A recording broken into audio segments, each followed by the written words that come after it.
Good afternoon. My name's Michael Markowsky. Welcome to my studio. Today we are going to recreate another painting by another one of my favorite artists. We're going to be looking at Paul Cézanne, and in celebration of Mardi Gras, we're going to be painting his painting, Mardi Gras, featuring the characters Pierrot and Harlequin. And we'll talk a little bit about Mardi Gras. We'll talk a little about the Comedy dell'arte, of which these characters are a part of, as well as a little bit of Cézanne's biography.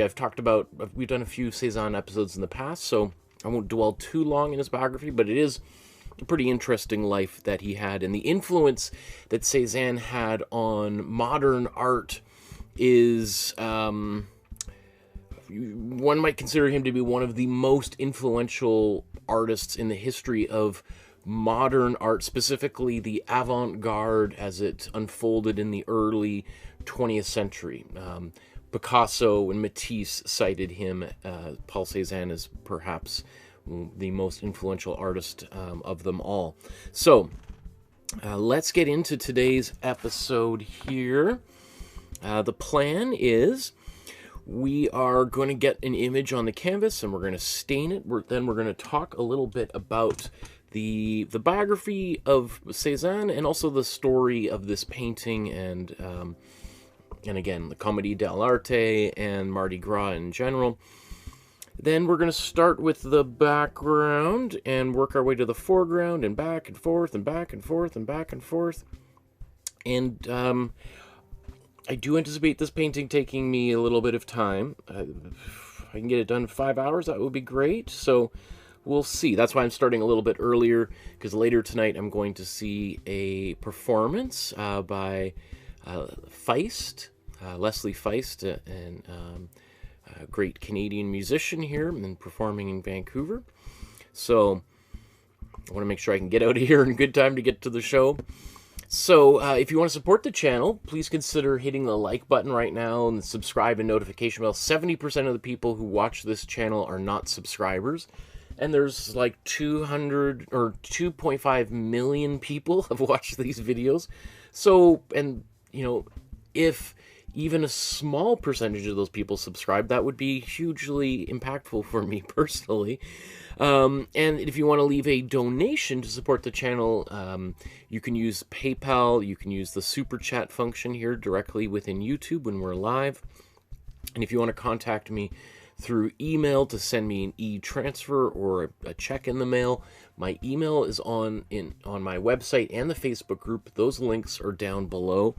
I'll just give a quick little shout out to the Facebook group. Once a month, I go through everything that's loaded up onto the Facebook group. We have 1,200 members there now, and give people free feedback on how to do what they want to do even better. Right? I think that's what we're all here for, right? So, and I often do write a little text here that accompanies each painting to kind of prime people with a little bit of history and get you interested. So, let's go to our first step. Okay. So the first thing we want to do is get an image onto the canvas. Now, you could draw this, and you could take my free drawing course, the most popular thing I probably have ever done in my life here on YouTube. Hundreds of thousands of views, and it's all free. You can take that course and learn how to draw a little bit better. But if you feel like, you know what, I just want to get to painting, let me just get right to that, then click in the description below. I think it's the first or second link is for a Dropbox folder. You click on that Dropbox folder. It's for the Master Study series here. And at the very top of that folder is our basic guides to get started with color mixing and doing the color wheel. And then the next, 100 folders here are for beginner paintings. And so there's some that are a little more complex than others, but many of them you should be able to do when you're just getting started. And then the next, 200 folders that begin with just numbers are ones that are a little bit more complex. And so you'll see there's the Mona Lisa in here and all sorts of things, Turner and Magritte and Liechtenstein, Kandinsky, Van Gogh, Picasso, they're all there, all the big guns. And here we are at 116. Now, obviously, I'm way further down on that list, but sometimes I go back up and insert other images into these folders. So, for instance, we painted La Mont Saint-Victoire. I don't know how long ago that was, maybe 2 years ago. So here's our Mardi Gras painting right here. So we can click in there. And you'll see that there's 3 files here. You've got the original and then 2 versions of the outline that I created on Procreate with my iPad Pro. And you can download and print them out on your regular inkjet printer at home, whatever's easiest for you. And then you've got that, and I'm going to show you how to transfer that in a moment onto what I like to use as a 9x12 sized canvas board or canvas panel. It's basically just a piece of canvas that's stretched over top of a either wood or thick cardboard frame. You can buy these at your local dollar store for $1. I get these, I order especially from Amazon. You order 12 of them for like $24, so they're twice as much, but they are, I think, much better, far superior. And so then I take it out of the plastic. They kind of look basically like that. They're pre-gessoed, but I still give it a quick sanding, and then I apply some white acrylic gesso on top of that surface, let it dry overnight, and then I give it a good sanding with some 100 grit sandpaper, and then that gives me a much smoother surface to paint on. And if we're doing an artwork like this where there's lots of little details, the smoother the surface, the easier it is to paint.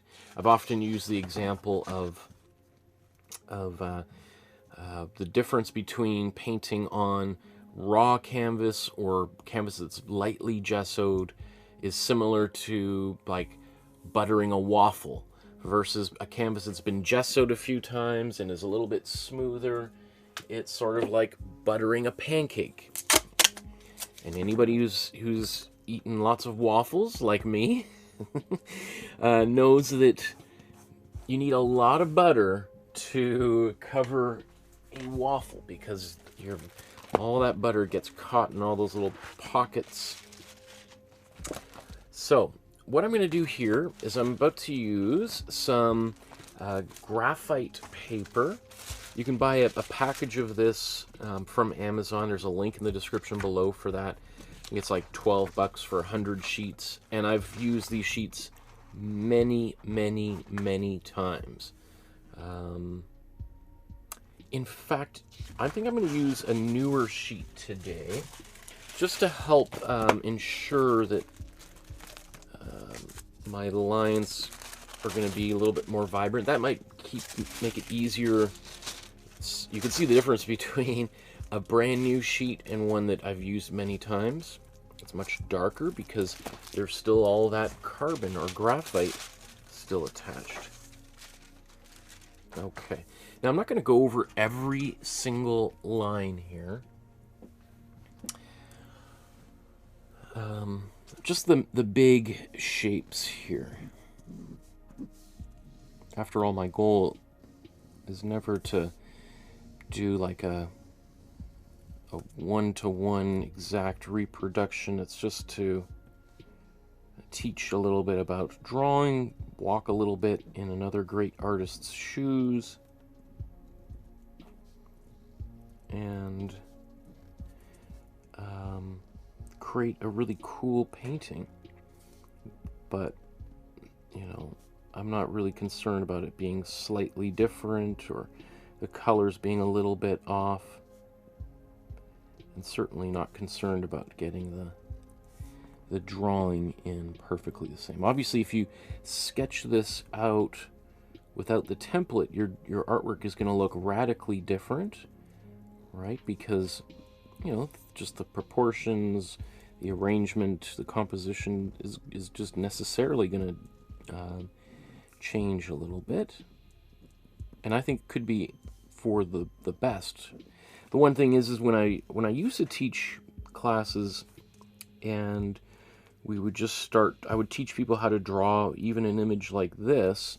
A lot of people would get very frustrated with the quality of their drawings, and no matter how good the actual painting turned out, they would be upset, and because the paint could be applied beautifully, but if it didn't look exactly like the original, they felt it was a bit of a failure. So this has sort of been my solution to those types of situations. Is now we can all begin from the same image, and therefore all we have to do is just worry about painting.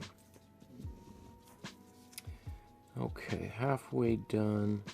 So here on the left, on our left here, is the character of Pierrot. And here on the right is the character of the Harlequin.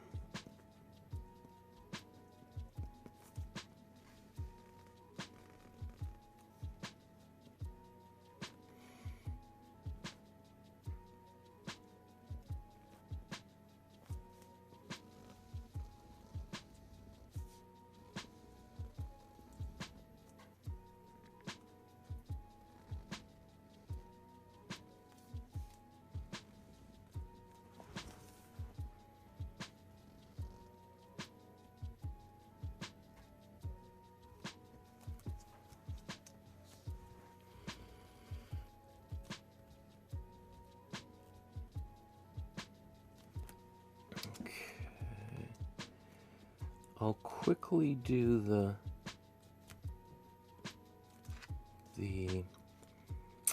diamond pattern on here.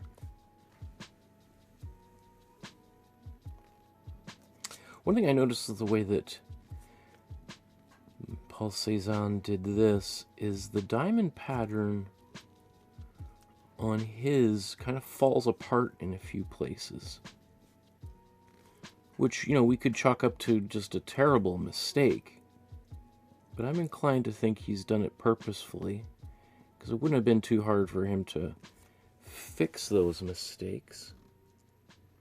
So as we go, that's something I want to track, is just sort of thinking about, well, why did he do it like that? What would be the motivation for such a action?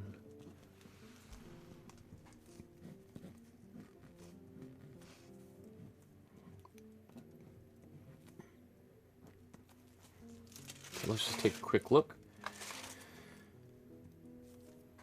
Okay.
Oh yeah, and then this.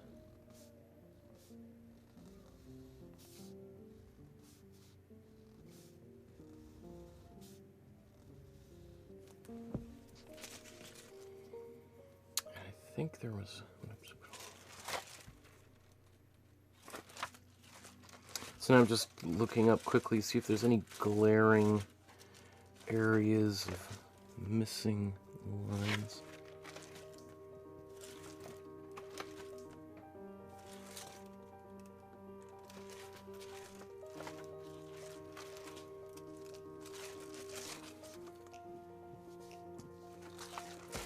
Okay.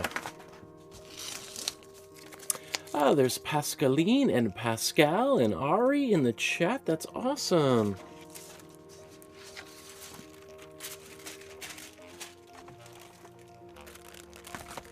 Ari says, I'm making pancakes right now, so not painting just yet.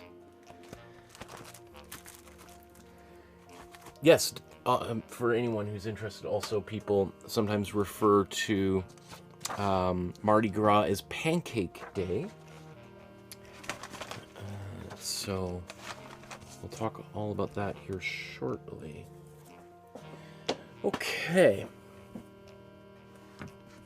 Because I also saw that Pascaline has pancakes.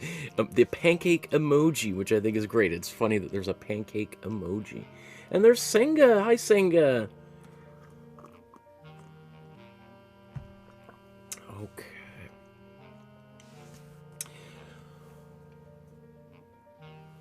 Now, let's...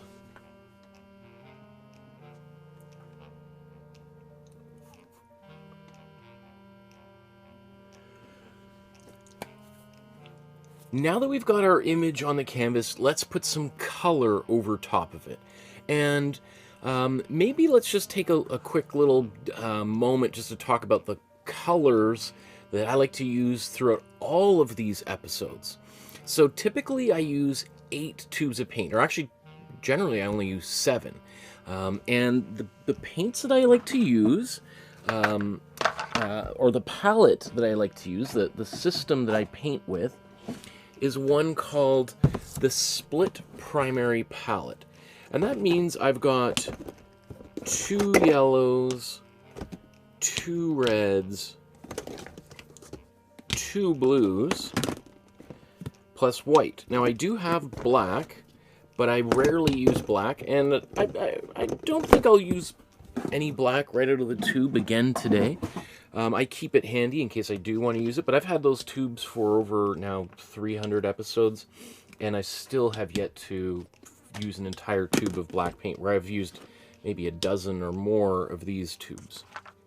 So, because as you can see there, I can mix my own black with just 3 of these colors. So with 7 colors that you see here, I can mix almost about 95% of all the colors that the human eye can see. So that makes it a really good palette for being able to paint anything that you want to paint.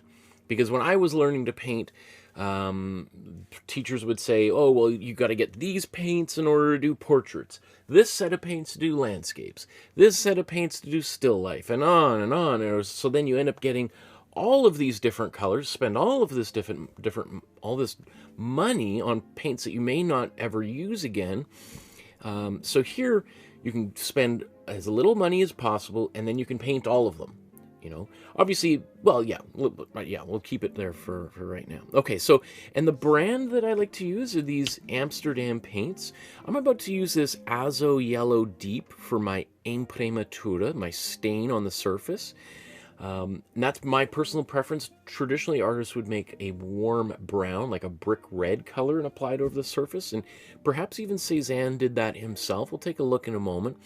But this brand is, I think, your best bet, bang for the buck, right? It's the cheapest paint and the highest quality, as far as I can tell. You can certainly spend more, right? Like you could buy a tube of golden paint. This tube of paint here from Amsterdam costs about $15, you know. And this one costs about $30, so it's twice the price. And this is 250 milliliters, and this is 59 millimeters. So you can see it's twice the price and 1/5 the amount of paint. It is better, but probably if we did a side-by-side, most people would not be able to tell the difference. There is differences beyond just the color. It might be the opacity and the quality of the ability of that paint to, you know, to mix well with other colors, and it's just really mostly a higher degree of pigment. Now I'm going to just flip through here, just show you a bunch of different paints. If you were to buy, if you already have some of these paints at home, you can just pause the video or go in the Dropbox and download the sheet that has all the names, all the different paints in there that you could use to buy. You can print it out and take it to your local art supply store and get the paints that you require. You can certainly mix and match paints from different companies. Obviously, each company would tell you that's not a good idea, that you should just buy their paints. And there is some, it makes some sense in some way in that, you know, each paint has a different sort of chemical composition. Each brand has a different chemical composition. They might use a little bit more of one substance or another. And I do find sometimes when I mix different paints together that they might behave in slightly different ways than I expected. Like one might be a little bit more opaque or a little bit more transparent, a little bit more fluid-like, a little bit or a bit more thick. So, you know, if you get used to one brand, it kind of is nice to continue using that same brand, but you don't have to. You can always knock them, switch them in and out if need be. Now, there's two brands that I have used and do not recommend. That's the Peebo brand, which is a global, you can buy this at Michael's Art Supply store, and Museum Color. It's a little bit more of a regional brand here in Canada, but both of them add way too much white, titanium white, as a filler, and that makes it impossible to mix the black as I like to do here. If you're doing a lot of pastel colors, these would be perfect for you. They're relatively cheap, the Peebo and Museum Color. In fact, Museum Color is a little bit cheaper than this Amsterdam. Yeah, don't recommend them, but shouldn't stop you if you want to use them. Just don't expect to get the same results that we're going to get here.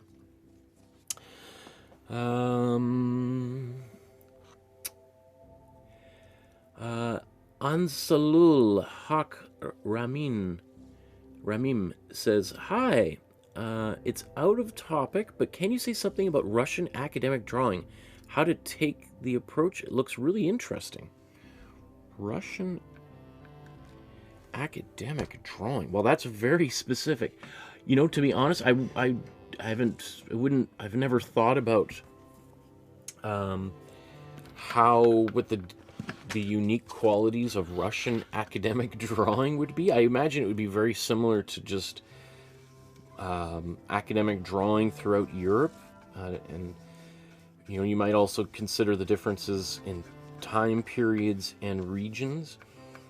Because I'm sure at some point there was a difference between the way that drawing was taught in St. Petersburg versus Moscow.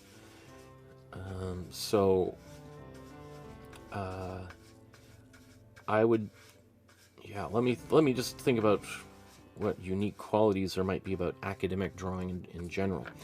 So just before I move on here, so what I've done is I took my warm yellow and I added about half and half water to paint here, just to thin it down. And this is really the only time I ever use acrylic or use water when I'm painting with acrylic paints, because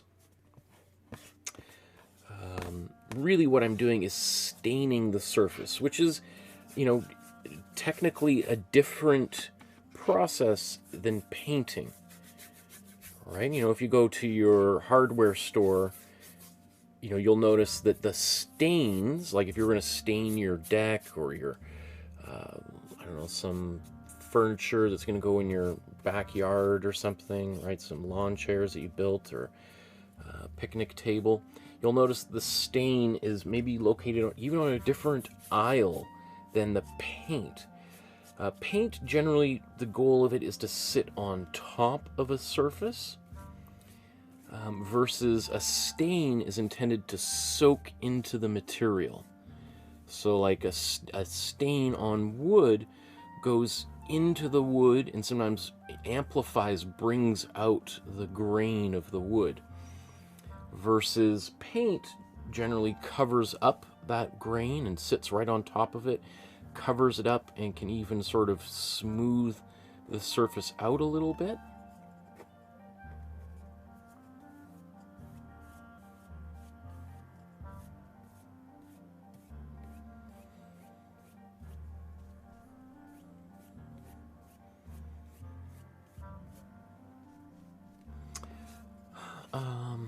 Question about academic drawing.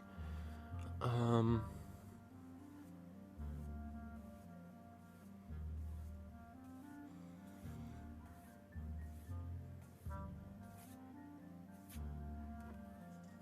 okay. Academic drawing is generally contrasted with modern approaches to painting and drawing, in that, you know, in the contemporary art sphere, there's a much greater degree of emphasis on individual expression, right? Painting what you see, what you feel, what you think, what your ideas, your emotions are, and trying to find a unique way to communicate your experience in the world. Academic art, and whether that be academic painting or drawing or sculpture or music, writing, poetry, etc., are about following rules and procedures, strategies, themes that have been set out, in some ways were established 1,000+ years ago, 2,000, 3,000 years ago. In art, a lot of those things were established during by the Greeks and the Romans,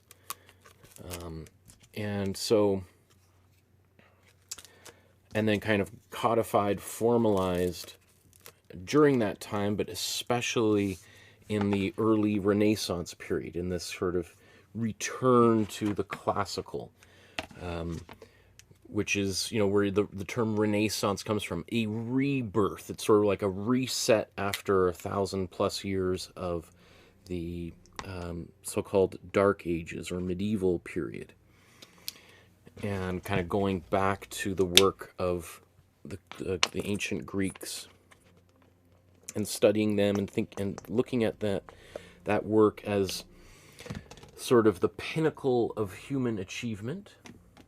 Whether you agree or disagree is irrelevant. That's just sort of the way that it was conceived or thought of at the time. And so there was all these very formal these beliefs that there was a correct way to do things, a very specific way to go about making a drawing, or making a painting, writing a song, doing a dance, whatever it might be. And the goal of an artist should be about learning those techniques and processes and then executing them as faithfully as possible. And that would be the sign of a great artist.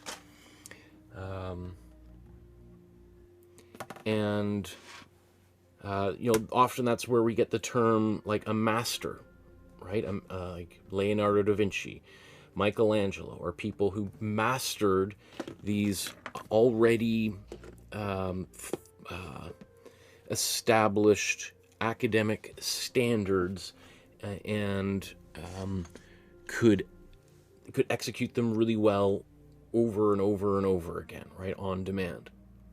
And then the modern tradition, which begins kind of during the mid-1800s, kind of coinciding with Impressionism, has this much greater emphasis, as I said earlier, on individual expression. So in terms of, like, can I say something about Russian academic drawing? Well, academic, like, that approach to drawing is, you know,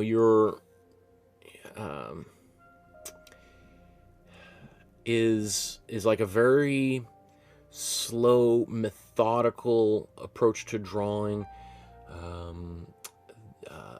learning a lot about anatomy or botany, learning about the physics, musculature, you know, how the body or a tree or a leaf moves, and, you know, so there's almost like a pseudo-scientific approach to academic art, right? There's like you're really studying the way previous generations have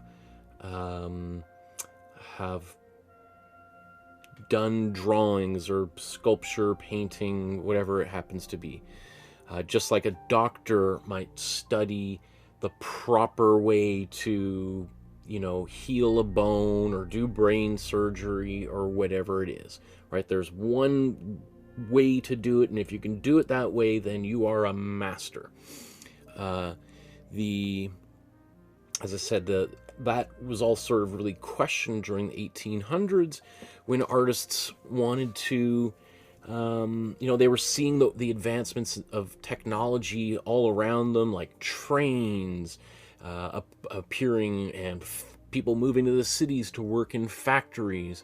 And this idea of using the same approach to making art that had been used for a couple thousand years suddenly seemed kind of outdated. It seemed like, really, are we going to use the same approach to painting that our great grandfathers and grandmothers used to make art, when our next door neighbor, who's an engineer, has pretty much totally overturned all of the prevailing concepts in physics and mathematics and stuff. And so artists said, well, maybe we should challenge all the ways that we've learned to draw. Maybe there's other ways to draw. Maybe we could draw, instead of with our right hand, if you're right-handed, try drawing a little bit with your left-handed and see what kind of unusual marks are going to appear that way, right? So you get all of these much more individually specific methods of drawings. Like almost every artist starts to kind of reinvent the wheel. And that could kind of lead us into what we're talking about today with the art of Paul Cézanne, because Paul Cézanne is considered to be one of the first artists to really question the way that a painting might be composed and executed, the way that the paint is applied to the surface, the way that the objects are arranged on the surface, and potentially even to a lesser degree the types of images that were painted, because Paul Cézanne often was investigating some of the lesser, quote-unquote, genres of art, because for a long time there was a hierarchy of art. You had like history and genre painting at the very top, right? So paintings of like Napoleon crossing the Alps, or the coronation of a king, the biblical scenes or scenes from Roman mythology, Greek mythology. That was like that's the goal that every male artist was striving for, because women weren't allowed to go all to the upper reaches of that stratification of genre. And so then you have like history painting at the top, and then you'd have like portrait paintings of kings and queens and noble men and women, just the wealthy upper classes, popes, etc. And gosh, I'll forget all of the layers here. But anyway, further down that layer, you'd have things like, and maybe even towards the bottom, you'd have landscape painting, which was seen as basically background decoration, like wallpaper, right? Because that's often the only place we saw landscape painting in art history until, mid 1800s. Yeah, they're like Lorraine was, in the 1600s, but generally, even their paintings were kind of more, there'd be something going on in the foreground, and the landscape might be large and dominating the scene, but really it's just, again, like almost a theatrical set for some sort of history or moment in time unfolding in front of it. So Cézanne really was his primary things that he investigated would be landscape and still life painting, both which were kind of considered to be a little bit low on the totem pole of what a true artist should investigate, right? I mean, this is even the painting of figures is a little unusual for Cézanne. It's certainly not the things that we think of his primary motifs. But I do love this painting, and I've loved it for decades, and it's also because it's titled Mardi Gras, and today is Mardi Gras. It seemed appropriate for our purpose here. So there's lots of things we can talk about with this painting, and I think that was a great question, Asanul. So let's begin. Speaking of which,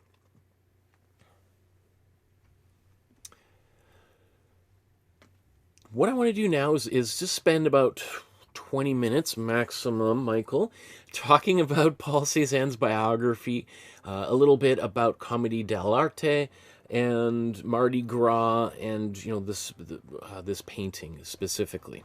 So, just a quick little shout out again to the Facebook group. To whether you're working on this painting or something else, consider joining the Facebook group, uploading whatever you've created today to the group, and then once a month I'll go through this and give people feedback on their creations. Okay, so Paul Cézanne was born in 1839 and dies in 1906 in the relatively southern city of Aix-en-Provence. And so I'll just zoom out here.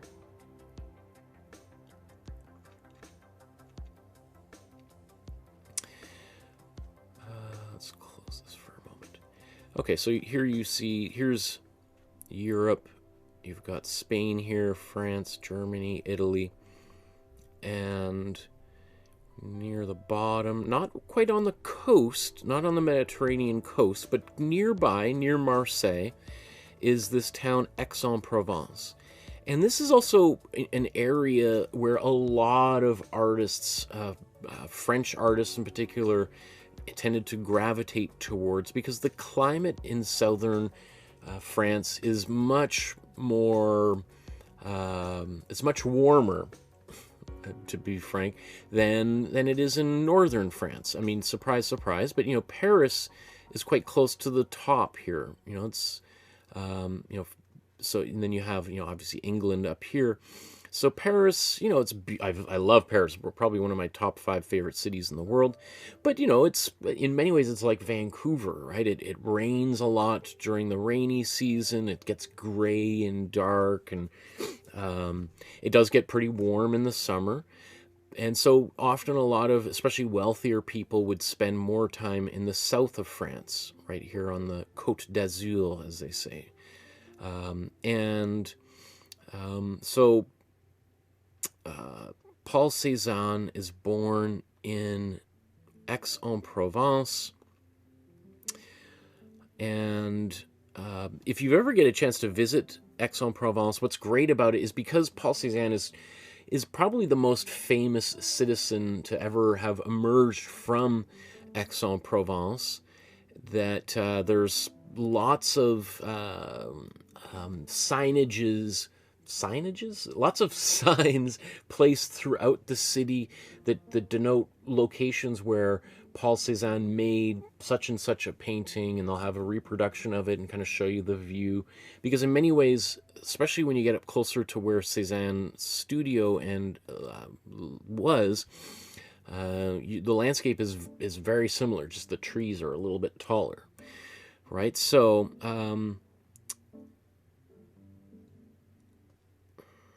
so here, this is Paul Cézanne's studio, which is really where he spent the last, 3 decades or so of his life. Paul Cézanne did travel a little bit, but pretty much for the entirety of his life, he lived in Aix-en-Provence, which is, a little bit unusual for artists. Artists, if you make a great generalization, or tend to be people who kind of like to move around a lot, are very curious and want to explore and try new things and meet different people. Paul Cézanne was kind of like the opposite. Paul Cézanne was a relatively shy figure, an introverted fellow. He was very close to his mother, and so you know, a little bit like Andy Warhol in a sense, and really just wanted to paint, right? That was his main thing in life, and as much time as he could devote to doing that, that's what made him happy. Again, I think I've talked about Cézanne's biography in a previous episode at length, so I just want to sort of cover maybe some of the touch points. Paul Cézanne,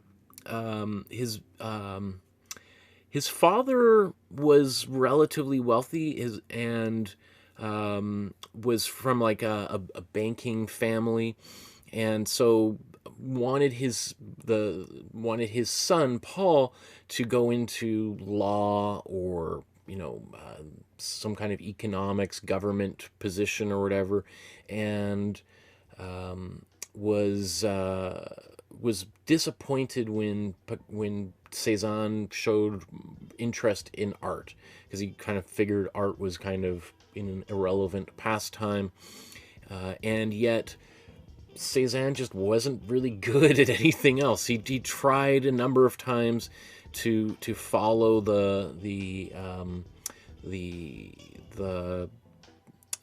instructions of his father, but he just couldn't do it. And so eventually, you know, he moves with his so eventually he just dedicates himself to making art, and during that time he meets a number of other artists and writers who become really important to him, like Émile Zola, who becomes a very famous poet and playwright.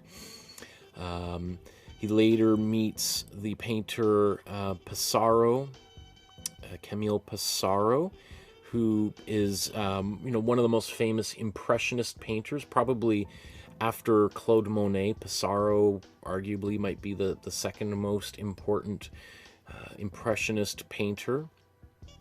And so though all of those, especially those two very close friends of Cézanne's, really throughout his life are the ones that gave him the most amount of encouragement.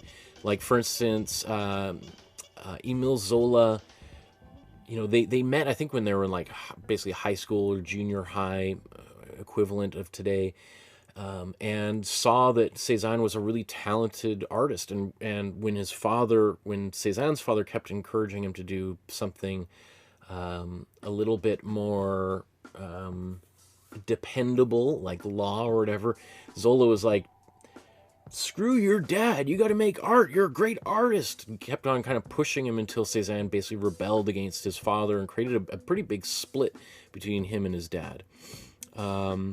So eventually, Cézanne at that time moved with his mother to Paris, and took art classes in Paris. That's where he meets Pissarro, and while that ends up doesn't go very well, because his mother passes away while I think they're on their way back from Paris, and she passes away, and of course Paul Cézanne's father blames the young artist for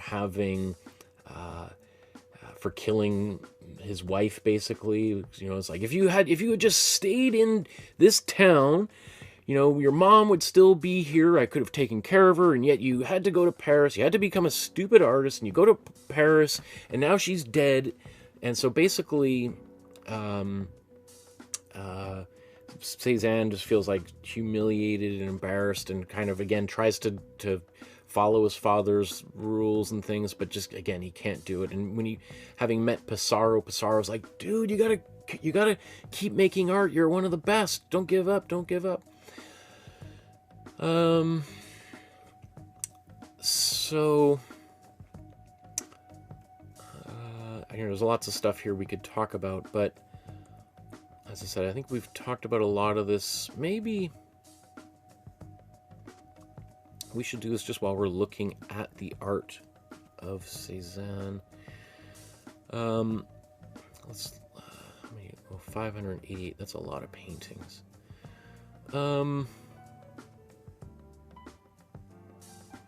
Well, what we're looking at here are sort of the greatest hits by Cézanne, and it's really kind of around the time that this painting itself was created, where he really kind of comes into his own as an artist. During the 1870s, 1880s, he is kind of really under the influence of the Impressionist painters. So we see kind of artworks like this because, you know, again, one of his good friends was Camille Pissarro. So through Pissarro, he would have met Monet and all the others. And he was attracted to their style, but Cézanne had a much more analytical mind. And I think he found Impressionism to be just too light, too not grounded enough. Because one of the features that we start to see with Cézanne's work is he does a lot of planning, a lot of sketching, a lot of designing and orienting compositions to find the right arrangement of images or objects within the frame, versus which is different than the Impressionists. The Impressionists were much more spontaneous and improvisational in nature, that they would take their canvas out, just plop it down. I'm obviously oversimplifying, but, you know, just set up and just like, oh, I like that tree and water, let's just start painting that. And Cézanne was like, you know, for him, that made him really stressed out. Like, I gotta think about this. I can't just sit down and make a painting of like, or he might start to be like, I don't know, I should have done something else, I'll paint over it. So while Cézanne did exhibit with the Impressionists several times, in the very first Impressionist exhibition, Cézanne's work was there, but he never really, you know, and even I think the Impressionists saw Cézanne as an Impressionist painter, but Cézanne was kind of like one of those guys. What's the famous, is there a Rodney Dangerfield quote, like, I don't want to be a part of any club that would have me as a member, kind of thing. Cézanne was sort of like, I don't want to be a part of any group that stresses me out. I want to do my own thing. Probably, again, going back to rebelling against his father, he's like, now that I'm on my own, I'm doing my own thing. I'm not going to be tied up into it. I'm not going to leave my father's influence to get sucked up under another kind of pseudo-father.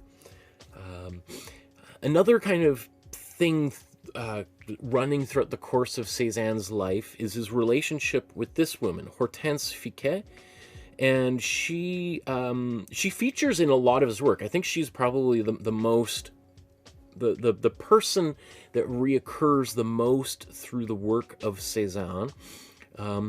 But this was a very tumultuous relationship. They had a son, Paul Jr., out of wedlock, and so for really the first 15 or so years of the young Paul Jr.'s life, he was considered to be an illegitimate child, right, as it was called back in the day. The relationship between the artist Paul Cézanne and this woman, who later becomes his wife, pretty much around, well, I think maybe a few years before this painting is created.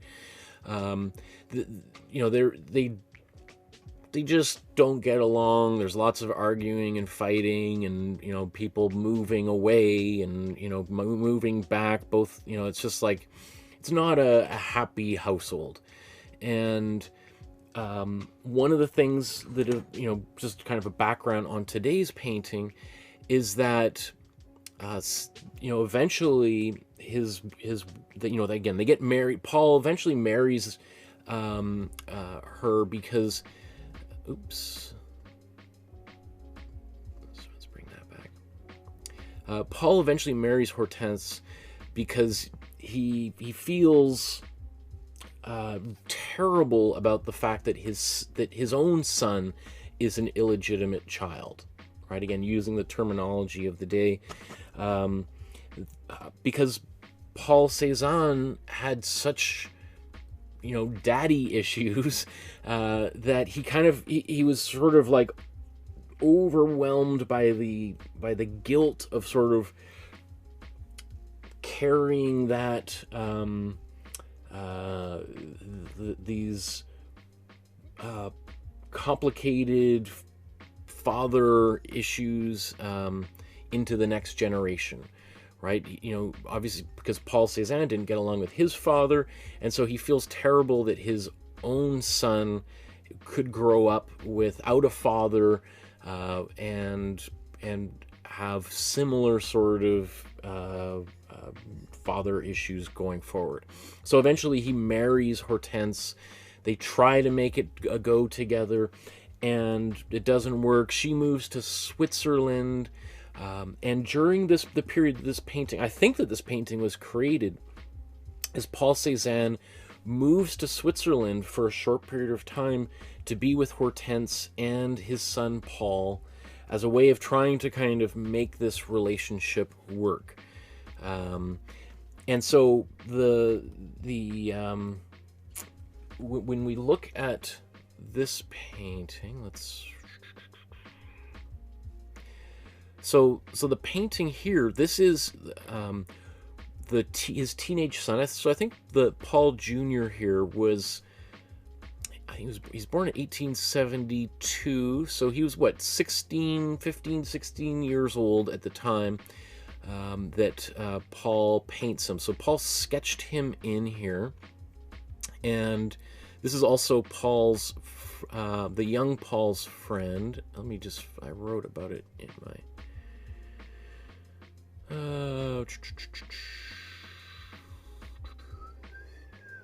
so Paul's friend Louis Guillaume plays the role of Pierrot. So here on the right, we have the character of the Harlequin, and then here's Pierrot, played by Louis Guillaume. So Paul Cézanne's son Paul, I know it's confusing me already, is dressed up in this role here, and his son's friend took on the other role. And so they're there for a couple of, so Paul Cézanne, the artist, stays with his wife and son in Switzerland for a few years, and it's kind of pretty rocky, not working out very well. Cézanne moves back to France, and shortly followed by the family again, but then they kind of come and they go, and it's just like it's not working out. And so there's that kind of I think that haunted Paul Cézanne throughout his life.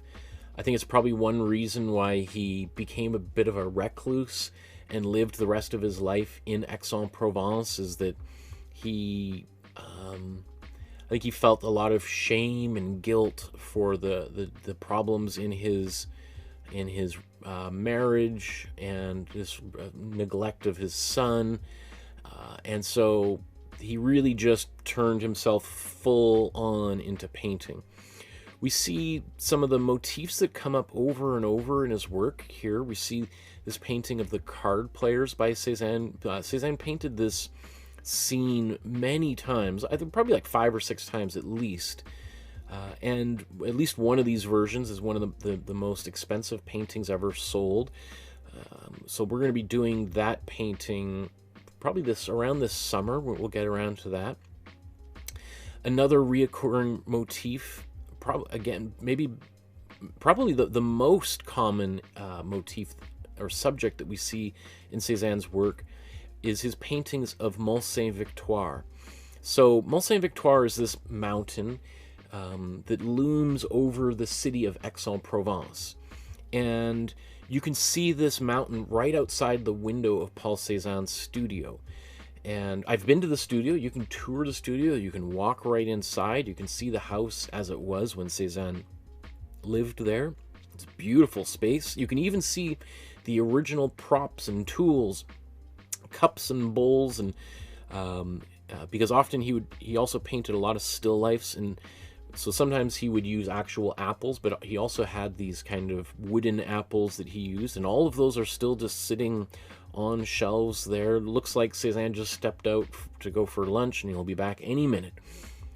great museum, or well, yeah, museum slash art studio. A lot of those. That's one great thing about Europe is they've preserved a lot of studios from famous artists, so you can go visit where they lived and work. And for me, I did a whole backpacking. Well, it wasn't even a backpacking trip, just a trip all by myself through France and Spain, going and visiting art studios. I guess about 15 years ago, after I had a particularly successful exhibition that sold a lot of work, and I was like, this is the thing I've always wanted to do, and I'm going to do it. Anyway,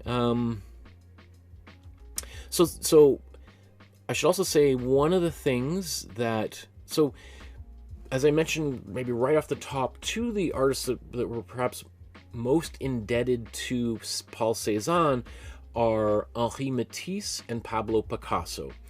But both artists took very different things away from Cézanne's. So Matisse and Picasso are both the next generation. They're born in the late 1860s, early 1870s. By this time, Cézanne's in his mid 40s, and the thing that Matisse takes away from Cézanne, is the greater and greater simplification of primarily the human figure, but really of nature as a whole. Also, these quite saturated, bright colors, often used in kind of unnatural ways, right? So we see this the large bathers, these images of nude women bathing together was a theme throughout art going all the way back to probably pre-Greek times, right? So thousands of years artists have been doing that, but it becomes a theme again during the 1800s, during what was called the neoclassical movement. And so artists kind of are going back and bringing themes like women bathing on the side of a river, as they had since the dawn of time. But this also, it just kind of has a resurgence around the time of Impressionism, because there's this exploration of just sort of raw earthly delights of some kind, right? And so Matisse takes the simplified human forms and runs with that, the bright colors. On the other hand, Pablo Picasso is deeply attracted to the way that Cézanne broke up space into kind of maybe contrasting planes, and eventually it's not too hard to see why Picasso saw Cézanne as the proto-cubist artist whose work had all of these kind of faceted, angular kind of shapes that sometimes looked perhaps even what would you say? Perhaps even physically impossible spaces that looked slightly awkward and maybe sloppy. And Cézanne knew how to paint really, really well. So when Cézanne is painting cups and bowls that look like they're falling off tables, or kind of perspectively kind of not out of form, Picasso saw that as not a mistake, but as someone doing something very deliberate, trying to really investigate the way that the eye sees. So I think it's really remarkable that you could have an artist like Cézanne who would inspire both Matisse and Picasso in pretty much the exact opposite ways. It's kind of hard to think of another artist who is sort of like the grandfather to two art movements, one being Matisse's Fauvist movement, which featured super bright, unnatural uses of color, and Pablo Picasso, whose paintings featured browns and grays and blacks and whites and, very angular compositions. it's hard to think of another artist who had, who inspired contrasting art movements which were literally seen as about as opposite as you could possibly get.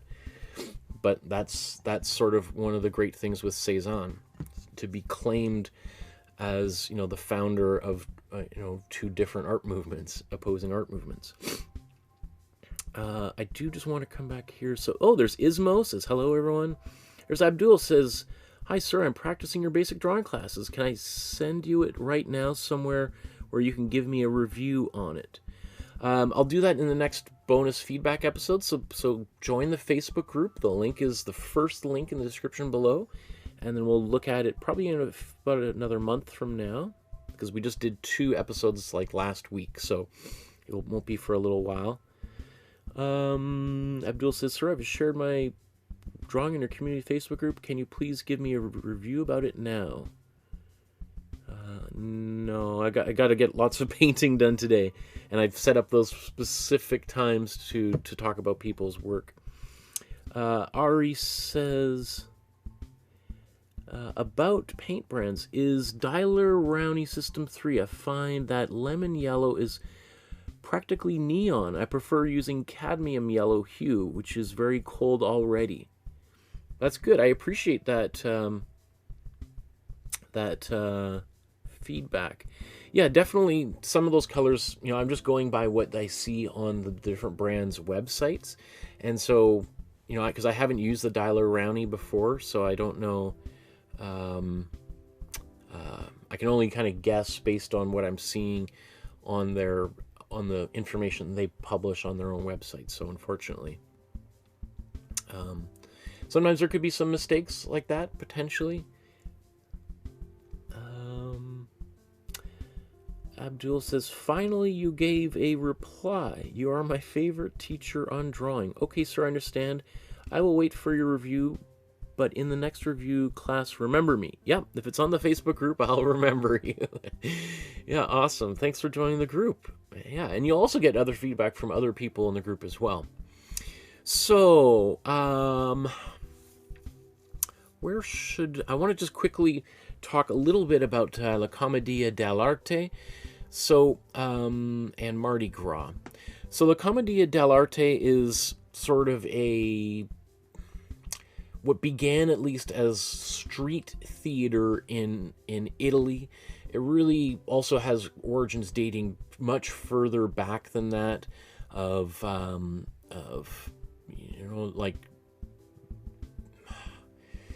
like carnival performing, like what eventually becomes vaudeville in the United States and in Europe.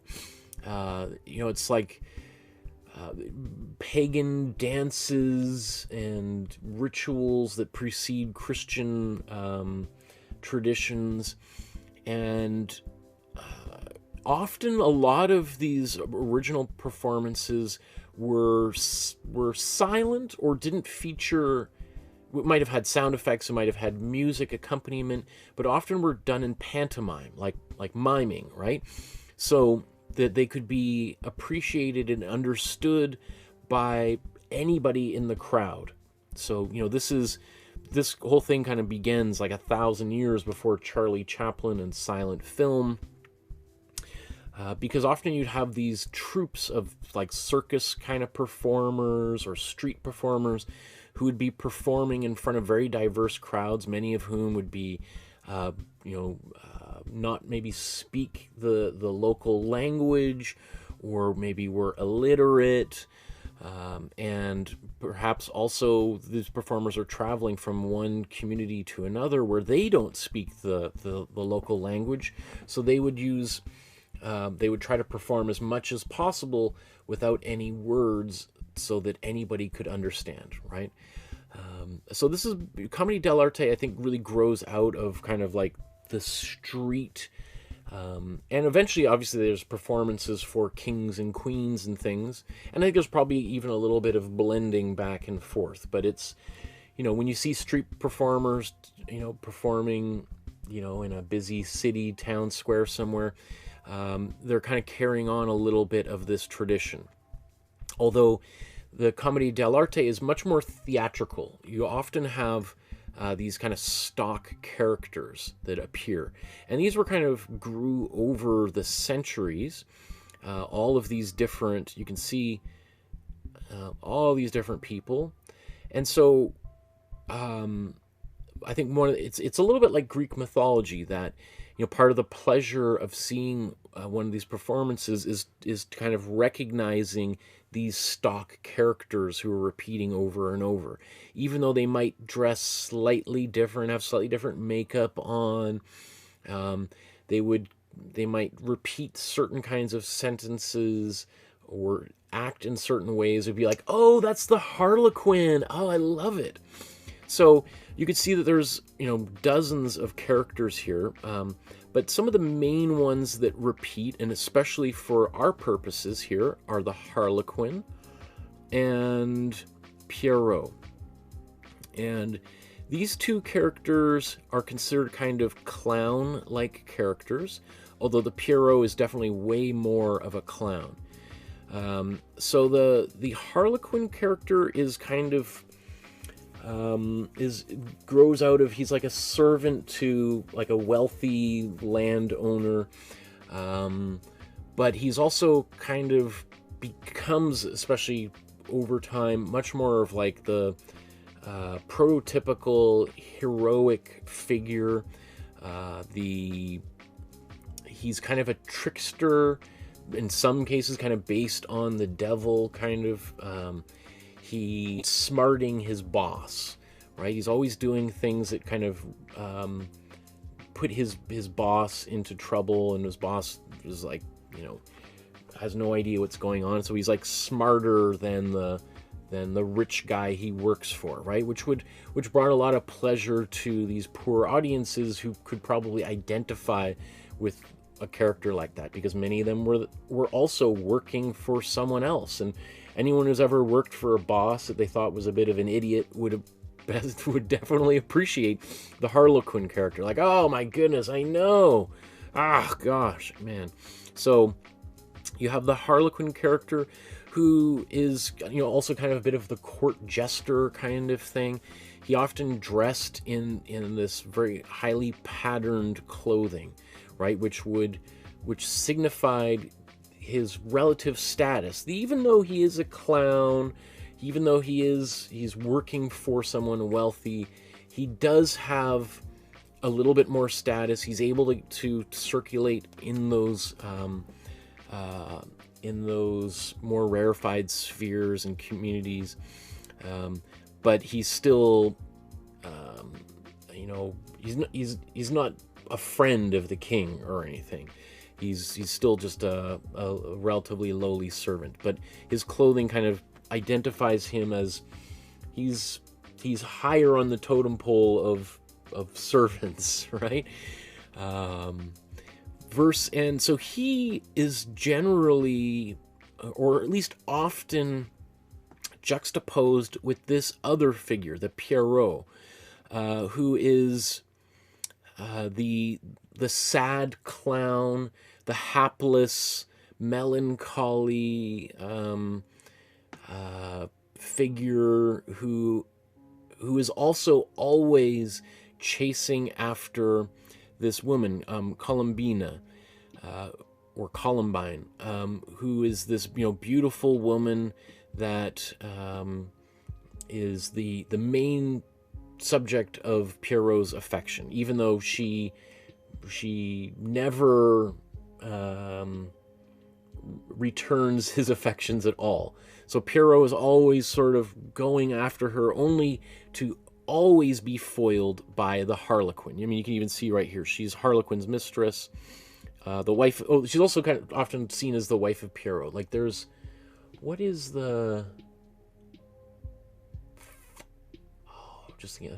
a Columbo episode that kind of features these characters like that. So that's also kind of one of another scene, is that like he marries the woman of his dreams, but she really wants nothing to do with him and is always kind of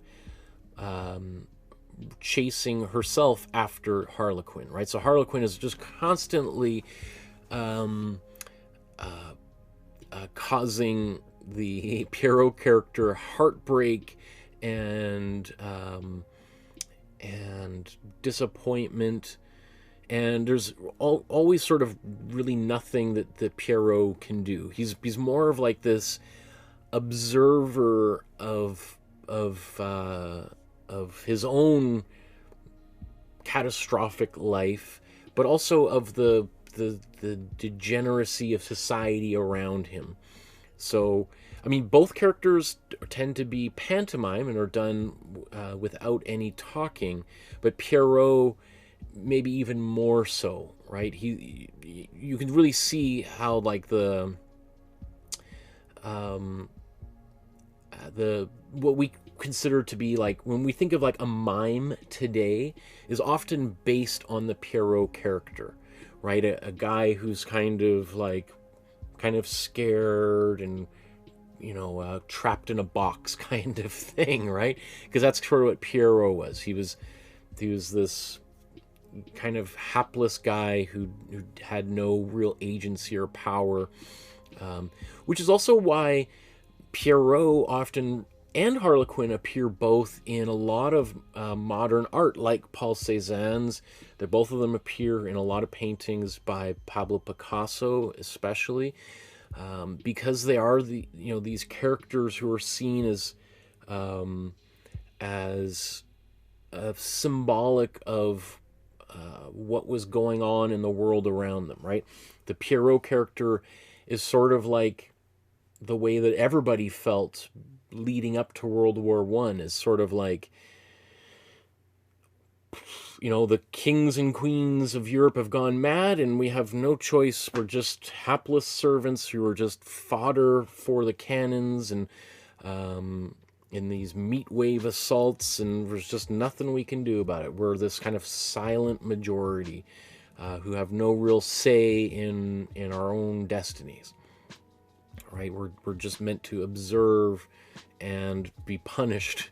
And then the Harlequin character is similar. He's also considered to be one of a kind of clown-like figure, but has more agency. And he, rather than just sort of things happening to him and onto him, he takes action to undermine authority.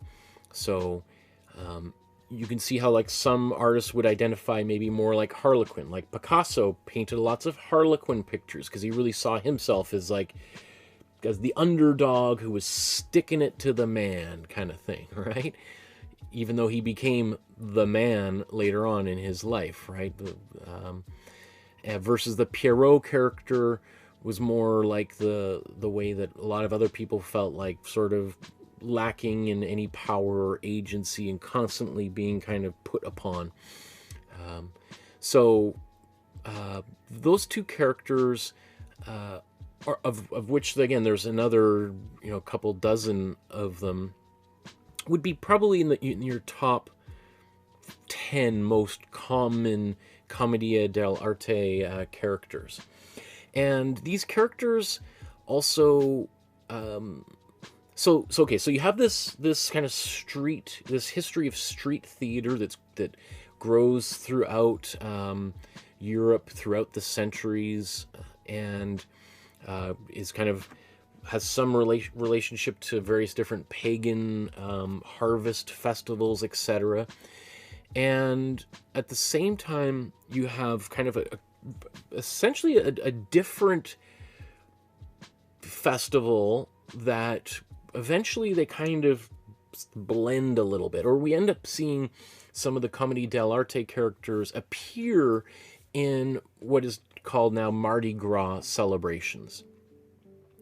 So Mardi Gras, which today is Mardi Gras, or Fat Tuesday. So Mardi Gras is in French, Mardi is Tuesday and Gras is fat, right? So Fat Tuesday is a celebration. It's really the night before Ash Wednesday, and Ash Wednesday is the beginning of Lent, and Lent is kind of historically like to commemorate the 40 days that Jesus went wandering in the desert, and during which time he's fasting and tempted by Satan.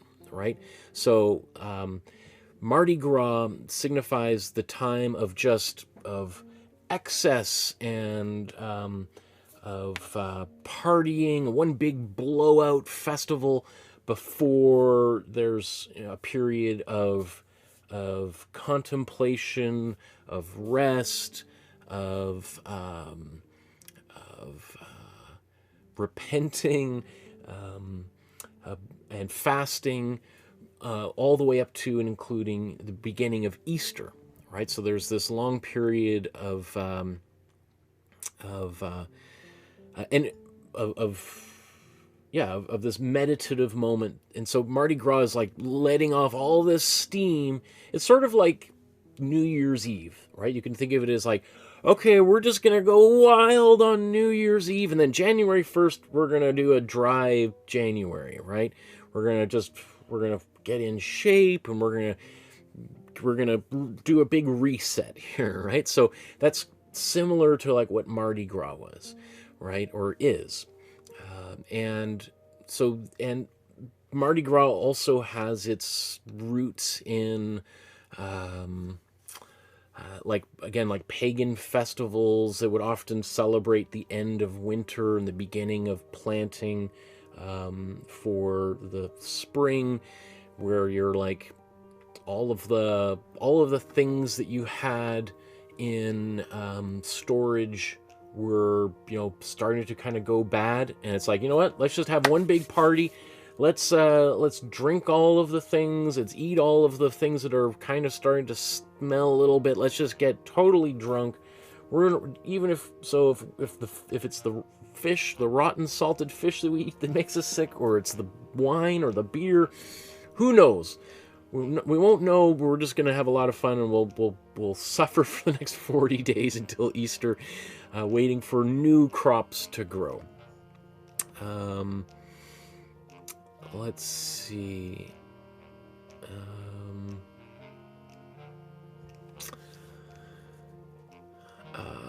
So Mardi Gras, is celebrated throughout the Christian world, but was really kind of caught on in a few different places, particularly in Belgium, France, Germany, Czech Republic. You see, Italy.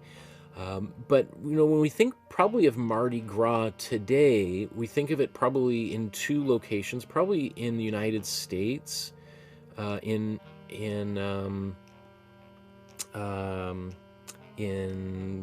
Louisiana. Where was it?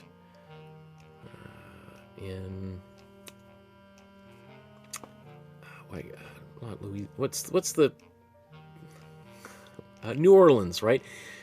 Okay, so New Orleans is probably the city we most identify today with Mardi Gras, and it's no surprise that Mardi Gras is celebrated so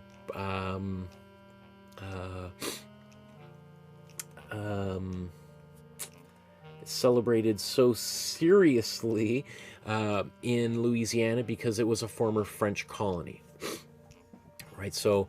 And also, it's kind of because of like the large presence of African people, often enslaved African people to begin with.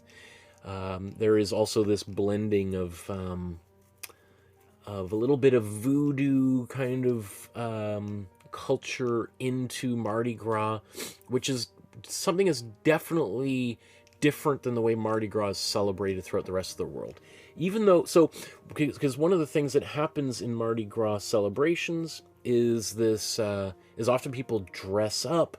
They put on costumes and makeup and masks, partly as a way of kind of literally hiding their identity, so that they feel more liberated to go even wilder and do more outrageous things, right? And it's part of the whole tradition of the grotesque, that people would sort of just, again, indulging in all sorts of rich, fatty foods, and then over imbibing in alcohol and getting up to all sorts of mischief, right? So, which is, even though people would dress up, you'd often have people dressing up like Harlequin and Pierrot, like clowns and fairies and that kind of thing, but not really in Halloween type costumes, like not ghosts and monsters, etc. Although in New Orleans, you do see a little bit of that more that slightly darker side kind of coming in, where you have potentially people dressing up. I think today it wouldn't be uncommon to see people dressed up like Marvel superhero characters, for instance, or putting on, like, maybe possibly dressing up as a vampire. I think it would probably, people would be like, you got the wrong holiday, buddy, but it wouldn't be totally out of the norm for you to see that on tonight somewhere in New Orleans. So, so you have Mardi Gras happening. You also have these Comedy dell'arte characters, and it was, you know, probably at some point there was a bit of a crossover, probably because you had people who might have had those costumes at home, and they're like, well, what am I going to dress up for Mardi Gras? I've got a whole Harlequin costume. I could probably just put that on. So even though they are traditions that have very different origins, they do cross over, which is why you have in this painting by Paul Cézanne the characters of Harlequin and Pierrot all in one together. This is a really great little article here, just talking about the kind of confluence of Mardi Gras and Commedia dell'arte Day, which is in February 25th, I think. So, yeah, you can see these sort of like jester characters. That's also a very popular character to dress up as.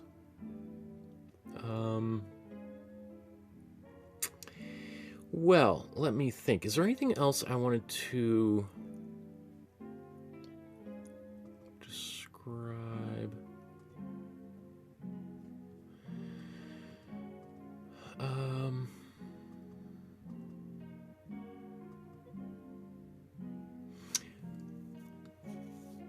No, I think let's get into the painting. Again, we've talked about Cézanne's biography, I think, at length in the past, so I think we're ready to go. Maybe just before I do that, I just want to read some of the comments here. Abdul says, it's just my wish as a new student in drawing to get feedback. That's great. I love that. There's Host there. Hi, Host. And there's John. Hi, John. Ismo says, John, for a long time, it's Donna or Blue Dog, whichever you remember. Senga says, I love how Michael tells the history. I love it. Good teacher, so interesting. Yeah, John says, where is Ace or Paula? I haven't heard from Ace for a while. That's true. Ace, otherwise known as Paula,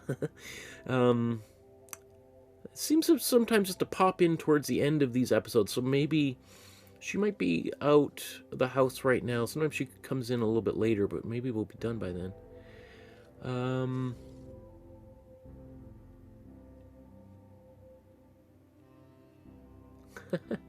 Okay, so yeah, let's move on here.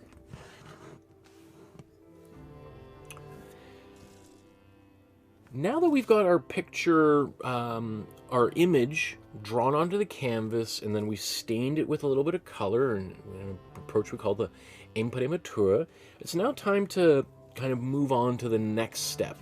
And what we see here, this underpainting, is pretty much every artist throughout history has a different idea of what underpainting means. So, and even myself, over the years, my idea of what underpainting has changed. The way I think of it primarily now is often maybe just putting down some darker lines so that when I apply larger, or more solid, opaque colors, I'll be able to see through it. Either the lines are going to remain a little bit darker, or its texture, the texture of those lines might remain visible. Some other people consider, painting in the basic shapes to be underpainting. Whatever works for you. And everyone sort of combines and creates their own thing here. With this painting, there is a lot of detail, but it's a question is to myself, is like, how much detail do I want to put in here? Like,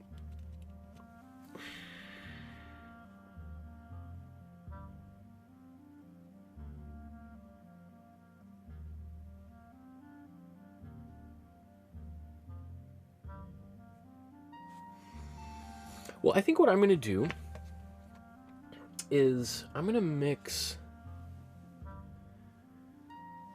some... I think he's using, let's say, a warm blue and a warm red, which gives us like a really, really dark purple kind of color, especially if I put a bit more warm blue in here.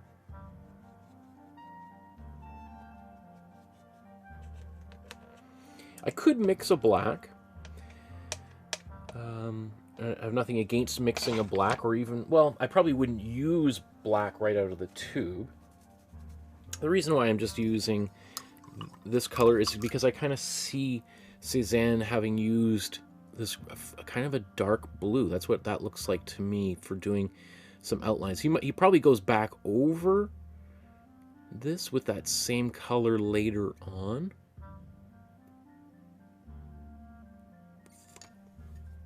Oh, I put my paintbrush in my tea. Oh, at least it wasn't my best tea. That was just a regular tea. Here's my good tea.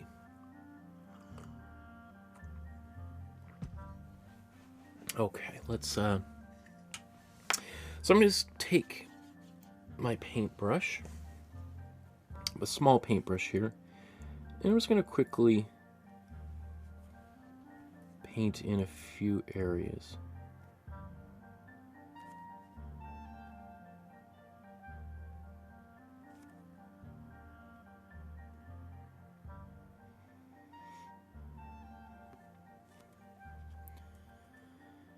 Like for me right now, I'm just painting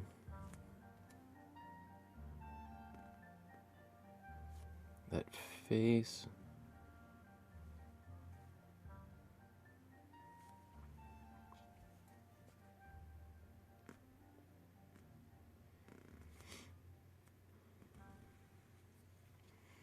Trying to think of like what areas might get covered up and be hard for me to suss detail out later from.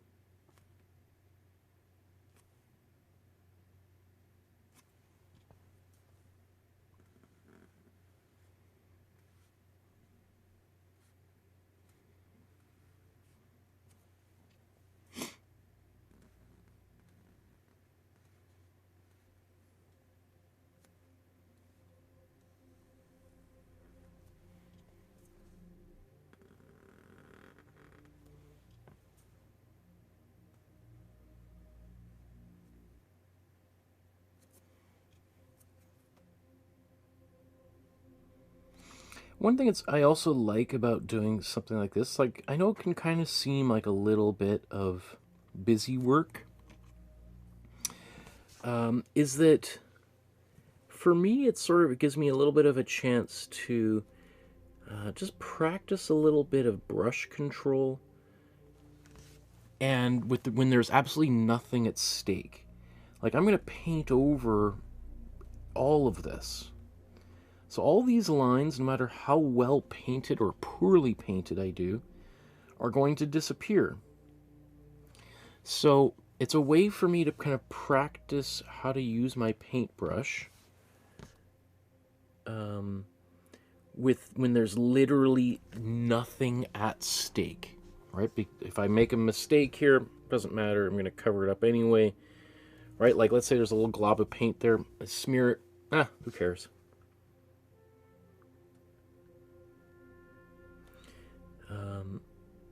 You know, and you know, obviously, I've been painting for decades, a couple decades as a professional artist, and a good decade before that.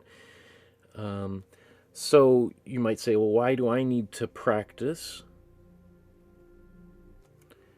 Well, I I think about a lot of my most of my friends over the past decade have been musicians. I've toured across the country with a band, doing performances with them on stage with them, and spent a lot of time designing albums. And behind me, there's a whole bunch of record albums I've designed. And I've always just been fascinated how musicians, no matter how good they are, spend most of their time going over like scales and practicing. I'm like, man, these are people who performed in, you know, big concert halls for thousands of people. Why would they still need to feel practice like da da da da da da da da da do re mi fa sol la ti do? I think I'm probably missing something. um, and it's because if you have like a really good, if your foundation is really solid, then it makes everything else you do on top of that much easier. You're not so worried about flubbing the basics if you're well warmed up. And so this is what I consider what I'm doing right here is warming up. And warming up in a way where there's nothing at stake. As I said, I'm going to paint over all of this. So I can just sort of get my brain into a state where I'm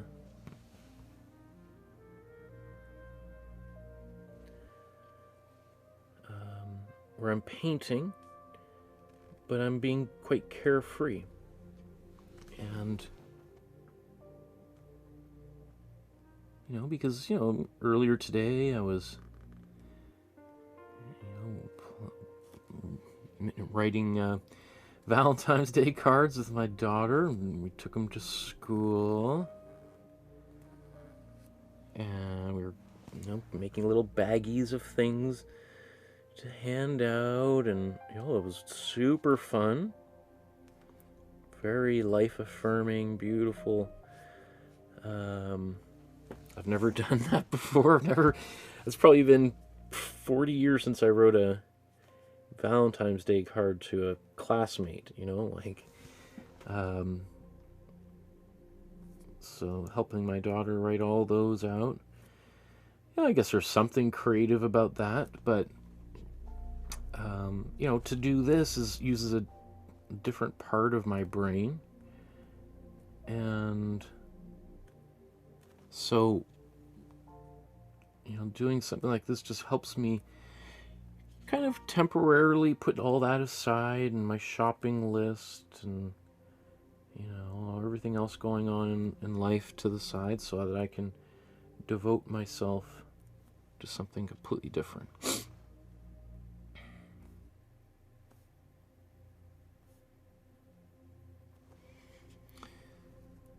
And I just started rereading this book, Mastery by Robert Greene. He's one of my favorite authors. It just sort of talks about how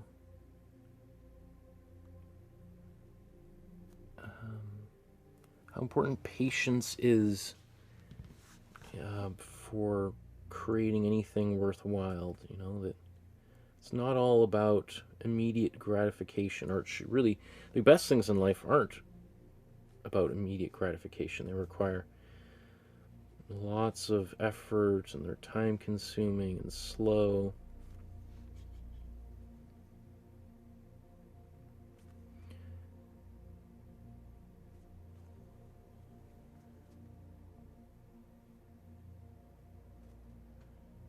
And I know some of these episodes go on long and people make jokes about how long they are, which I don't mind. I find them funny myself.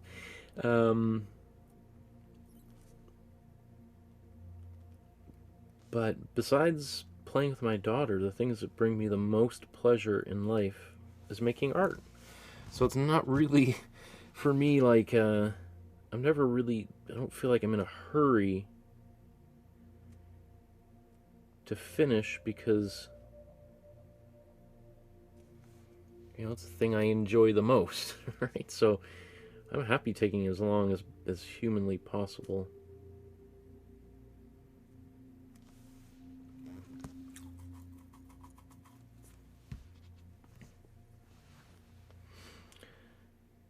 And if people are watching, then that's great. If people don't watch, then that's okay too. Sometimes people watch for a little bit, and then they leave, and they come back, and that's great.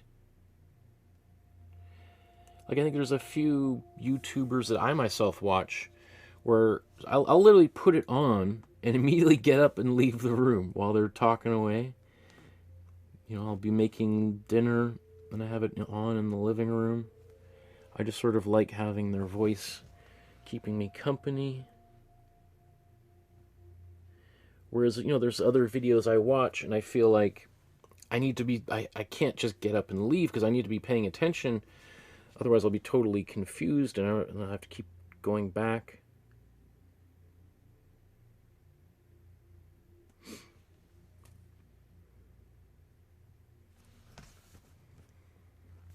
Okay, I think that's probably good enough, right? It probably took me 10 minutes or maybe a little bit longer to do that, but...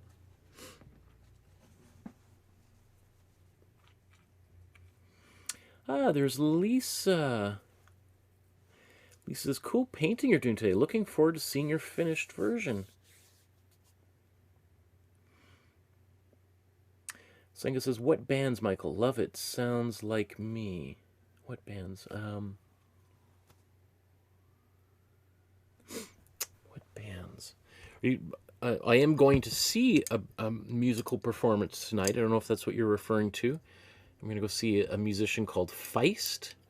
You've probably heard her music a few times because her music has been used in lots of ads over the years. Very famously in a iPod commercial, probably 15 plus years ago. She's also from my hometown in Calgary, and I remember seeing her play with 5 other people over and over for weeks and weeks until she became a superstar.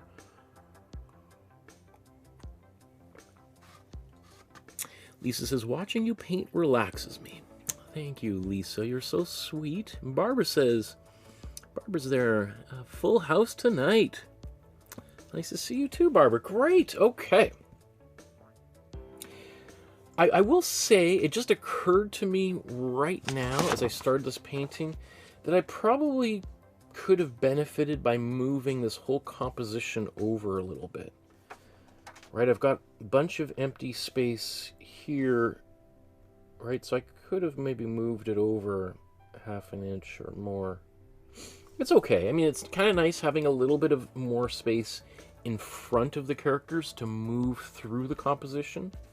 But it's just something I just noticed right now. I mean, obviously in the original, Cézanne has the Pierrot's foot almost right on the edge of the canvas.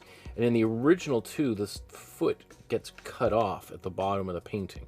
So here, that's definitely different than the original. The original has that foot, actually probably even higher. It's like that, which is a little bit unusual to have something like that. Like if he was in an art school studying photography, he would probably fail because that's something that drives photographers bonkers when you cut a little bit of someone's foot off or top, just this big no-no. Which might be, and I'm sure actually Cézanne would have known that as well. That's kind of a bit of a no-no in painting.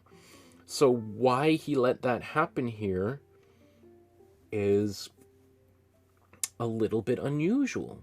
And you can't help but think it's deliberate because of how much Cézanne was obsessed with composition and arranging elements on his work So the fact that he didn't do that seems kind of odd, right? Like, it's like, well, here's a guy who was obsessed with structure and arranging of the composition, and yet with this picture, seemingly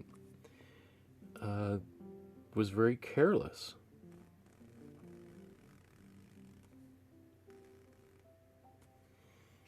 So, which I find fascinating.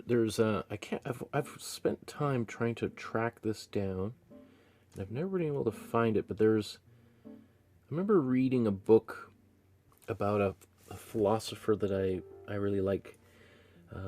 So it wasn't a book by the philosopher, but it was a book about the philosopher. The philosopher is Jacques Derrida, and Derrida was a deconstructivist philosopher who died just maybe a decade ago.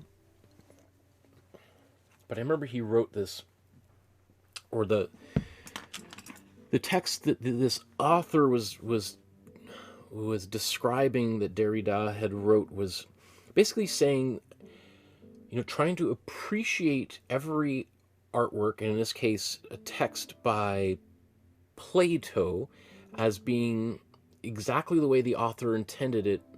And so I always try to think of all things that way, like trying to appreciate art as, this is the way the artist intended it. And then trying to kind of understand why someone would create something like this, rather than just assuming it must be a mistake. Obviously, what is an idiot? You're like, oh, someone did that purposefully. Well, that's very strange. Why would they do that? What does that mean? What are they trying to say? And when I think things that way, it for me opens up all sorts of interesting possibilities. Because then I start, it really can spin me into some interesting places, which I like. I think it's much more generous than just thinking everyone around me is an idiot, right? I'd much rather think everyone around me is actually pretty smart and they're doing interesting things, and right? Barbara says, maybe the painting has been cut down to fit a frame. That's interesting. It's possible.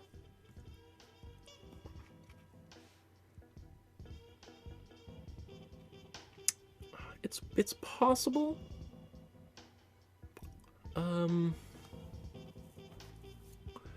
But even then, paintings usually are stretched around a frame, and the way... Do I have a canvas around here somewhere? Well, that's stuck to the wall. I must have a canvas within arm's reach of me here.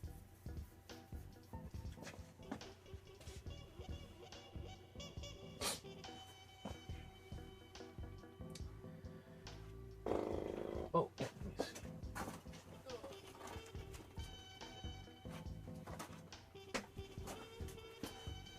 Okay, so here's a good example. So, an artist might have a canvas like this.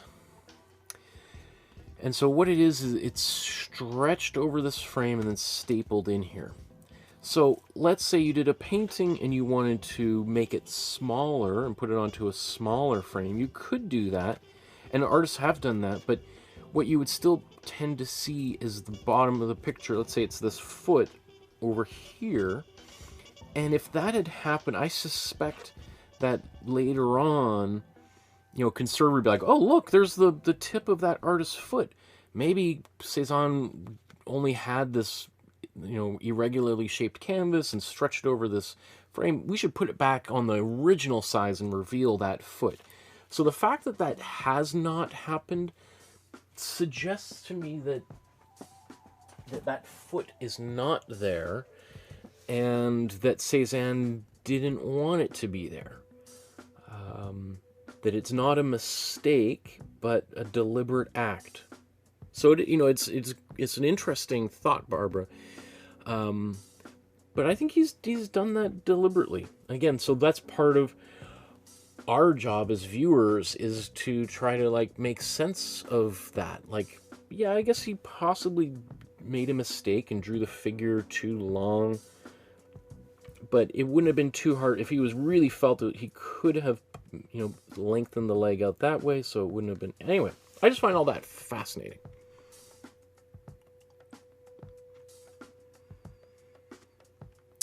Senga says, I was a roadie with Pink Floyd, Stereophonics on the RD album covers, etc. A roadie with Pink Floyd and Stereophonics. I like I like Pink Floyd, but Stereophonics I've seen a number of times. Awesome band. That's cool. Okay, let me move on to the next. I'm going to be talking here. I'm going to be late to my show. How are we doing? Oh, my goodness. Okay, I think I got 4 hours to get this done. Ideally less. Otherwise, I'm going to get a little talking to.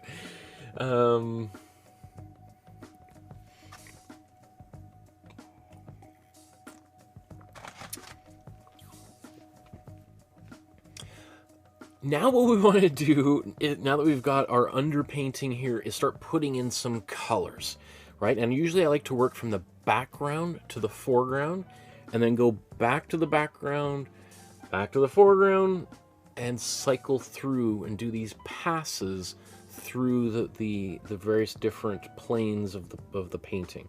That way I can finish on the top on the foreground, which is the thing closest to us, and it'll make the background look further away. It is worth just considering that some people consider Paul Cézanne as being the first cubist artist, and one of the features of cubism is a general flattening of space, and so potentially they might paint the background on top of the foreground just to kind of create a general confusion and because they're kind of rebelling against thousands of years of academic painting and trying to come up with new and different ways of describing the world around them. I don't know if that's necessarily happening in this painting, but we'll put a little placeholder there, because potentially once we get into the painting, we may notice like, oh, I think that's exactly what he's doing here. He's kind of playing with our sense of space a little bit. But anyway, I think what I'm going to do is I'm going to start with the... where should I... Maybe I'll actually start with this blue, because that's the thing furthest from us, and then do the curtains in behind. So let's just see if we can use our detective skills to determine what's going on here with this background and which color we could use.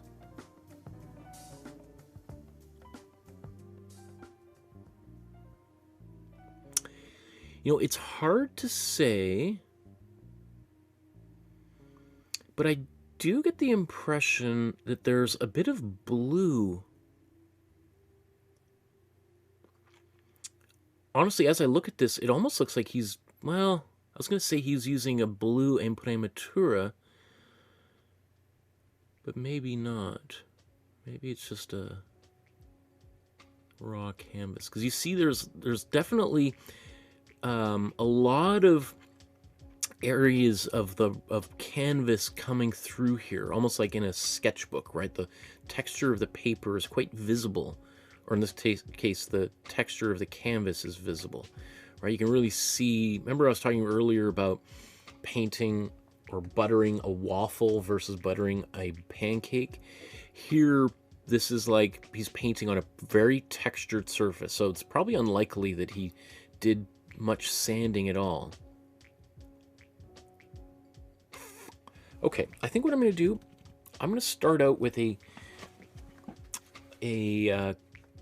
cool blue. I might make this a bit, what I'm going to do is I'm going to mix a black, and then I'm going to turn it into a grayish blue. So I'll start out with my cool blue here. Let's take a bit more. and my cool yellow. Let's mix these two fellows up together. Get this really nice, vibrant green. And then we're going to cancel it out with this warm red. So we're taking that beautiful green, and the color opposite from green on the color wheel is red. And specifically, we've got two cool colors, this cool green, and we're mixing it with a warm red. It's going to cause those colors to cancel each other out.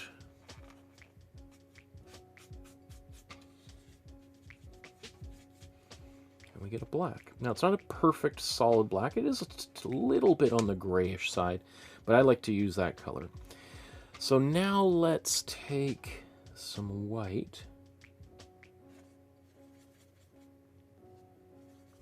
and some cool blue. Notice I haven't bothered to clean my brush because I want that gray that's this black that's on the brush.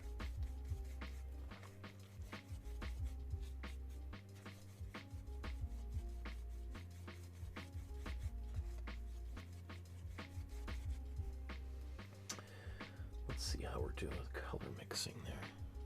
I think that looks pretty good. Now, the way that Cézanne has painted this is like in little patches. For our sake, just in terms of just to speed things up, I'm going to put this down.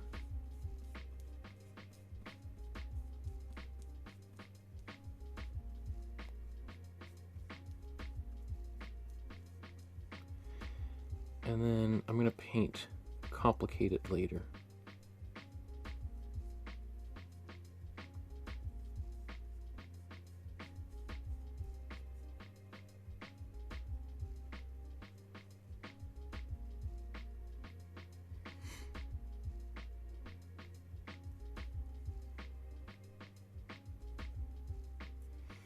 Just want to make sure I get all those little gaps under armpits and stuff.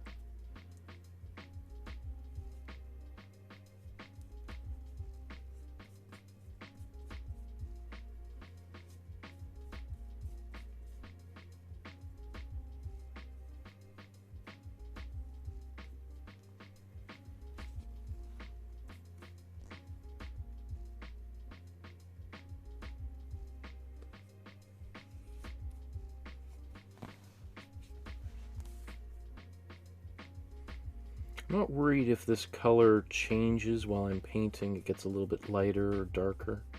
In fact, it's almost like desirable because his kind of color kind of changes a few times.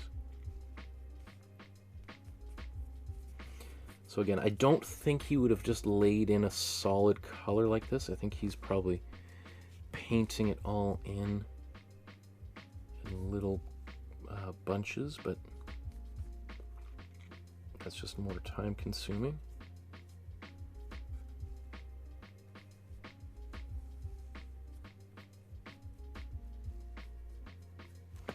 One thing I like to do is also do the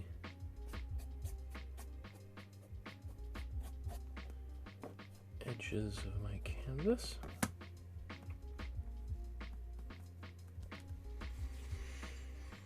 Okay, and there's this area I forgot up here.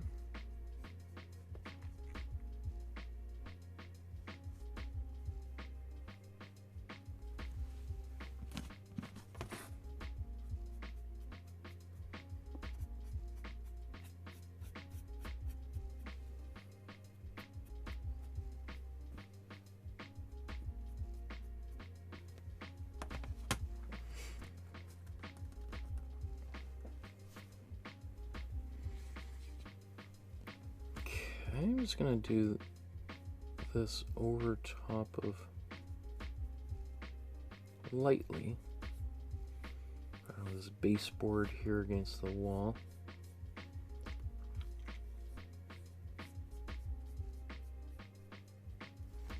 So less opaque, just kind of throwing that in.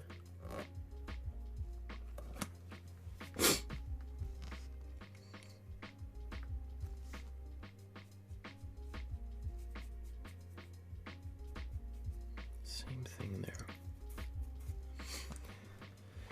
Okay.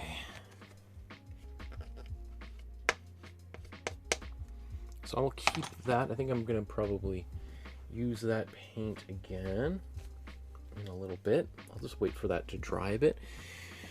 I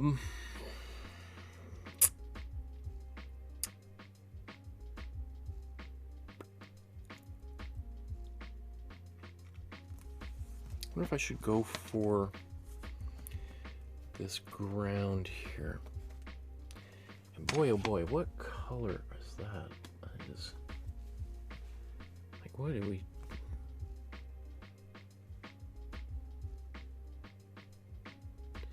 You know, it kind of looks like that same color might be underneath all of that. So I think actually I am just going to, I'm going to take this same color, maybe put a bit more white in there. I was just going to add just a little bit of warm blue in here because it is a little bit closer to us.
Okay, so it's not perfect. I'm not going to go in and try to make it a solid layer there. I kind of want to just keep it a little bit rough.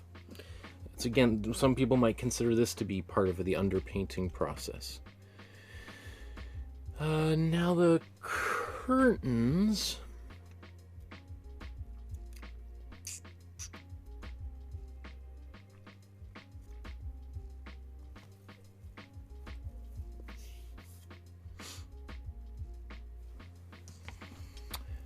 I think curtains are a little bit on the brown side. I think what we've got is, I'm going to take our warm yellow, a little bit of warm red. I'm just going to steal some of the blue that I had before, just mix this in there, just get a slightly dirty color. Oops, okay, too much heat.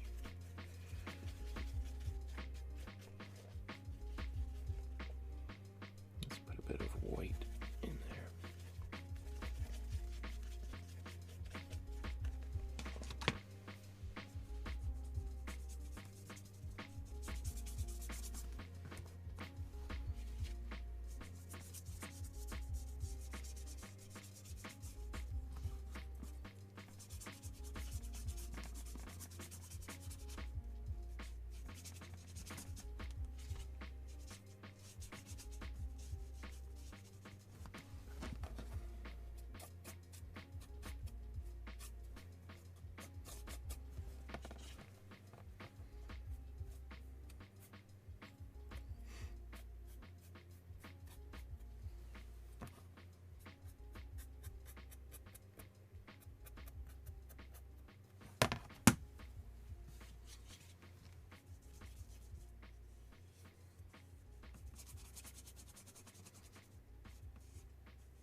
just get some color in there.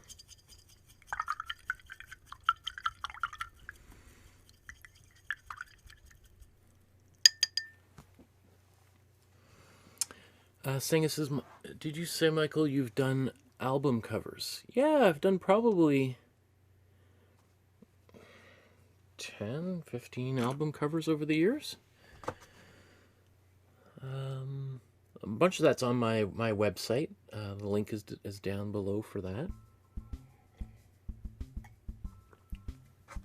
My website is a little bit out of date, so there's definitely probably the last 4 or 5 are not on there. One of these days, when I have a lot of free time, I'll which will never happen, that's what I'll do.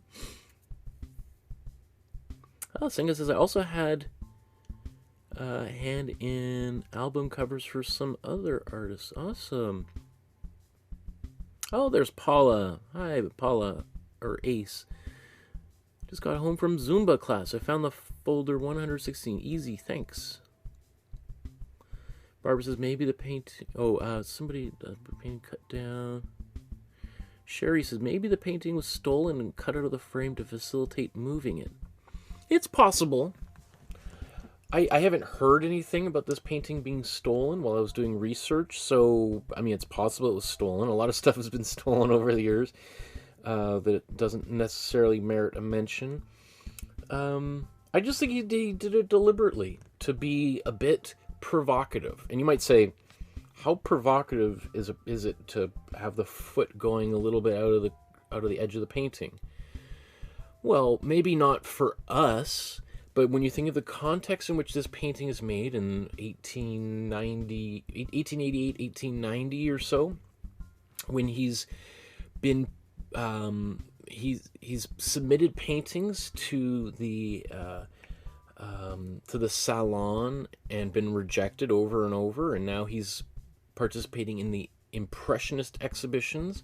That kind of thing would have seemed very provocative to the older generation of academic artists who would have been like, are you kidding me? What kind of idiot puts a foot like that getting cut off? This guy's just got to be a wild animal, just a complete farce. This guy's either a complete idiot or he's just trying to, he's insulting the audience to do something as outrageous as that. And so I think it's more him just, you know, kind of like wanting to kind of push the boundaries. Like, well, what?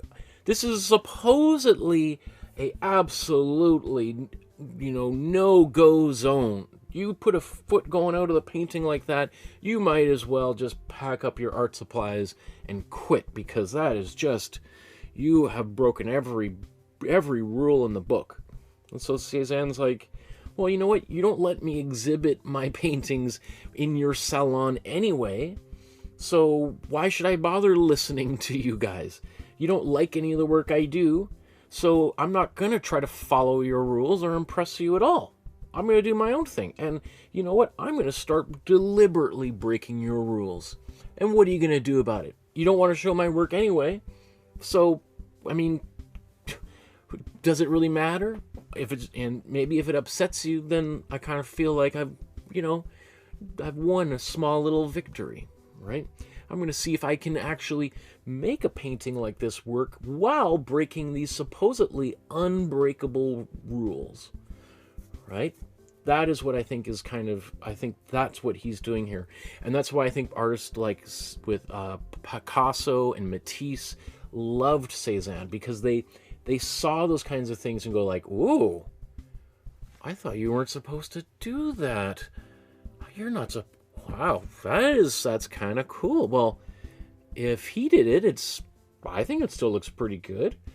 Well, what other rules have people been telling us? You can't do that, you can't do that, you must do this, you must do this. What other things could we question besides just a little foot going off on the side of the page? That's what I think is really going on here. And that's why I think, you know, that makes paintings like this quite fascinating, because they're happening at a time of real transition in art, where the monopoly that the salons had on art throughout Europe is breaking down very quickly. And all of a sudden, a lot of the so-called rules that had been in place for 1,000+ years are being called into question or being completely collapsed. And you have artists starting to kind of, test out the waters and see, speaking of Derrida and Plato's cave, it's that same sort of thing. It's like, the Plato's cave is like the shadows on the wall, and like, don't ever leave the cave because, who knows what's going on, outside the cave. And then artists like, well, what if we'll let's take a little peek. Let's go outside the cave. All right, well, I'm walking around outside the cave. I'm still alive. Nothing bad has happened to me yet. And they get further and further away. And this is Cézanne taking a little step outside that cave. Where did this water come from? Why is everything wet down here for some reason?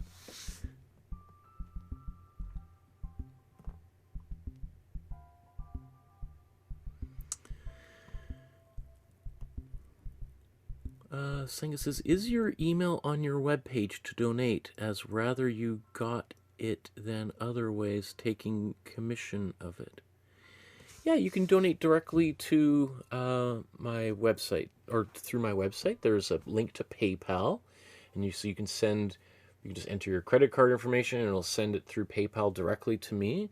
You can send an e-transfer through your bank using my email address. Yeah. I appreciate you asking. Okay.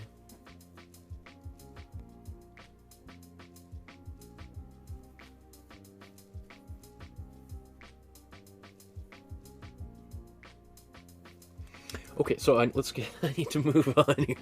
Okay. What should we do next? I think I want to just get more of these figures in here. So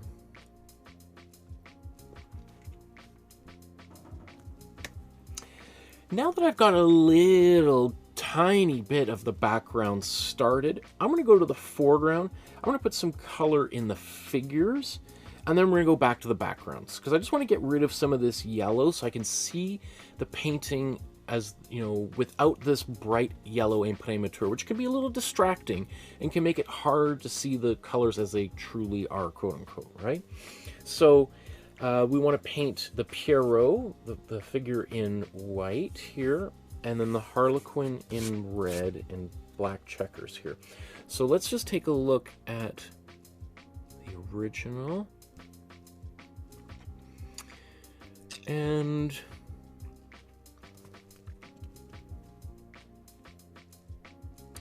I think what I'll do is I'll probably just lay a coat of relatively transparent white across the surface. So I'm going to take some of my matte medium here.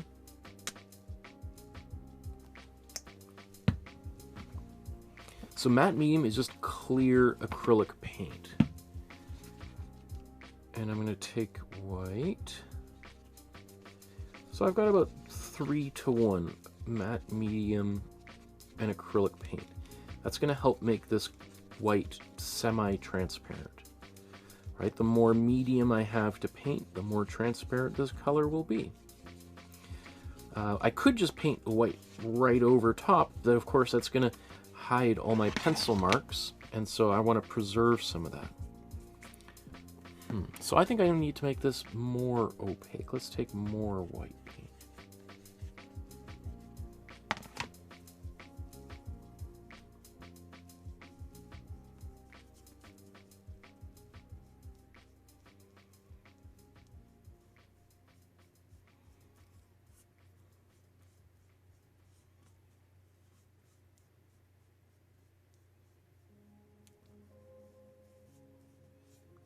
I definitely want this to be darker, but it won't hurt to just quickly slather in this layer right now.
Okay.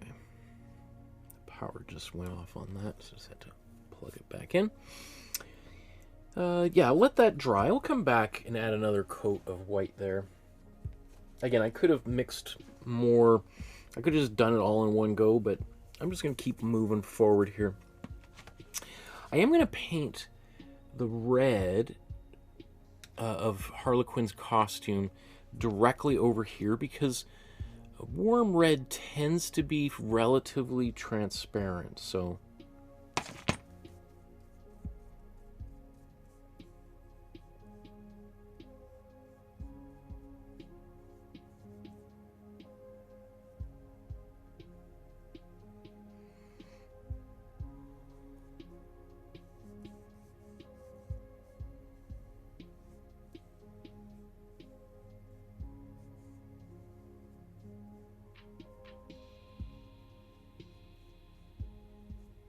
notice how I'm using a relatively large paintbrush as well. Like I haven't transitioned down to my small brushes just yet. I want to try to get as much painting done as quickly as possible, and using a larger brush is going to help me get paint on here quickly.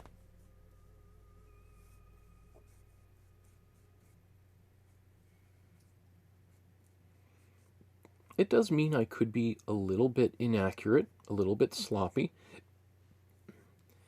but that's what I'm going to do. Like, as I progress, I'm going to clean. That's not on camera.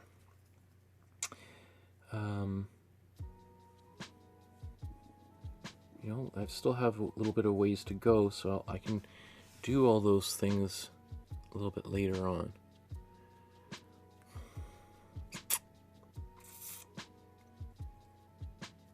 I'm gonna paint these shoes red. I know in the original they're kind of purple, but I'm gonna paint them red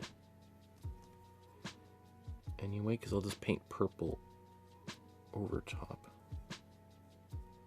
Again, my goal here is just to get as much of this yellow covered up as quickly as possible.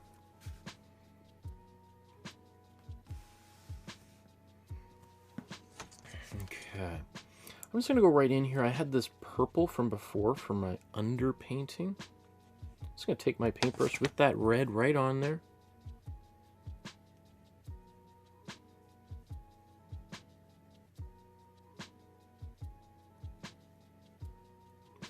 Right in the tri-tipped hat there.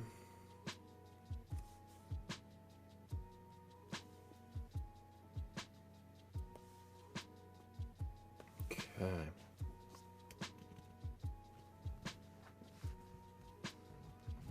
You know, maybe actually I'm just going to take this color, put it right on his shoes right now.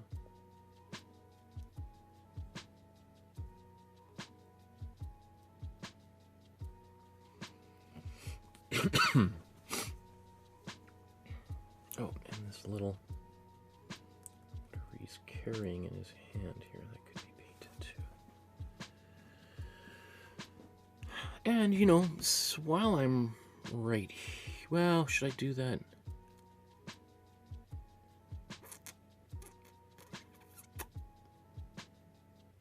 Yeah, I'll do those shadows later on.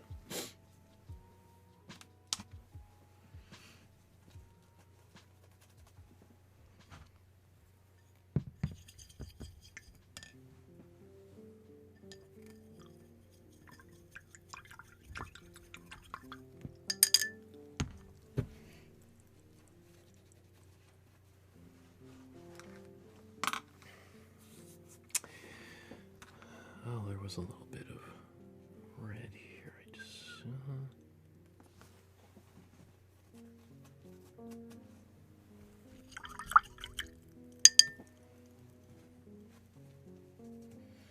So I'm going to quickly blow dry this.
Senga is like, 21 people watching and 14 likes. Come on, guys.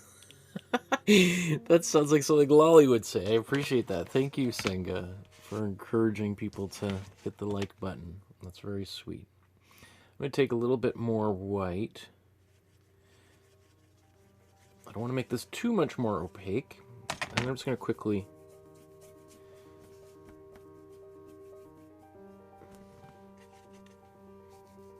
go do a second coat here.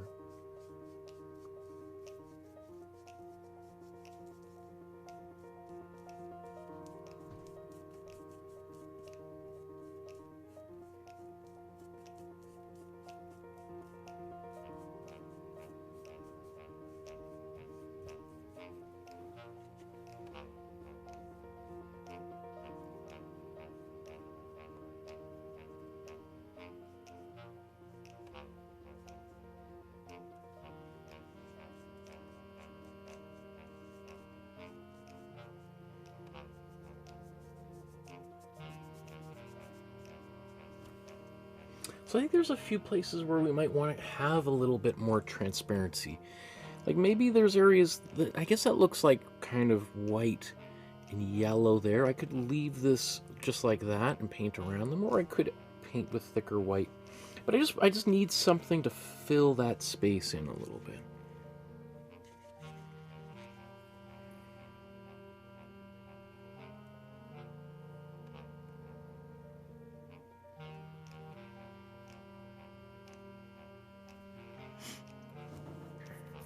Okay.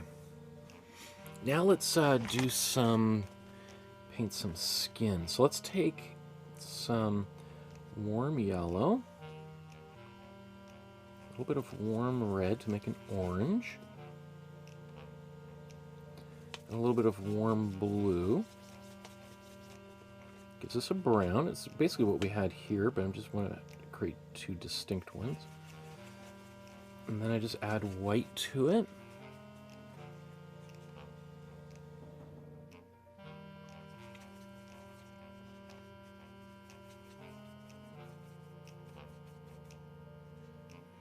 I'm just going to take my matte medium here.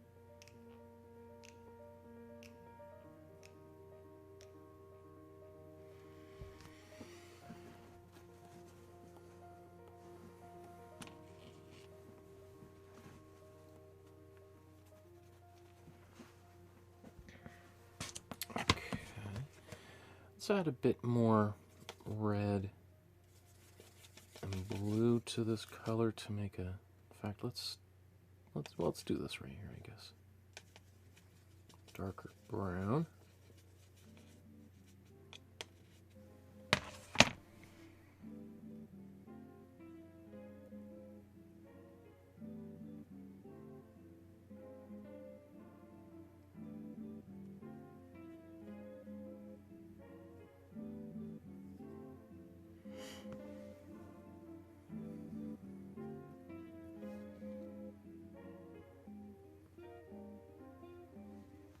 Okay, so basically right now all of my black, or sorry, my warm yellow has been covered up.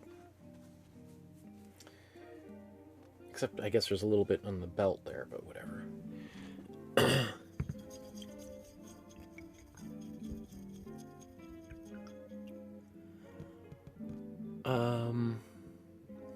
Pascal says, question, should we use museum color for the white suit? Yes, you could use that for sure. Got lots of white in there.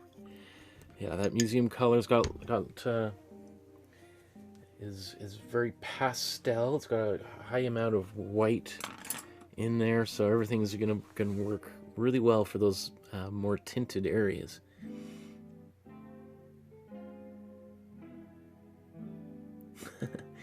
Ismo says, where are you coming from? Or Senga says, Ismo, where are you from? We will have a Michael Markowsky day, LOL. Okay. So now I feel pretty good. I feel like the basics of this composition are in place, right? It's now just a matter of starting to add the details in here, starting to kind of patch in all of these various different colors. Because now I feel like I've got a good handle on the painting, and that I can kind of I can see the colors for more closely as to what they actually are.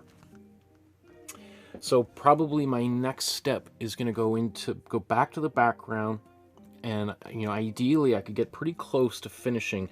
Probably what I'll do is add in all the patterns, and then I'll reserve the darker folds that you see in here for maybe a third pass on the background. Okay, so let's do just that.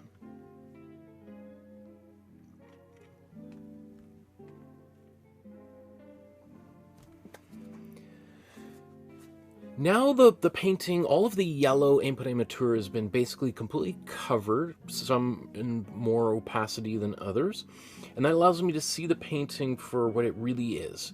All of the basic, what we might say, the local colors have been established.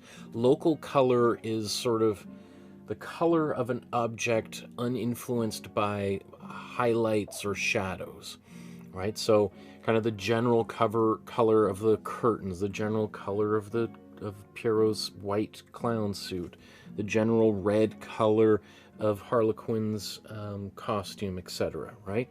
Now I'm going to go in and be more precise.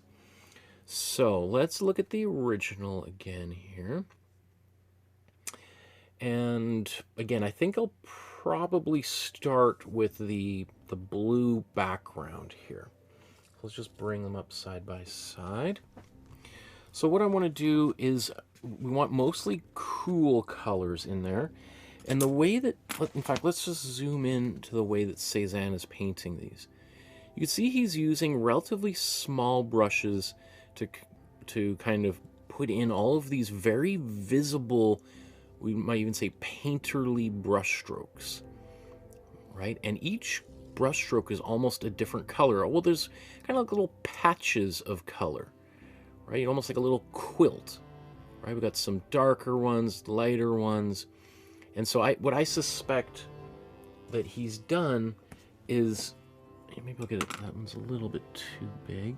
Maybe something a little bit more like this. He's kind of putting a little patch in there, patch in there.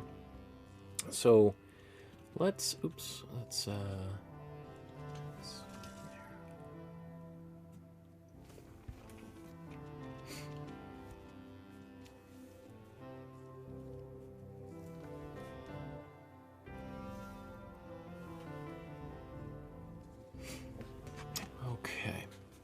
So I'm just going to be mixing and playing around with these colors. Maybe let's start with something a little more vibrant. So my cool blue with just a little bit of, puts a bit of white in there. Maybe a tad bit of black just to turn to slightly gray. But since I've got that kind of color already down there, I'm going to go for something just a little bit lighter.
what we need is a tiny bit.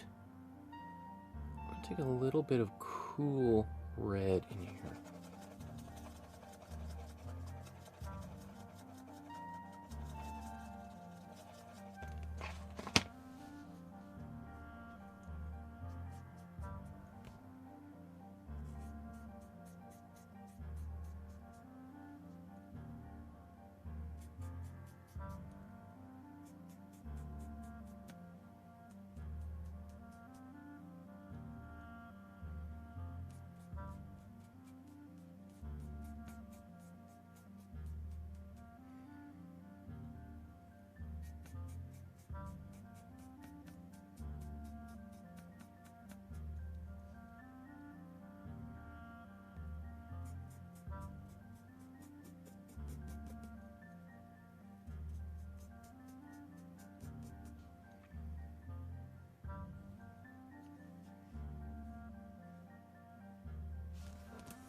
So I'm laying in color kind of quickly, not too worried about getting it all right.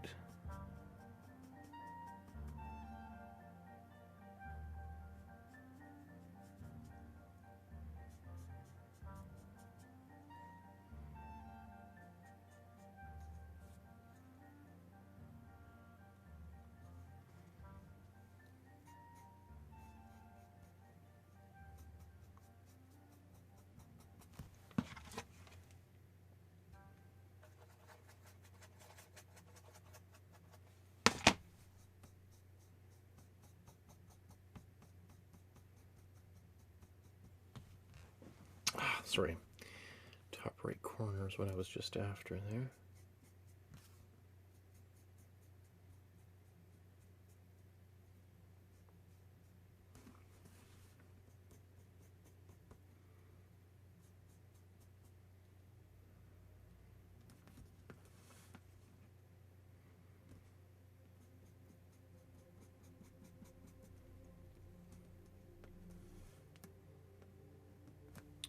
Maybe need to back out a little bit so you can, moving around too much, people get dizzy.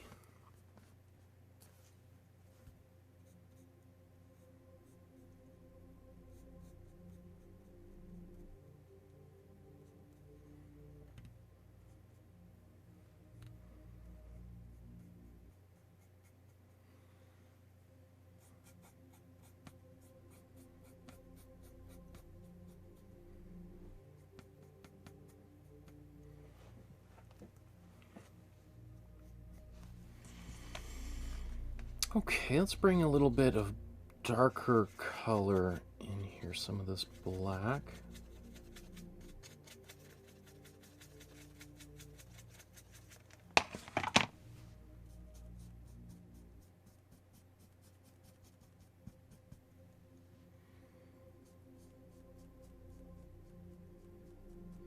And I'm not worried about going over top of any previous lines or anything. Or previous colors. And again, you might say, like, what was the point of putting in that initial blue when we just painted over top of it? It's because, well, you know, there's little areas where it can kind of come through, and I don't have to be so worried about doing this all perfectly. I can be pretty free-spirited with this application of paint because I'm not worried about the yellow just kind of coming right through.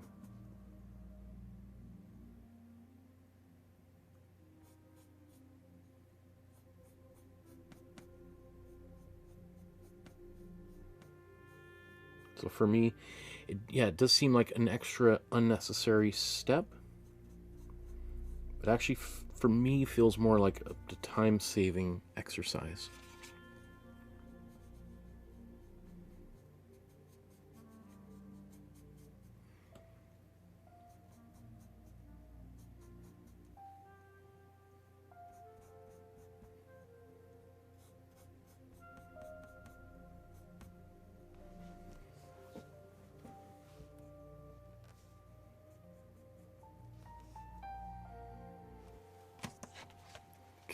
let's take some with a little bit more black.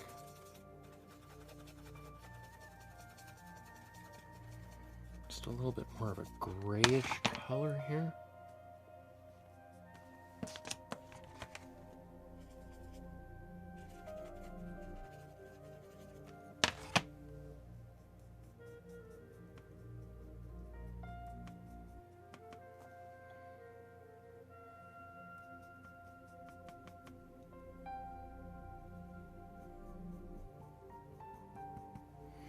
Now we could do this all day long, just sort of putz around with different blues and grays and stuff.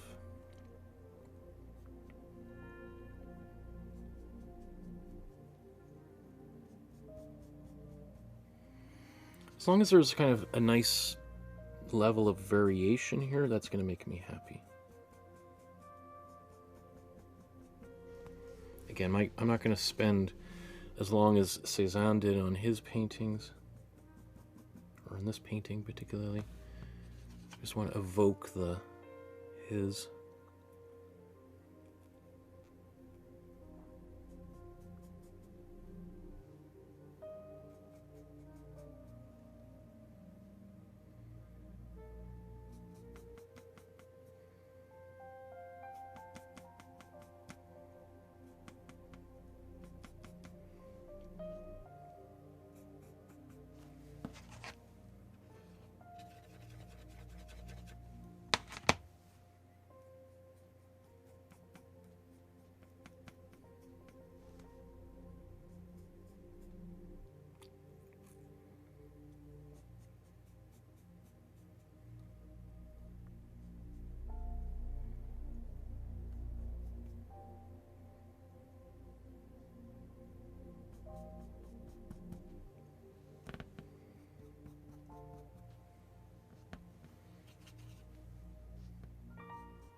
You should also see kind of the speed at which I'm working here, which,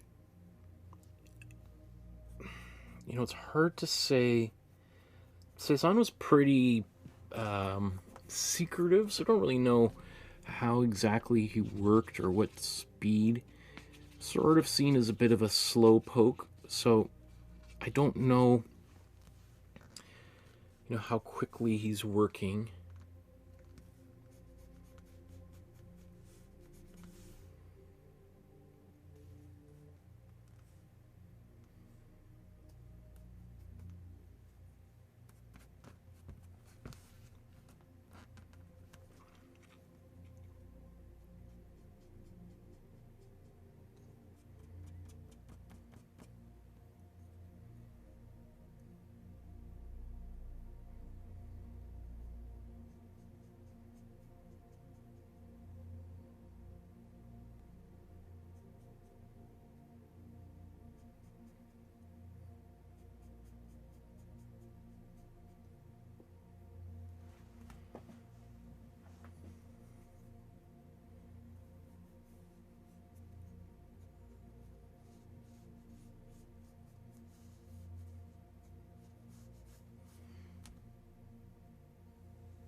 Okay, I might move on from that background. Oh, yeah, because there is some darker areas, but I'm going to be putting some darker areas in with the fabric later as well, and I might even want to touch that up. Well, let's get a little bit more on here before so that I'm not sitting here for 30 minutes just sort of fiddling around in those areas. I want to get more stuff accomplished here.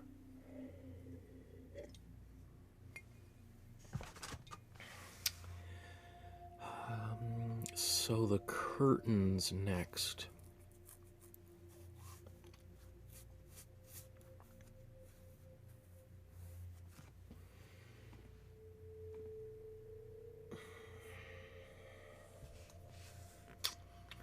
What colors should we do here? I want to use mostly cooler colors. There's a lot of like patterning in here. I'm not going to be worried so much about getting all of that. I'm just going to go right back into this kind of dirty mix of colors. So notice how I'm not using a different patch for every color on my palette, every color I mix. Things are kind of getting kind of muddy and mixed up, which I know can drive some people crazy. But for a painting like this with Cézanne, I can pretty much guarantee you this is the way he's working. He's just colors kind of mixing into colors, which, yeah, does make it hard to mix the same color a second time. But always just think we're trying to start from our cool colors in the background, working our way to the warm colors in the foreground. So you just always ask yourself, where is this color? Is it in the foreground or the background? It's in the background right now, so that means I'm using mostly cool colors. And yeah, maybe there's little bits of gray and everything, but I like that. I like that the color isn't just right out of the tube, and I guarantee you that's what Cézanne liked. He kind of liked colors that are kind of muddy almost. Not to everybody's taste, but that's what he's got going on here.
So I have the original just right over here.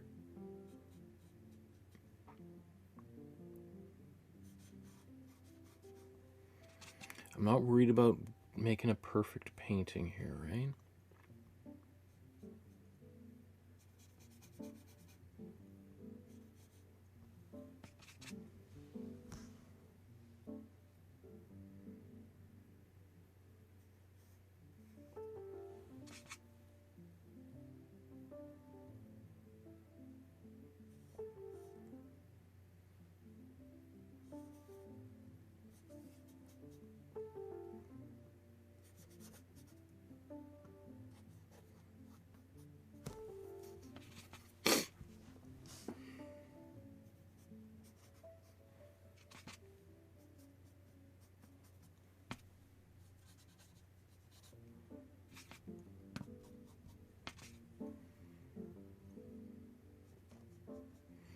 So I'm kind of making a bit of stuff up as well.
Some of these colors I'm going to paint over top of, probably most of them with other colors, in this case some blues and things. And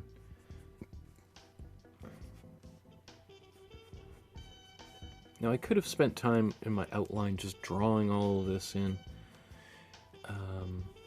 rather than painting it right now. But one thing is that would just take me a long time. It would really slow my whole process down.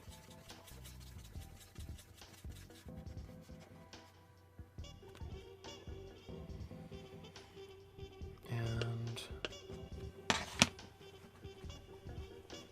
I want to get as much painting done as quickly as I can here.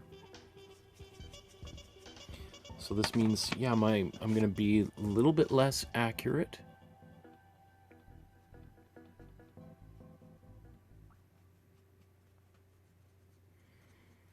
But I see that as an opportunity to be playful.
let's take a bit of cool red, mix this in here to get a bit of a dark purpley blue.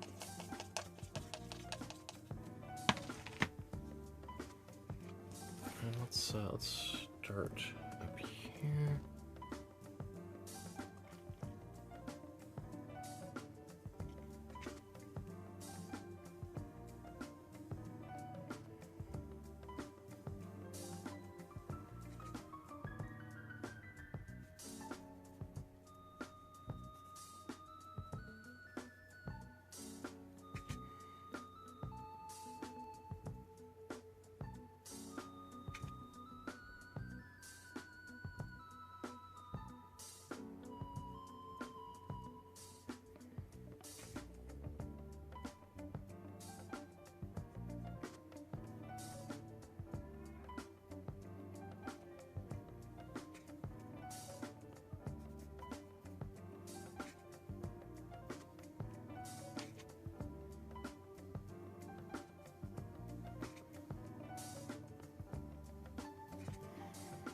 As I apply some paint, sometimes I look at the original, I go like, oh, that's not quite the right color that he used right there. And I'm like, yeah, but who cares?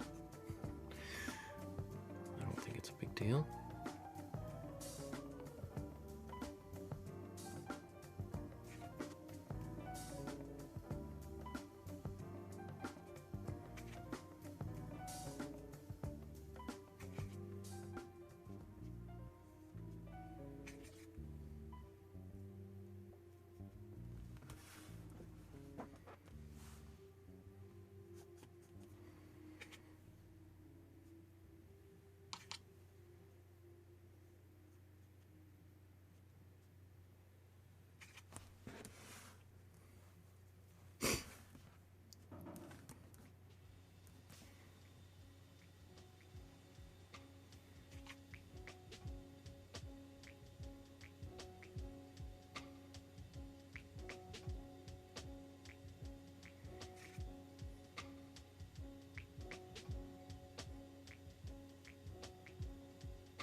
Okay.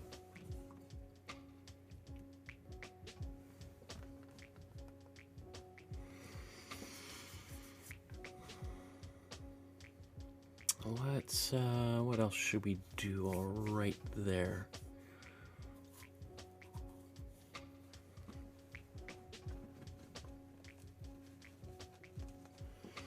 Well, it looks like he's using some cool yellow,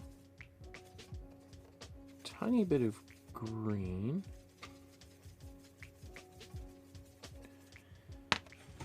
and will this show up?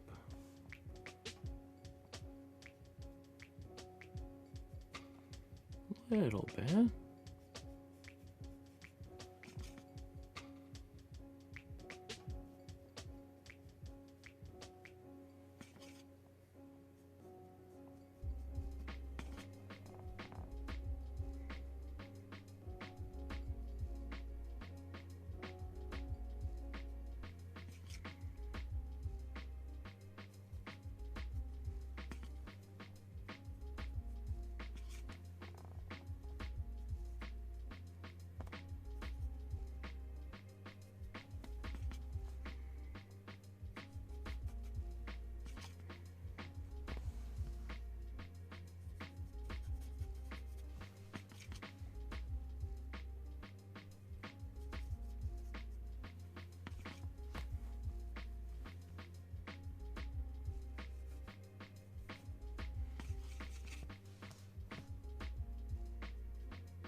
Okay, I want a bit of a teal quality going here. Let's take our cool yellow, cool blue,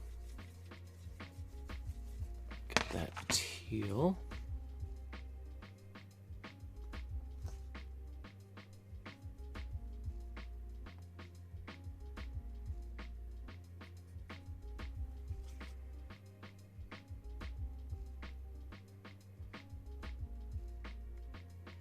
Again, notice how I can be kind of sloppy. I'm going to do a bit of outlining over top of some of this.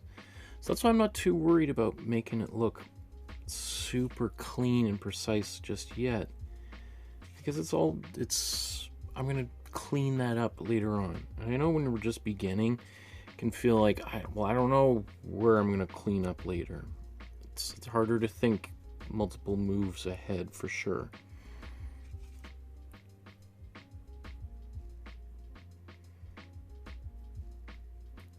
That's where I think you need to just sort of let go a little bit, have some fun, knowing that you're going to come back and make some alterations to things later on.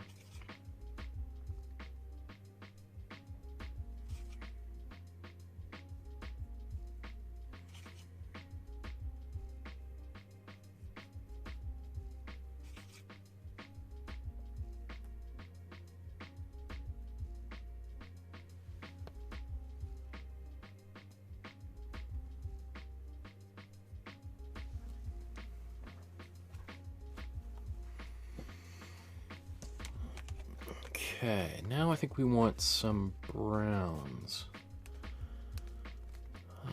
Let's make a cooler brown. In fact, let's just get a different brush. Let's take our cool yellow, cool red,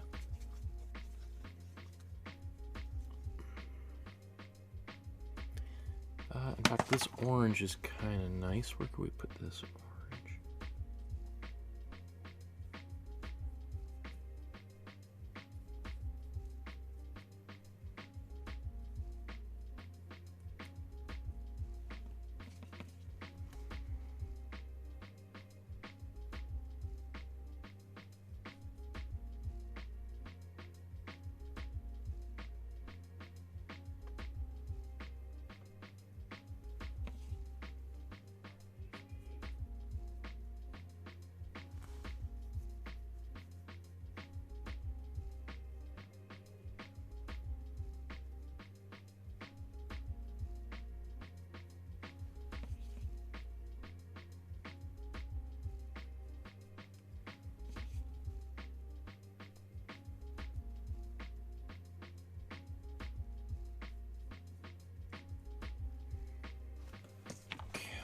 Let's take some cool blue, mix this here. Oops, sorry.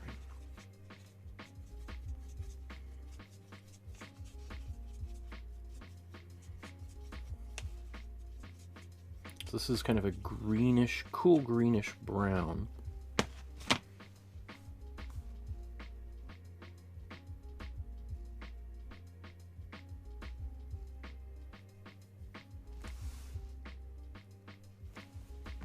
I'm just going to switch to a smaller brush.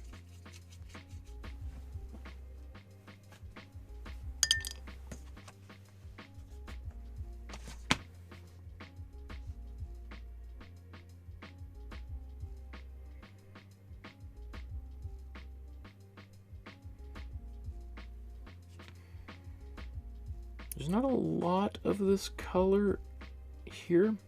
But that's, again, some of those nice things are just like a little bit of variety.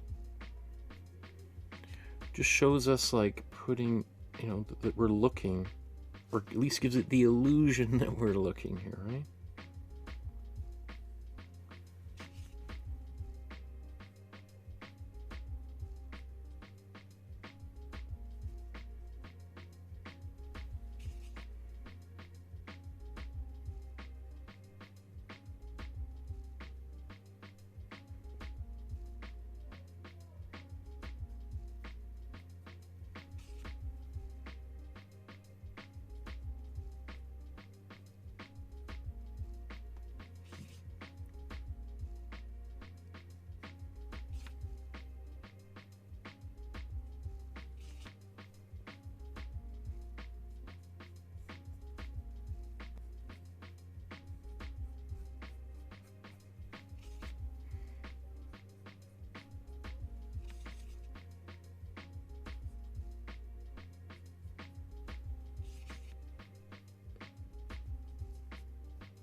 Now I think, oops, I want to kind of go the other way. I'm going to take some warm yellow.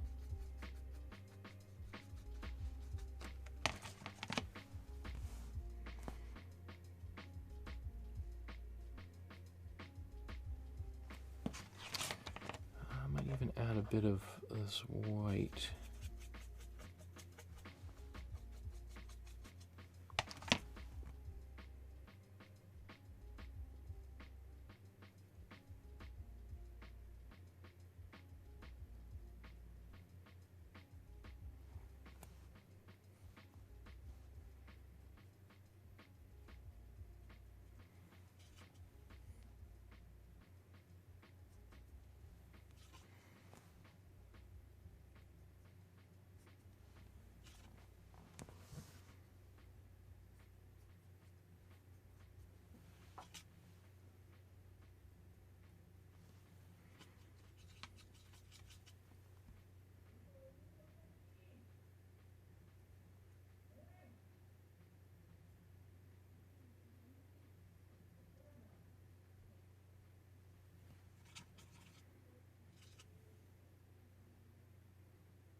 I want to get basically as much of these colors in place within the next maybe 2-3 minutes here.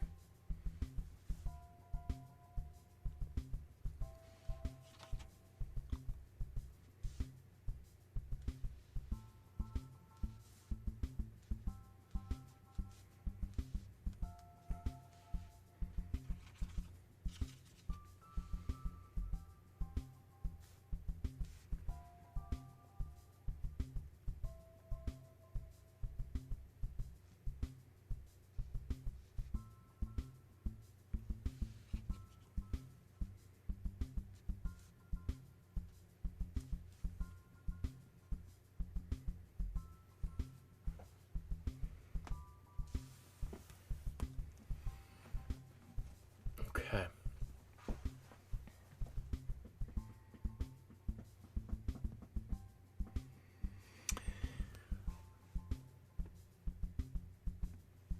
I think that's pretty good for right there.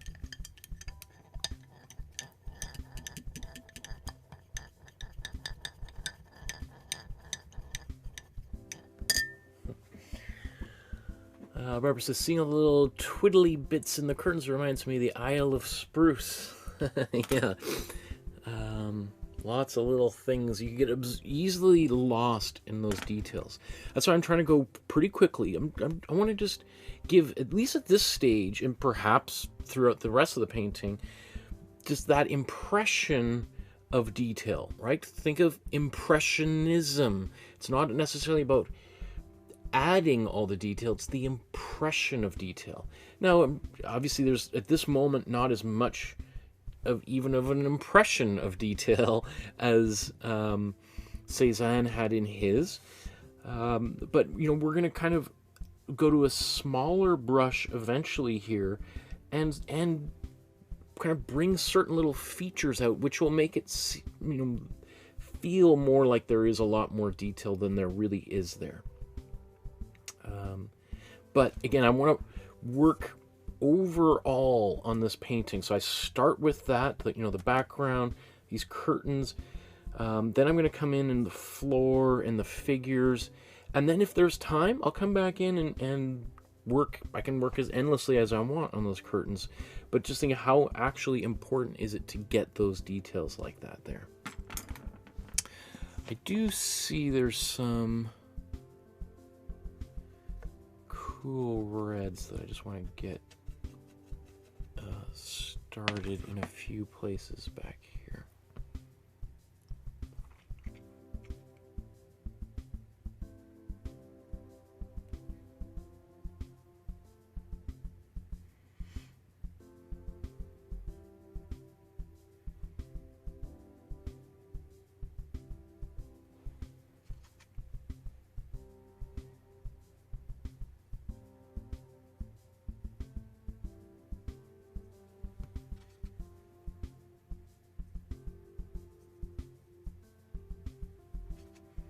Now, obviously, a bunch of this painting doesn't actually exist in the original, so I'm just kind of riffing and making a few little things up as I go.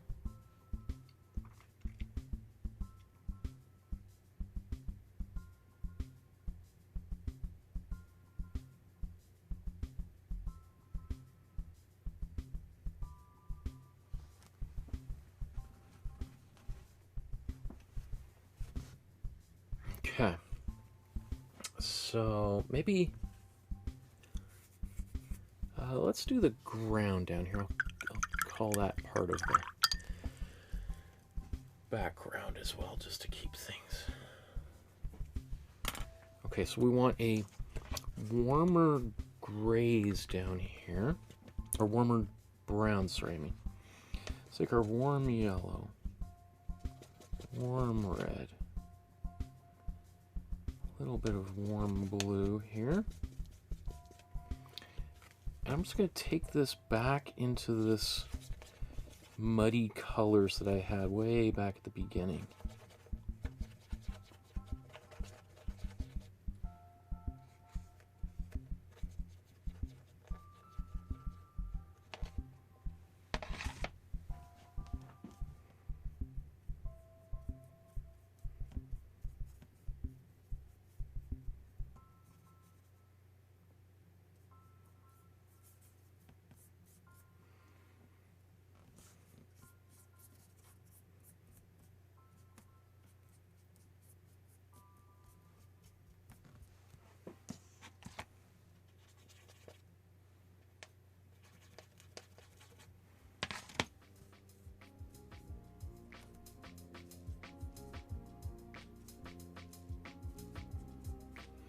So at this moment, I'm not even really looking at the original. I just want to get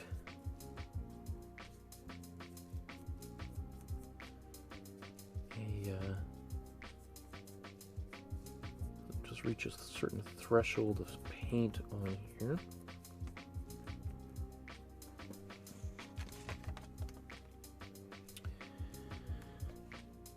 Okay, let's put a bit of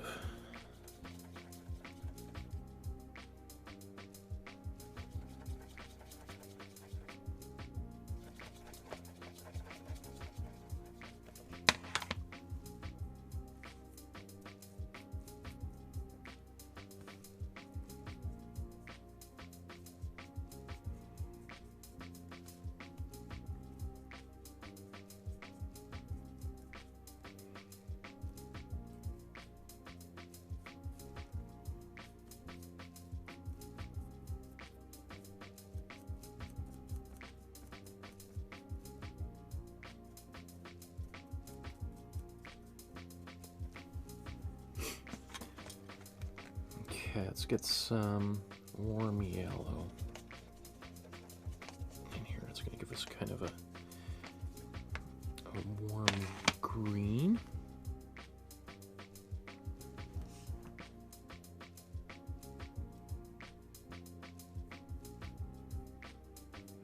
And all this paint, because I'm painting so quickly, is kind of blending and mixing together.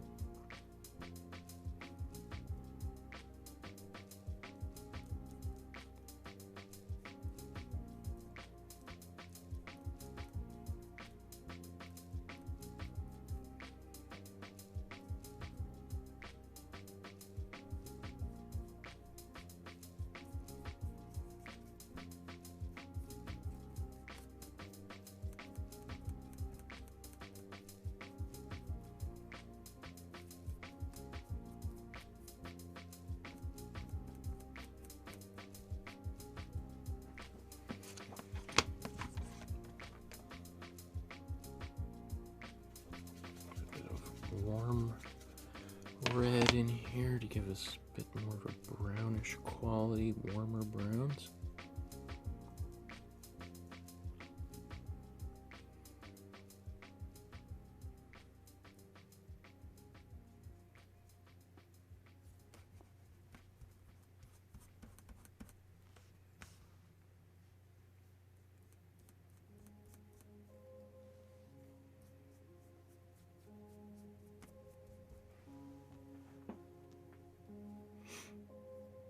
Okay, I feel like that's pretty good for right there. So I'm going to go to maybe a bit smaller brushes now.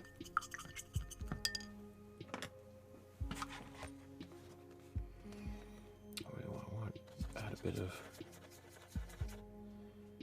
gray.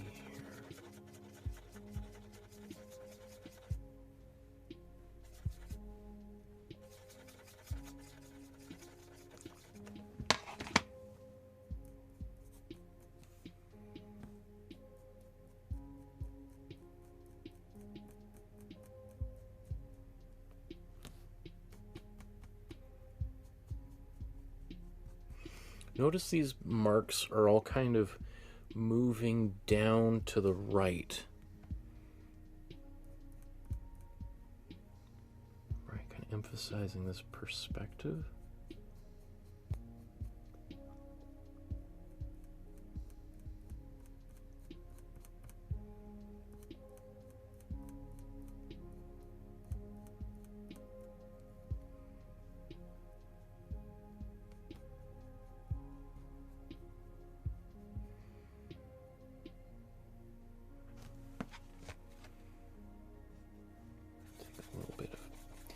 Cool red, a little bit of this pinkish quality.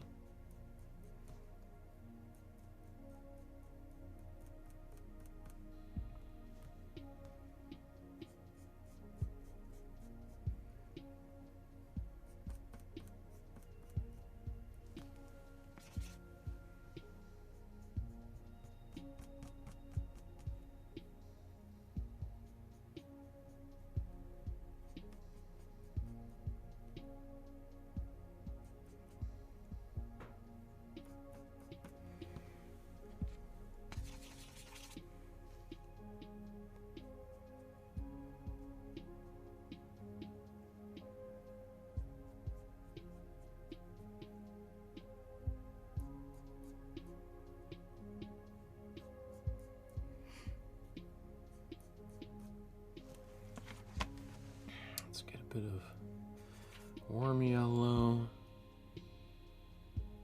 Take a bit of warm red and cool yellow. That's going to create a slightly dull orange, right? Because we've got all these. Maybe that's almost just too much white in there. Let's do that again with.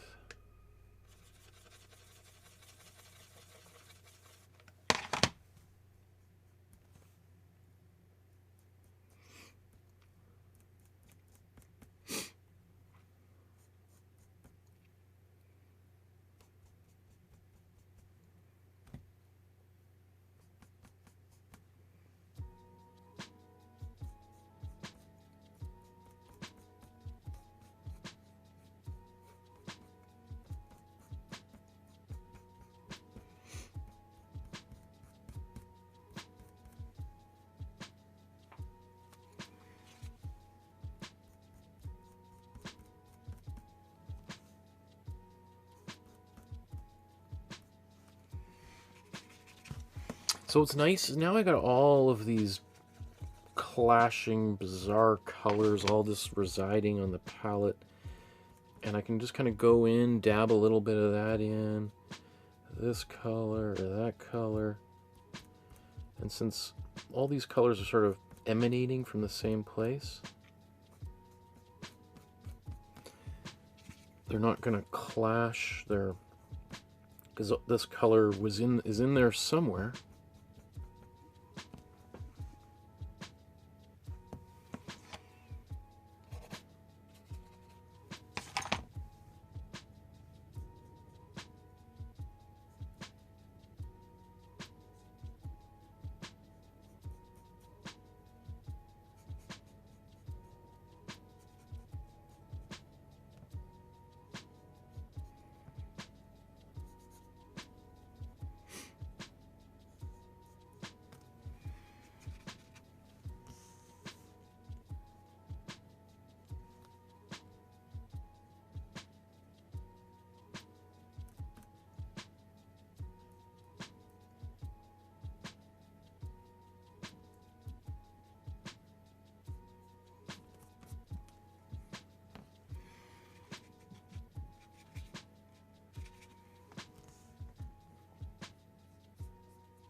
Okay, I think I should probably move on from that.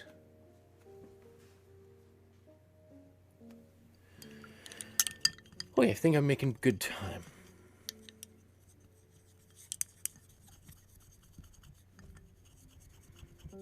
Ismo says, we need to get Michael to do a Zoom class. People have asked many times about doing something like that. Currently just don't have the time for something like that. And if I did, I'd have to charge money for it, and I kind of want to keep these classes as democratic and as accessible as possible.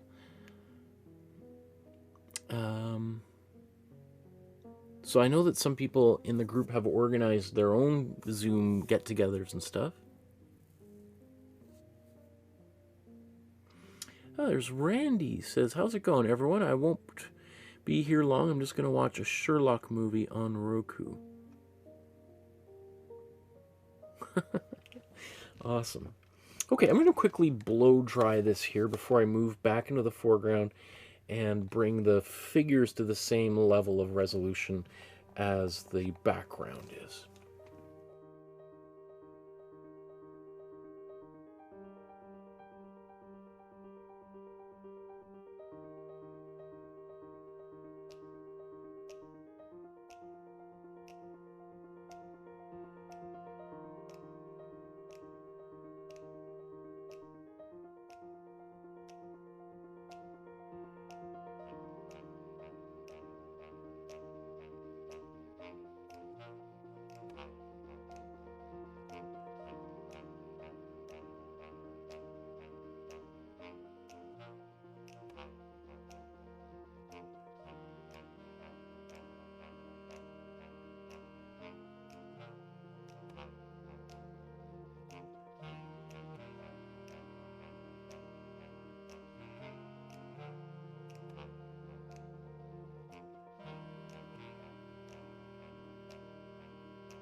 Okay, just before I start, since it is Mardi Gras and the day of excess, in the day of eating fatty, sugary foods, on my way back from spending time with my daughter, I stopped by the local Polish deli down the street from my place, and I can't even remember what these are. Somebody else probably watching right now. But I was like, I need to get something to treat myself before I spend the next 40 days fasting. I mean, maybe. Well, we'll think tomorrow morning if I'm really going to do some fasting. But I really need to indulge as much as possible before I consider whether or not I want to do some fasting. So,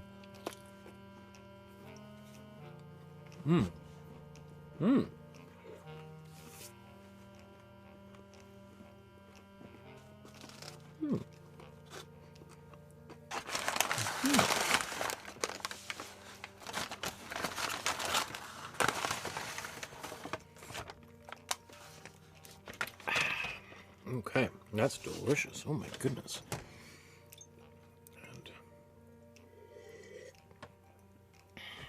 Okay, and then this was some sort of apple something. Came right out of the oven when I was there. I was like, oh, I'll take that. That looks good. So, let's, take a little moment to have a little snack, celebrate life.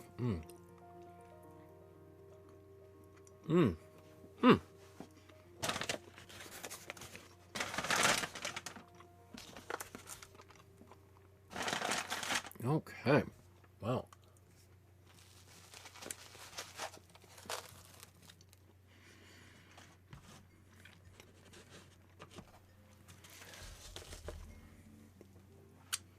Thank you for watching me eat. I really appreciate it. Hope it's as exciting as watching me paint. Okay. That's not food.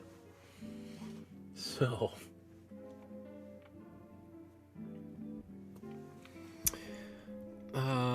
Where should we go?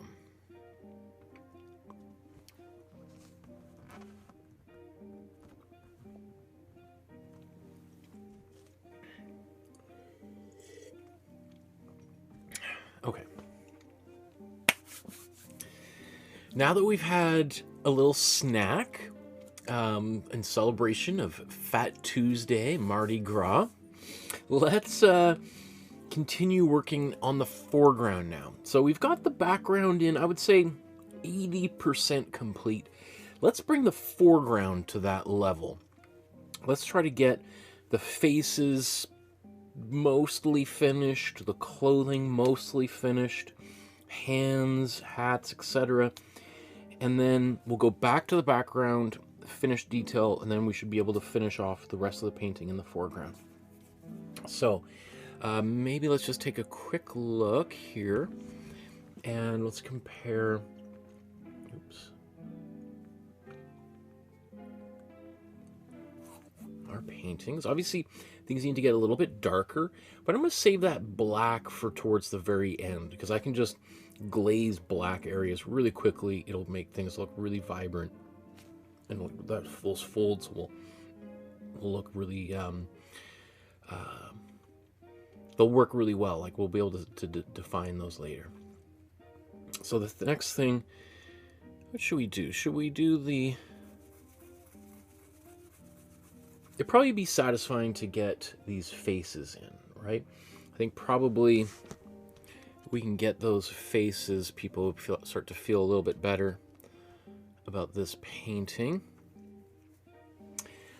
And so obviously while we're working on the faces, we'll also work on the hands, because we generally want to use the same colors there. Let's see.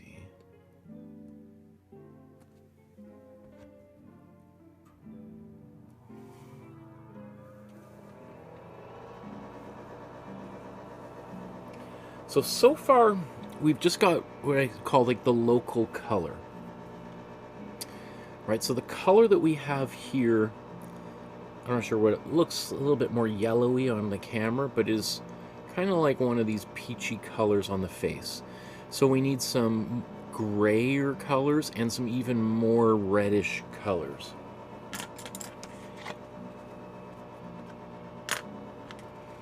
So here's where we were mixing our browns earlier. Let's basically remix this.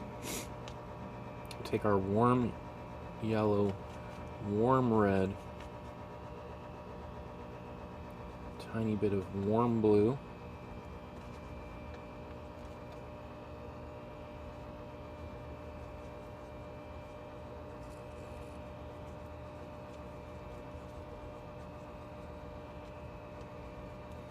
so here's a darker brown.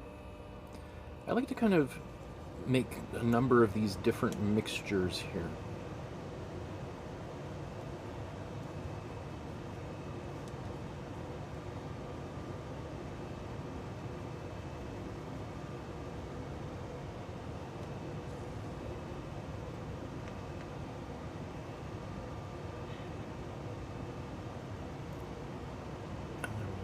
Maybe I'll make one with mostly warm red.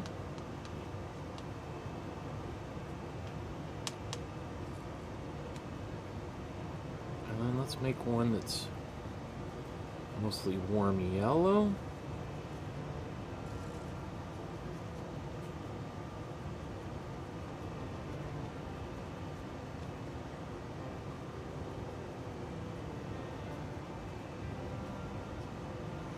Right, so now I've got 1, 2, 3, 4, 5 different colors. In fact, I'm going to do another one where I'm going to take some the warm blue, white, that gives me a green, and I'm going to take some my black, white, let's take much more white, and this gray,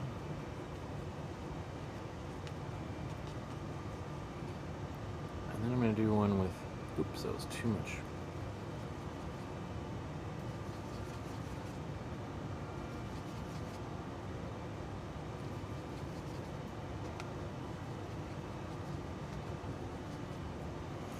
So essentially what I've done now is I've basically created all the colors I need for this painting. Now I'm not expecting, or for the skin tones I mean, I'm not expecting everybody to be able to follow around that or mix all those colors either. I'm just giving myself a variety of browns, of warm browns, right? I've got some of those browns that have more white in them, some that have a little bit less. All right, so here's my first, this is basically just a pure warm brown, right? It's a little bit more on the reddish side. Then I added a little bit of white to it, right? And then I added even more white to it. I then made one that was kind of like this, but if we had added more yellow, warm yellow, all warm colors for this. I made one here that is mostly, I just took my brush and I just painted here and made one that's mostly warm red. Then I made one that was kind of a bit grayish. So I've got kind of a greenish gray and then one like a bluish gray. Right, so lots of different options for this painting here for me to dip in and out of as need be. So maybe I'm going to start out with my blue gray color, and that way I can kind of define some of the like eyebrows.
That's my greenish color.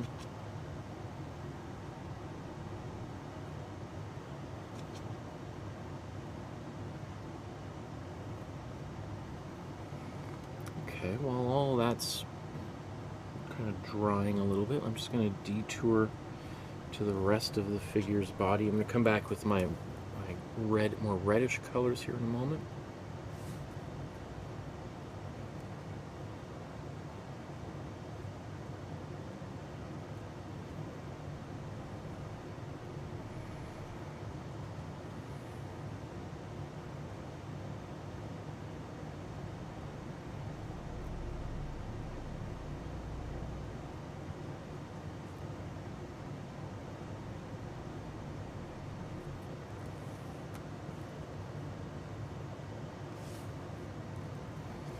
Now you can see this guy's face is much more green. In fact, you know what? They're so different.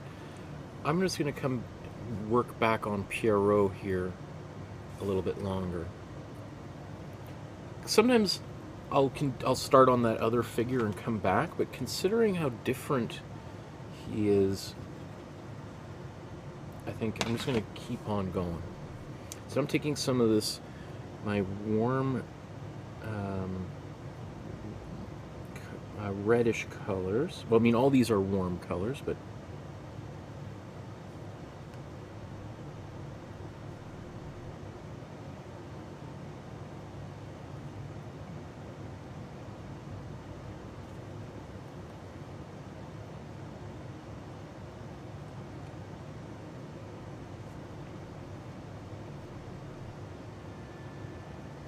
I think with Cézanne, you can't go too far with patchiness, right? Like the way that he paints, everything's got these sort of, I don't know how to, like patches, like of, like, you know, like quilty kind of shapes. Like you can imagine, like we're stitching in, fixing parts of fabric that are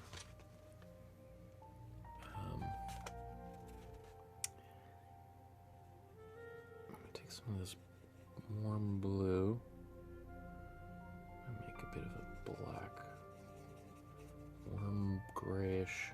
In fact, let's take even a bit of cool blue in there. That's going to give us a really dark cobalt-like blue. There's a bit of white on there, which means it's not really as dark as I'd like it to go, but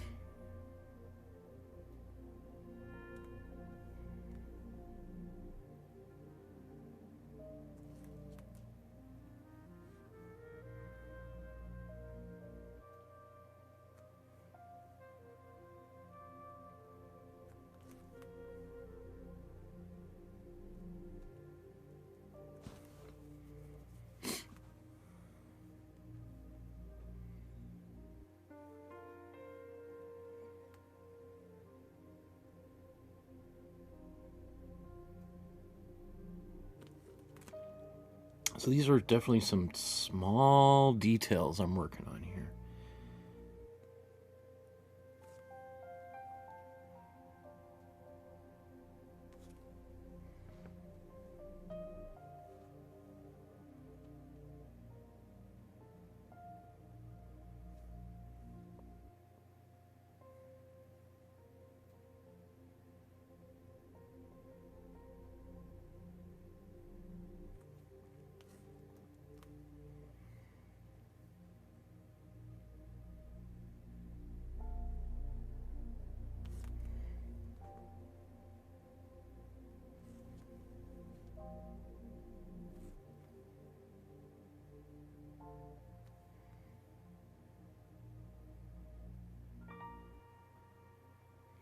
When it comes to ears, you pretty much can't go red enough. You can really go, you could pretty much paint them bright red and people are going to be like, oh, that makes sense.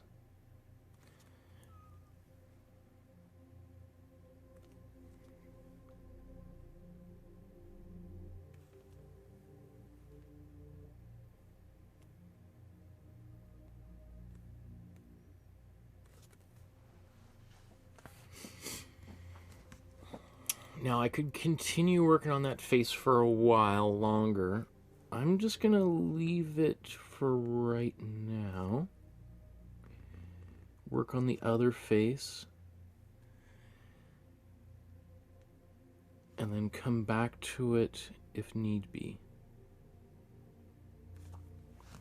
I mean, I'll probably even go a little bit darker in the pupils and irises a little bit.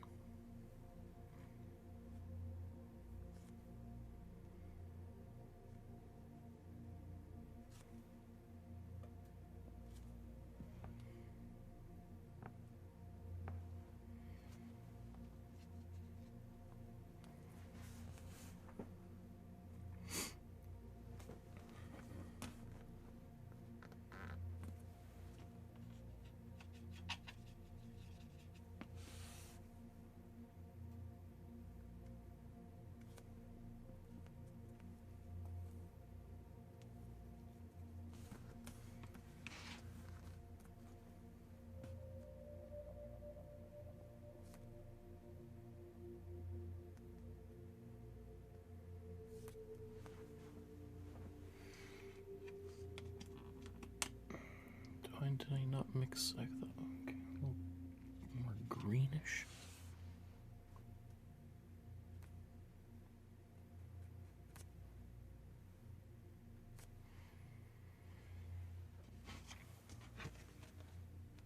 I'll take a bit more of my kind of yellowy, peachy color.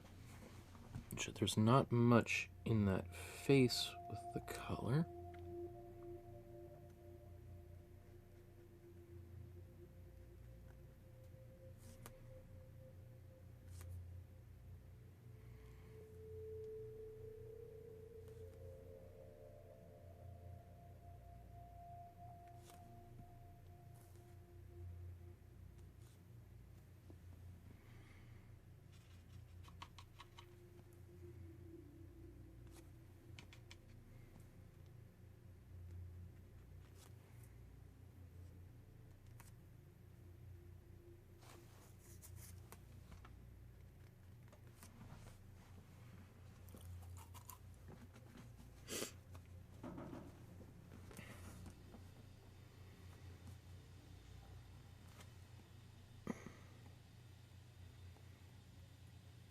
Okay.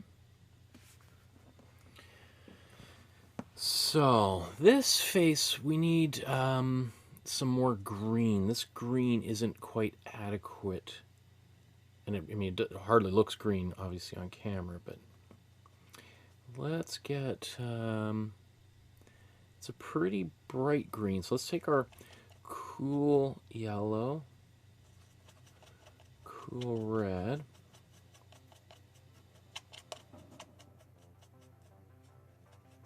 Just a little bit of gray in there just to, well, maybe that's, well, we'll see. This might not be dark and bright enough, I thought.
It's going to mix a dark brown, warm yellow, or sorry, warm red and warm blue. It's maybe a bit of warm yellow, but it was pretty much all dried up there.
Let's get a bit darker with this green. You know, I think I need a bit of warm yellow in here.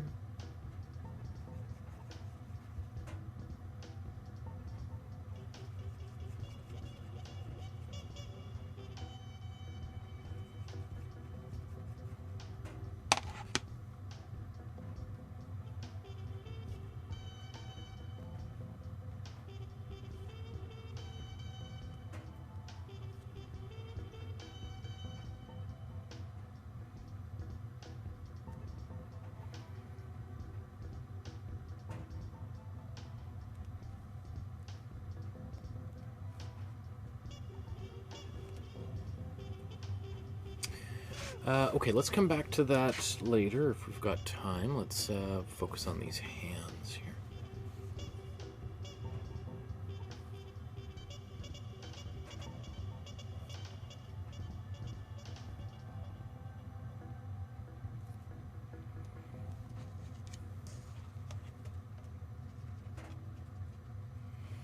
Some pinks in here.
Dark brown.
Okay, I'm nowhere near perfect, but I think that's helpful. Right now I've got some figures roughly blocked in. And now I can start working on the clothing, which can take a little bit of time, right?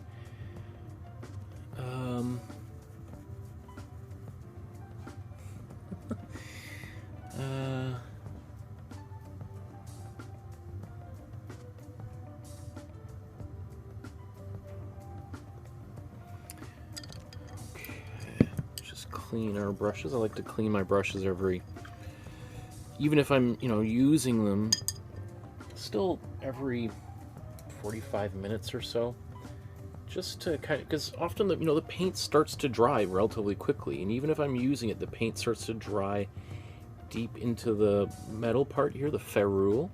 And if you just keep on working, it's possible that towards the end of the painting, there's less bristles that are active. Everything else is kind of stiff. So let's going to blow dry all of this here.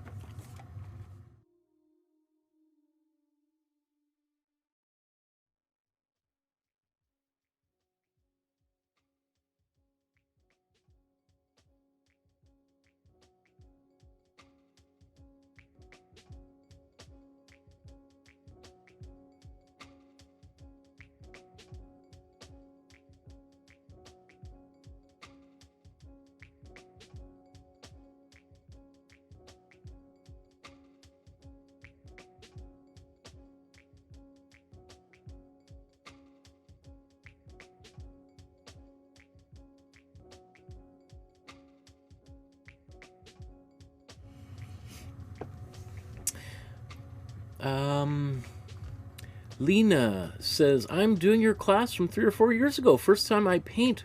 I love how you teach. It helped me a lot. Thank you so much. Lena from Tunisia, North Africa. Wow, that's so cool. That's awesome. Sorry, I just had to, I have to enlarge that text. Wow. What time is it in Tunisia right now? It's got to be like midnight there. Wow, that is so cool. Nice to see you, Lena. I'm so glad that you're doing the painting class. That's so cool. It's the first time you painted. Oh, wow. I'm so glad that you're picking up that skill, and just think about all the amazing things you're going to be able to do once you really know how to use paint. Ah, awesome. Well done. Just made my day. Thank you so much, Lena. Okay. Let's do the fabric of these figures now. So, same sort of thing. It's mostly, we're talking like all these colors are about 90% white. And I could mix all of these, pre-mix a whole bunch of colors like I did with for the faces. But I'm just going to go right in here, take some white, and let's zoom in a bit. Oops.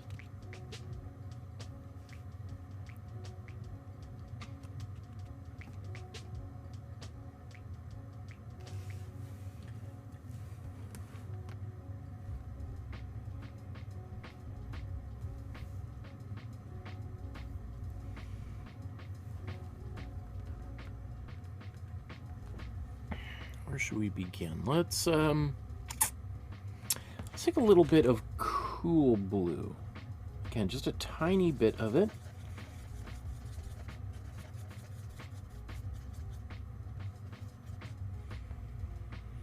And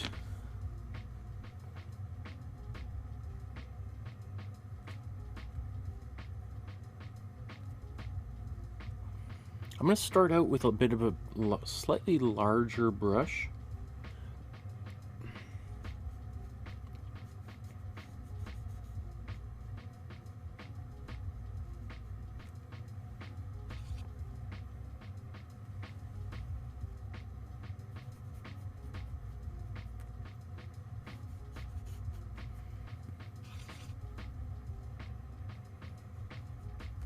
Not super concerned about getting the exact right colors here. I just want to kind of fill this in as quickly as possible with a myriad of different whites here.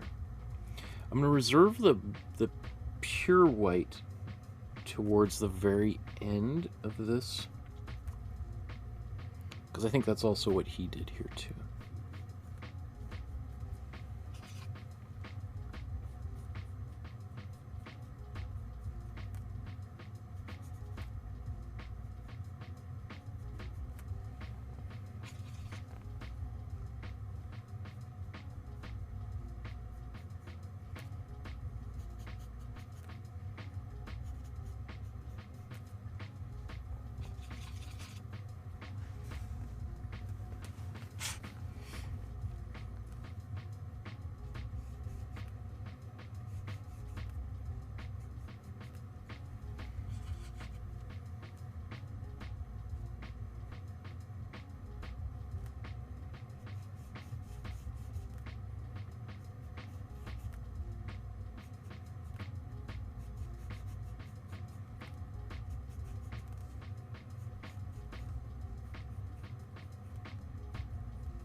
Again, this is my cool white. Cool blue with cool white. Or, sorry, cool blue with white. Blah, blah, blah. Oh, let's look at the hat before I move on from that. Yeah, good. Let's put that up here.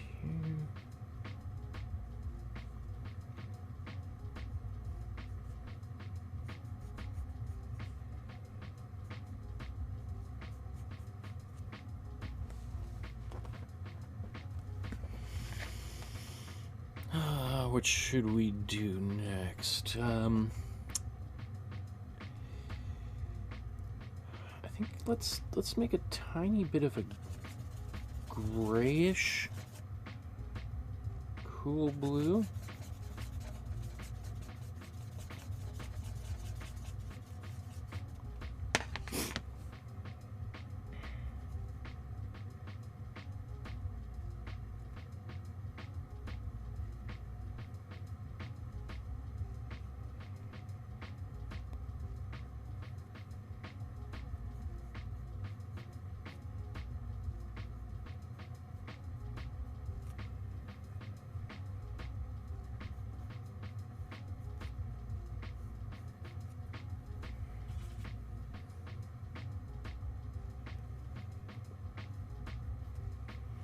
Again, don't worry about this being the exact right color that goes in these places. I'm mostly focused right now on just value. Just thinking about getting darkening in the so-called right places. That's way more important than mixing the so-called right color.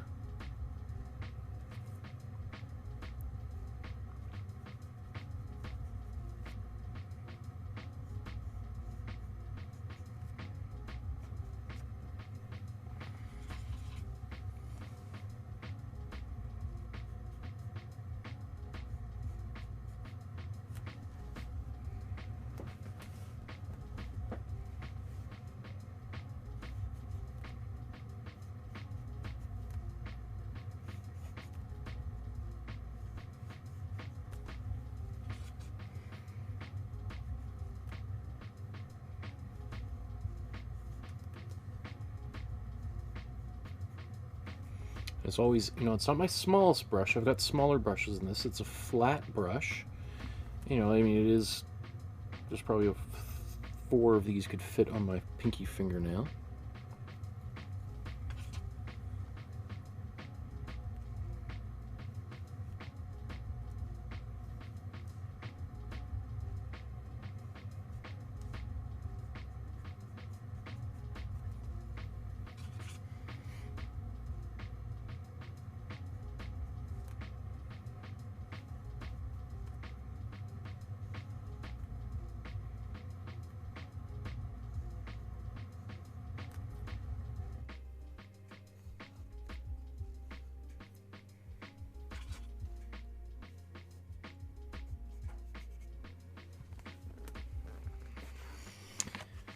Okay, let's take a bit of cool yellow, take a bit of cool blue.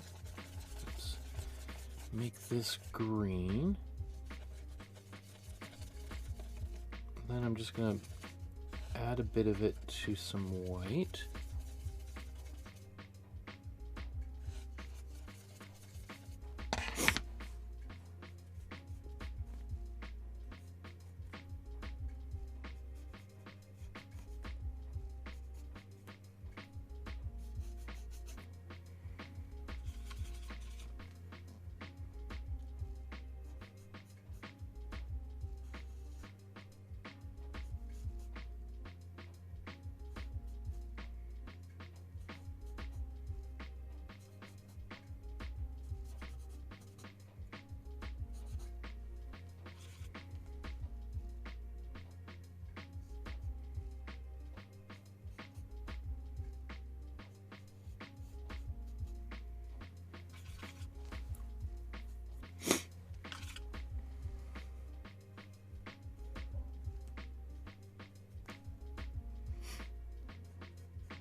Okay, I just took a little bit of this warmer green that I had here, just adding that in.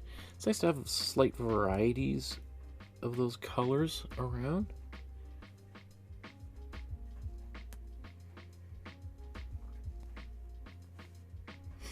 Because all this paint is still kind of loosely wet, it kind of blends in pretty well.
Now let's take just a tiny bit of cool red.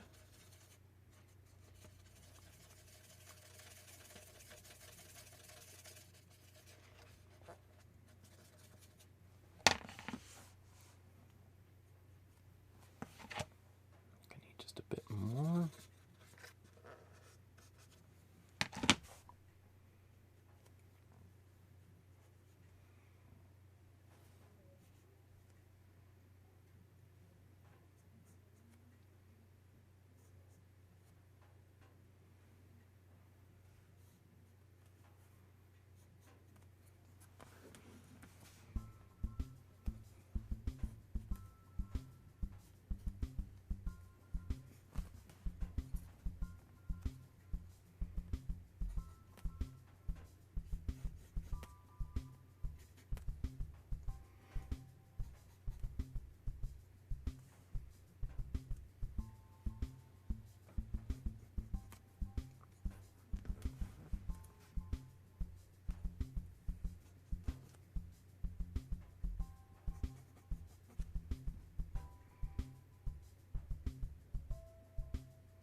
Okay, excuse me. Let's take a bit of our, we're going to start getting darker now.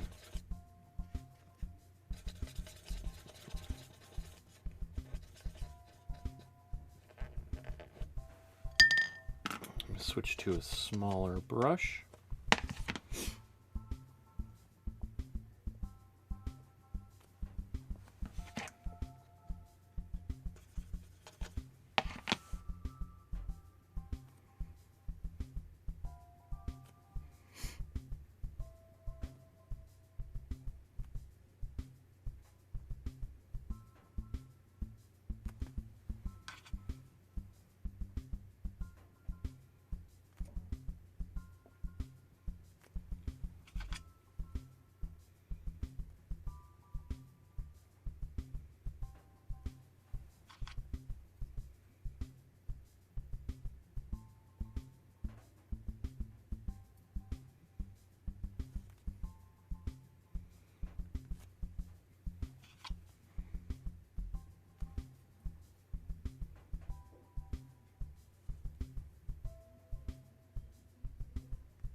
I am going to go back in well, maybe I'll go back. I plan on going back with some white back into a few places. The reason I'm sort of starting to kind of do a tiny bit of outlining here is it can get a little confusing when everything is kind of in middle values. So by kind of doing a little bit of outlining, I'm just clarifying things for myself. Because that's what can happen. You can kind of get sometimes lost in all these details, and then you're like, oh my goodness, I don't know where I am anymore. It's just, or at least I do. That sometimes it happens to me. So there's, it's like a process of kind of building, and you kind of go a little bit down the road, and then you gotta kind of stop and clarify a few things. At least I do. And then I continue back on the road.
Okay, I think before I just get too caught up in those details, let's just come back.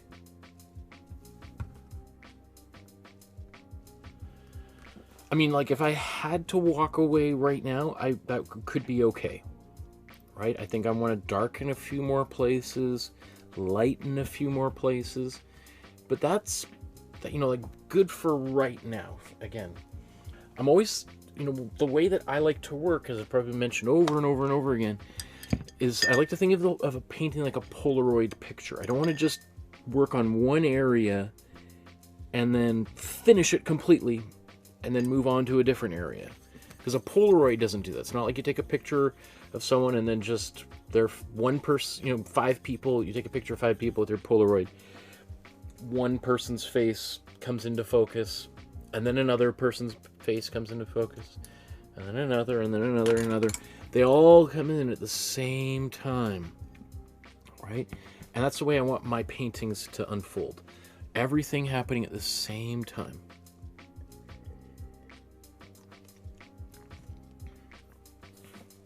so that if, for instance, I did have to walk away, I could be like, well, yeah, I mean, it's not exactly the way I would like it to be, but I'm happy enough, right? Like, I really should run in about an hour. So let's focus on the Harlequin figure here.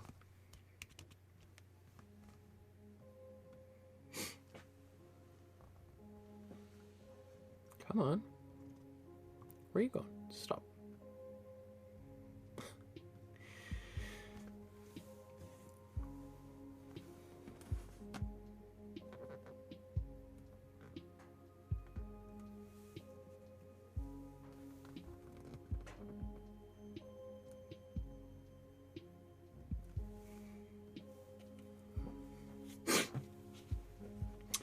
So those colors that he's using is basically, I think, just a warm blue. And, you know, warm blue obviously looks very bright here, but if we just start painting that warm blue on there, it's going to get much darker, because it's going to be like as if I mix warm blue and warm red together, which gives us that color, right? So we don't really have to modify that warm blue too much. Although, having said that, well, you know what? I might just start painting, actually, the warm blue. And then, if I want, I can actually add that kind of dark purple over top of it. Depends on how thick I apply this. If I apply it in fairly thin coats, it's going to go really dark. If I allow it to kind of clump up a little bit, it's going to actually look lighter. It's going to look more blue. Right? So let's just see. Because basically it's sort of like mixing the paint. It's paint mixing optically. Right? So that looks pretty dark.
Now, one thing I find very strange about this picture too is how he lets the pattern kind of fall apart.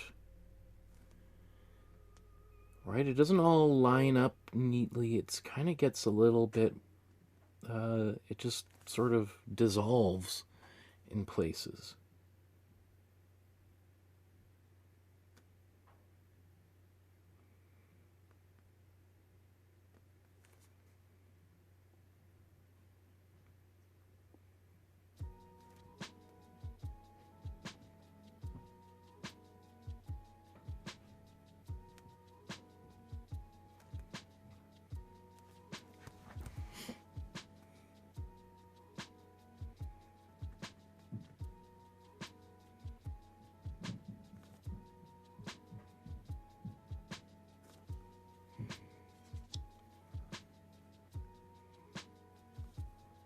So you can see where I've applied the paint much more in a kind of big clumps. It looks more blue.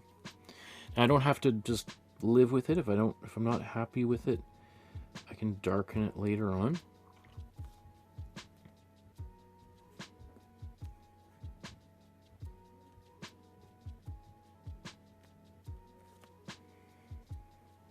Or lighten it if I wanted, obviously.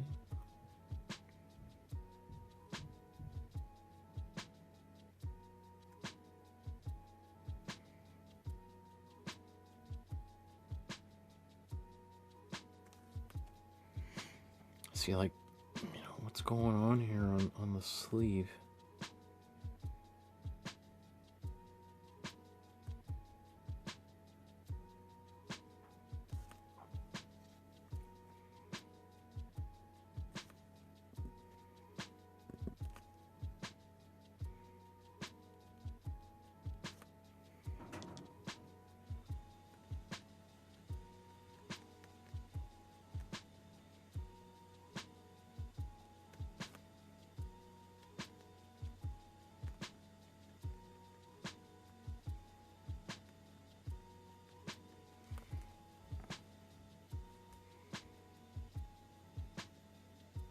So I wasn't even looking at the screen. I realized, somehow I ended up with the opposite checker pattern on mine.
So let's see if I can get the logic of this. So there'd be another one here. Another one there, one here.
So it is a little bit time consuming doing all of these little things, but and then I still have to, you know, probably have to go back over and do a few of them that make them a little bit darker. So this leg, you can see how the pattern is pretty much completely gone. I think I'm going to paint a pattern in here, but I want to do it, it's got to be a little bit different than this leg, otherwise it's going to be confusing. So, I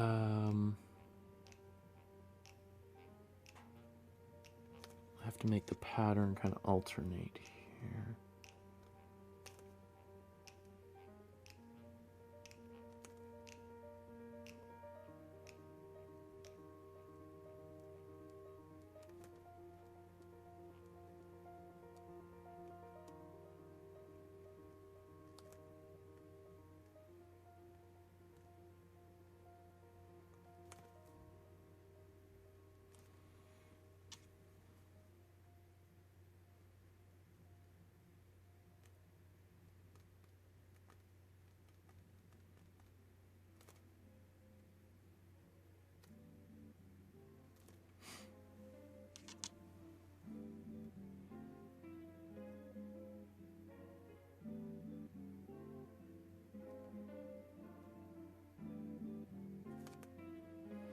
So even just doing all these little squares with a paintbrush is pretty tricky, but it would be great practice for someone wanting to get a little bit of brush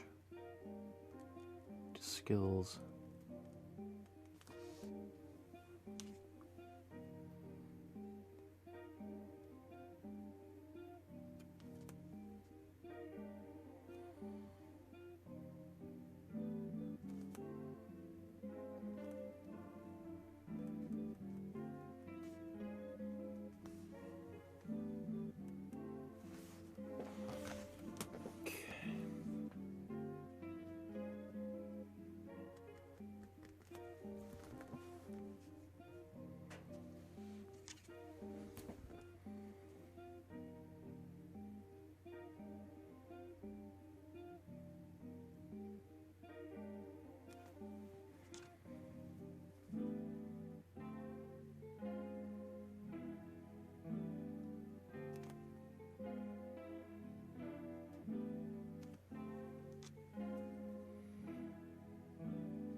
Okay, let's zoom back out, just check out how this is unfolding at the moment.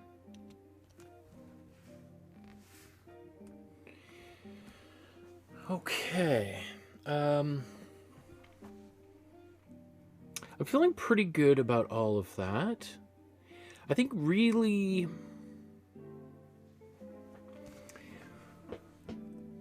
like, how much time do I got here? About 45 minutes I gotta run. So I could probably use this remaining time now just to start refining things. So maybe I should do that.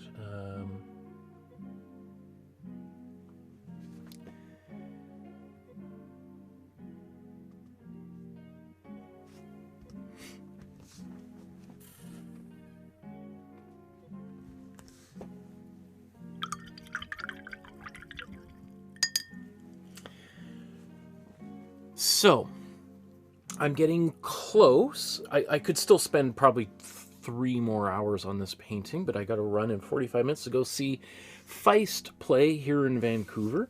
So what I want to do now is do my final touches here, which is mostly going to be some outlining with some darks and also with some lighter colors, mostly black and white, although I don't think he's really used any like true black in here. He's mixing a lot of blues and greens into his darker colors, and same with the whites. There's very few pure white here. There's often a little bit of another color in there, and that's also going to help sharpen the picture up and just define a lot of this, because right now it's a little bit ambiguous, and I think that's a big part of Cézanne's process, is kind of having ambiguous areas in the painting. But I think we still want to get, we want to get 20% sharper.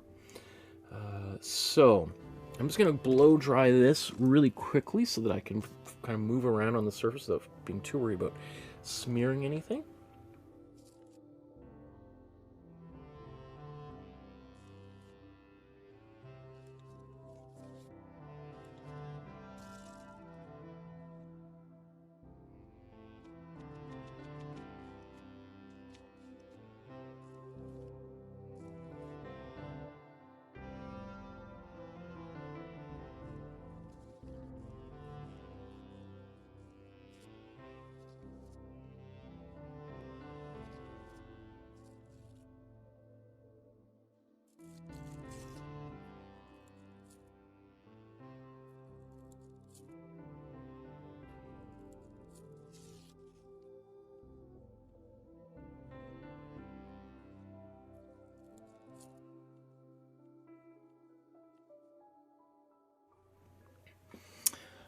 Michaela says, "Hi, Mark. It's Mika from Argentina. Just wanted to say that I'm following your recorded classes and I'm on episode 6. Thanks for your content. It's been really nice not feeling alone in the process." Thank you, Michaela. I really appreciate that. Hello from Argentina. That's so cool. Who is it? Is from Tunisia, Argentina. Right, that's so cool. It blows my mind. I can't believe that. That's so neat. Okay. Focus, Michael. Let's bring this to a resolution. So let's look at the original.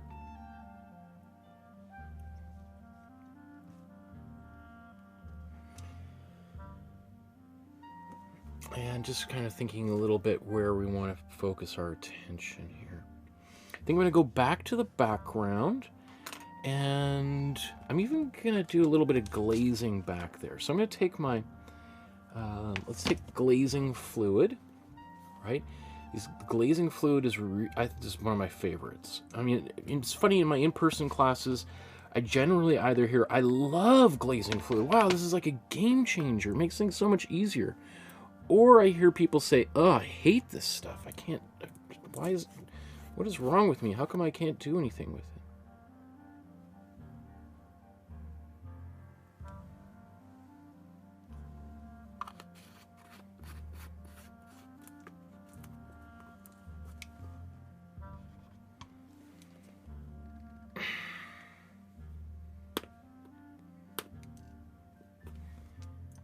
There we go.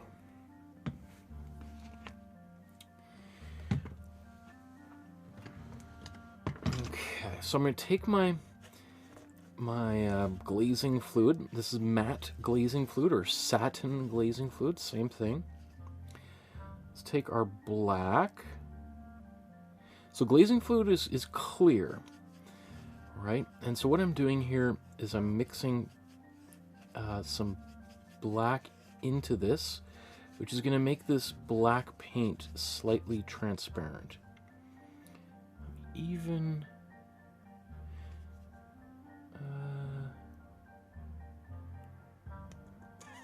yeah, we'll just, I was gonna maybe add another, like a blue in there, but I think that's okay.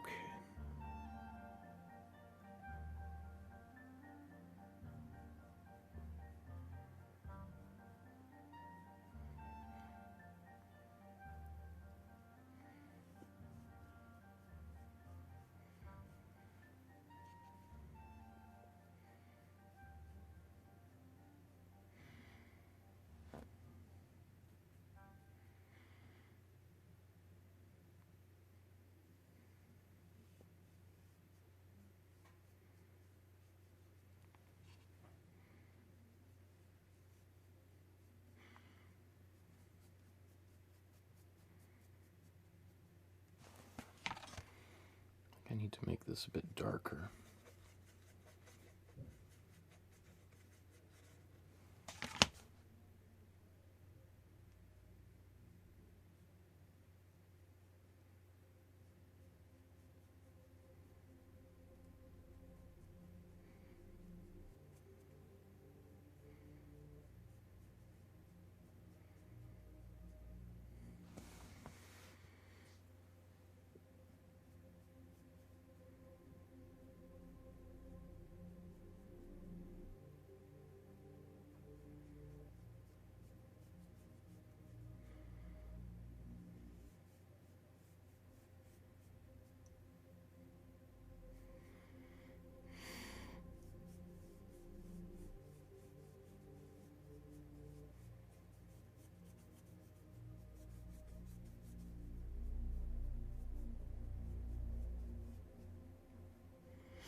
So we're sort of just, it's subtle right now. We'll build up another layer of that shortly.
Just as, since maybe you've never used glazing fluid before, the one thing to think about is once you apply a little bit of it, you want to just let it dry or hit it with a blow dryer rather than trying to work into that surface. Otherwise, you're just going to actually kind of wipe that paint off, and it's just eternally frustrating when that happens.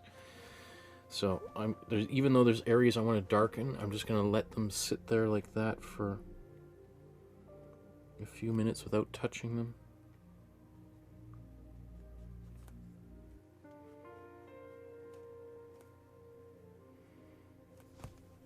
And then you can use another brush, a soft brush, just to soften out any edges that you might want to.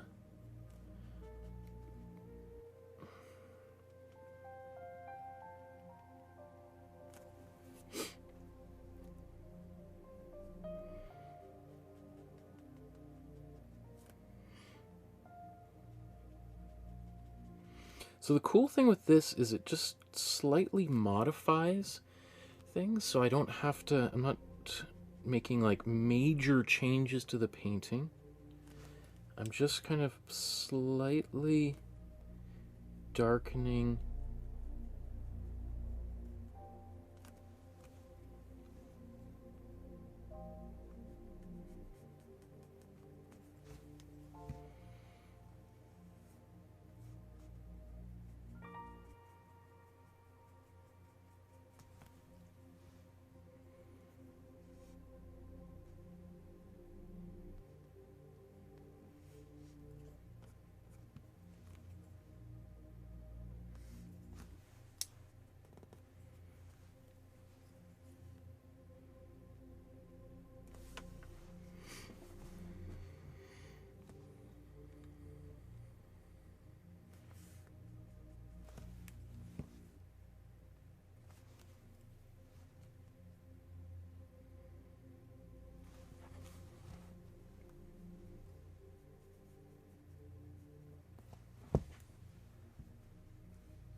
And you can glaze with black, we can glaze with white, we can glaze with orange or purple or green or whatever color you want.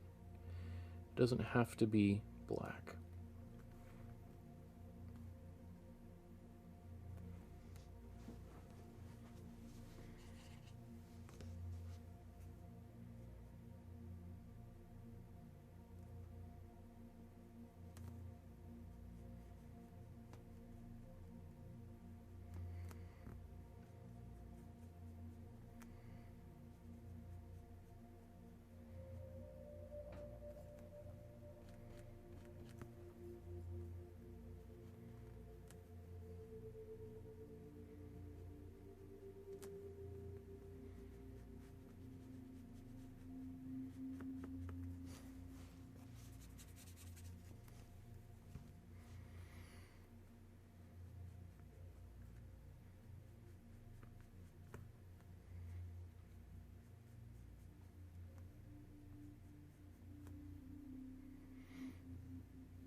Okay, let's blow dry all that real quick.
So let's darken, I think, hopefully one last time, or just really, this is the second time, right?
Okay.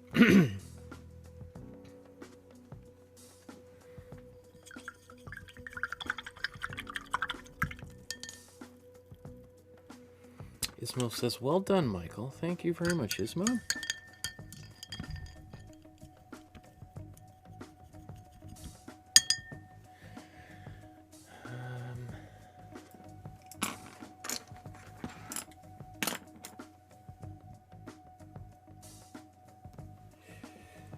Leave in about 25 minutes. So I'm going to blow dry all of that.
So, what I want to do is I'm going to take my warm blue. I'm going to do a little bit of outlining with warm blue.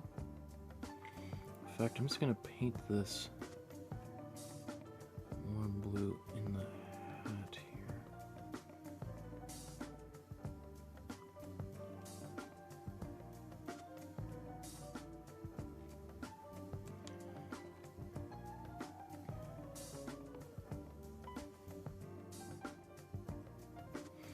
So, again, you remember that Paul Cézanne, was friends with the Impressionist painters and exhibited with the Impressionists. One of his best friends was Camille Pissarro, who was maybe, besides Monet, the most famous or greatest Impressionist painter.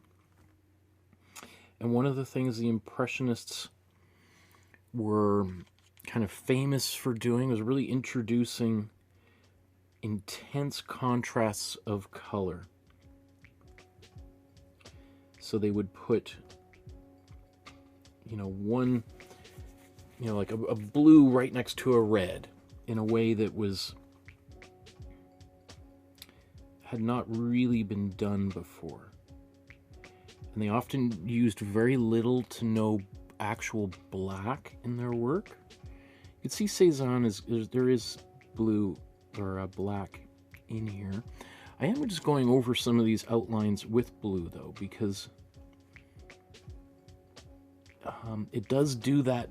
It's very Cézanne-like to have, instead of just black lines with color in here. I'll just show you kind of where I'm looking at. Like this elbow here, I put in actually some black, and there's really no black there at all, right? There's very few instances of actual black in this painting.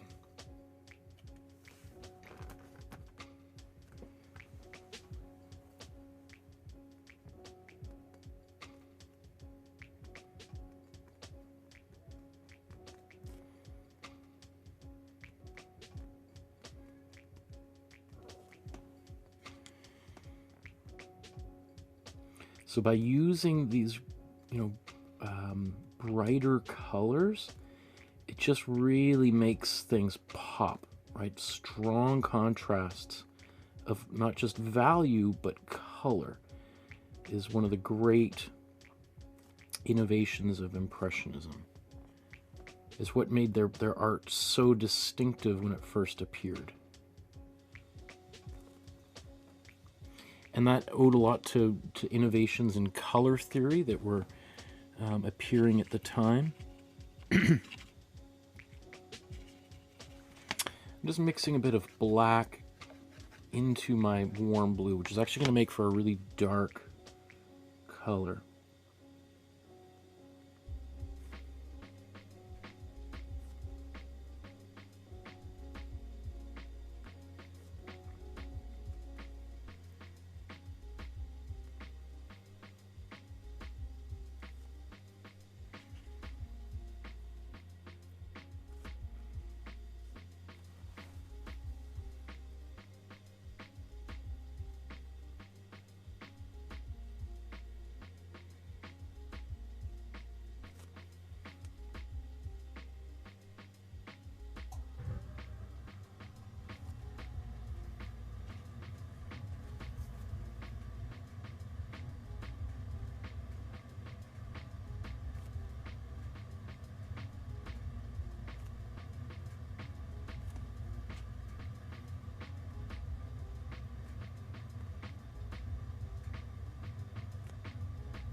This is one of these paintings where, because I'm going so fast, I'm pretty much assured that later on when I look at this, I'll be like, ah, how did I miss that? Oh no.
let's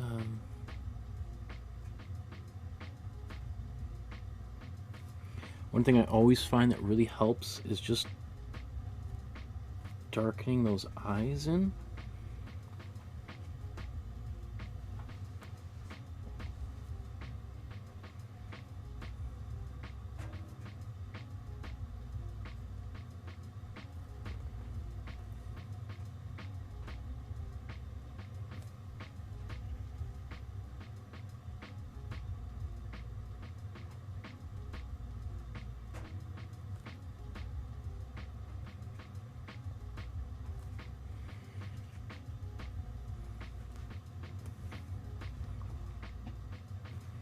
Come back to those faces in a little bit here.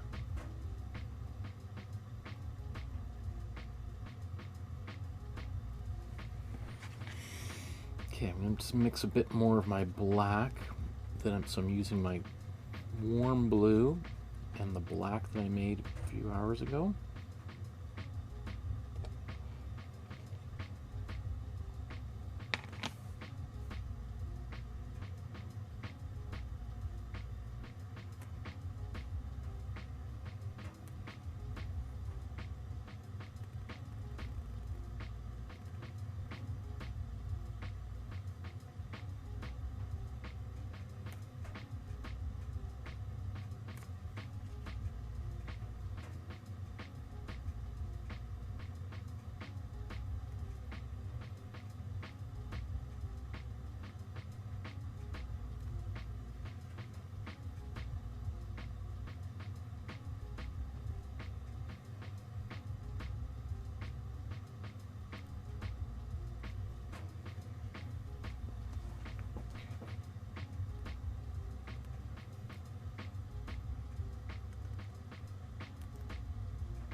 You know, Cézanne doesn't outline everything here.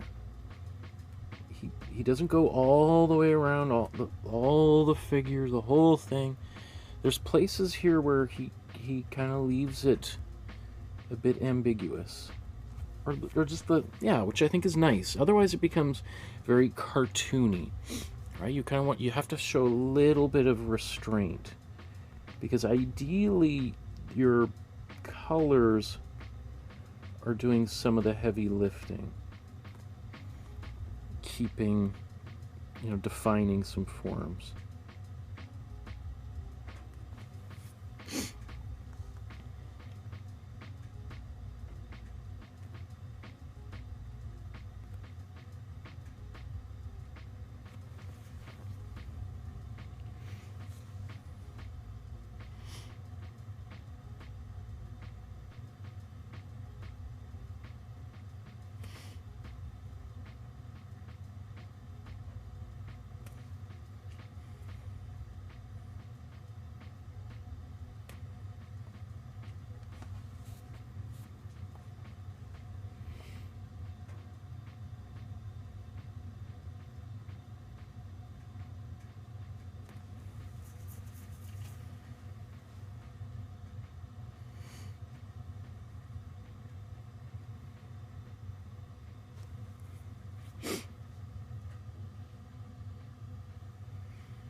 Sometimes I even paint the upper eyelid, but that might be okay just like that. I might just leave Pierrot like this for the moment.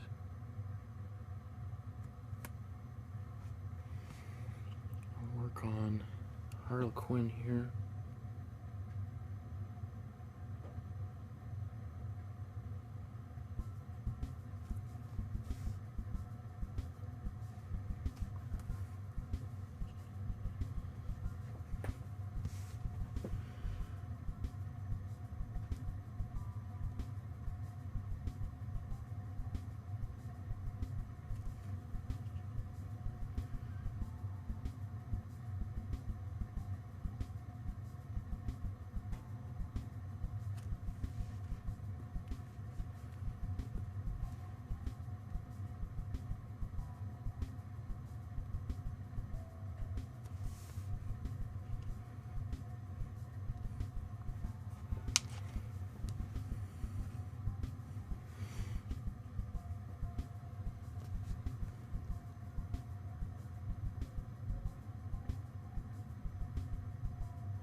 Okay, I gotta get going here. Let's...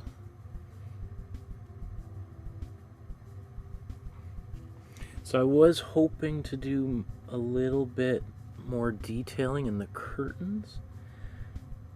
I just ran out of time. But this is why, again, I like to move through these different passes, as I call them. You know, start it, get it going, and then move on, so that if something like this does happen where you've got to stop for any reason, then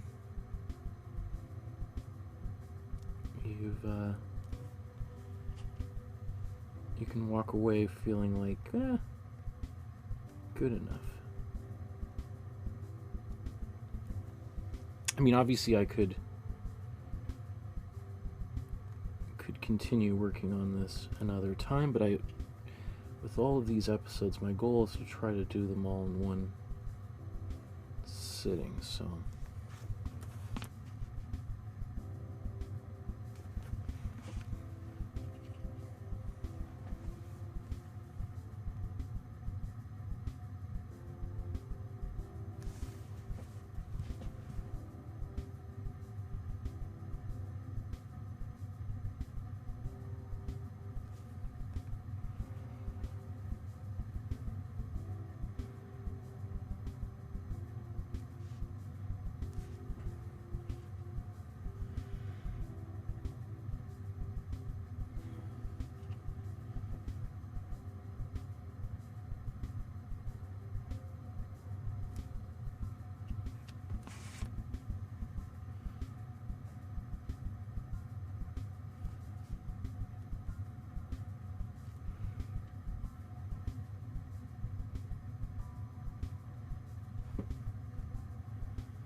So these shoes are kind of like a purple. So let's take our cool red and warm blue.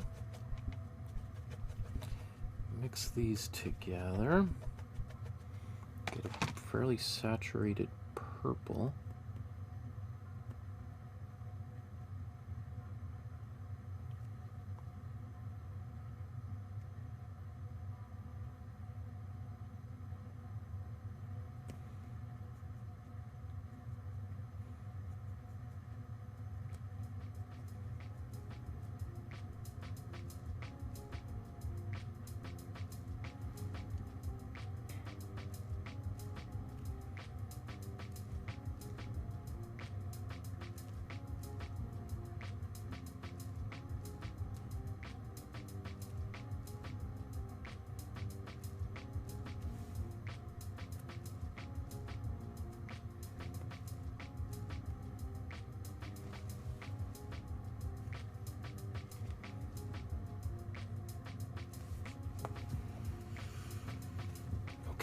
Clean.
blow.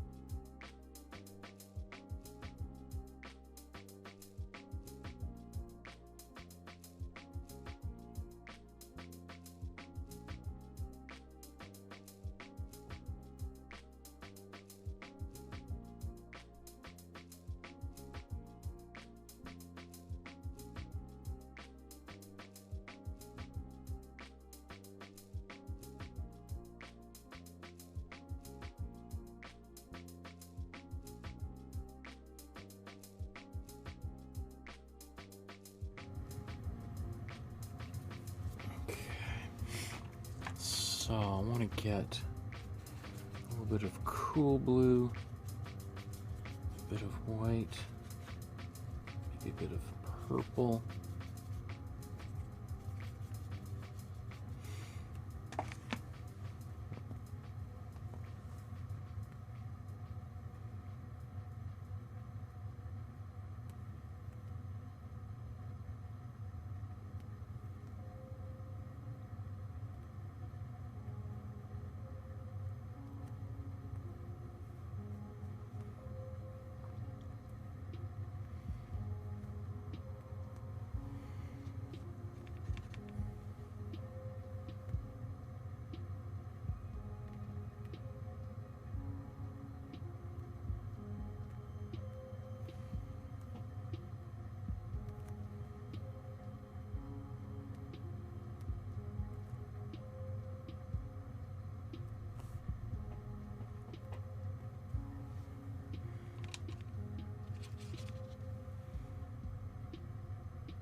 Just used a beautiful green. Where'd that go?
That belt, I think I just want to make that a bit, just change that up a bit. Let's take some cool yellow.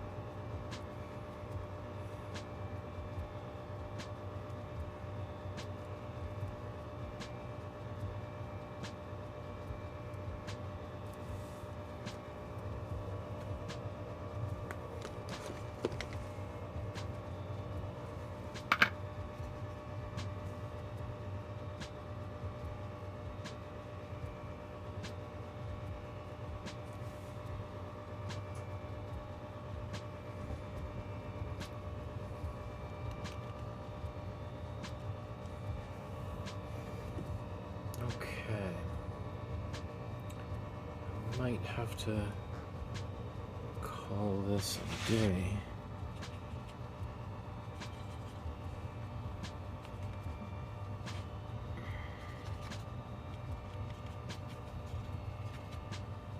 Try to find a brown that I can use. Ah!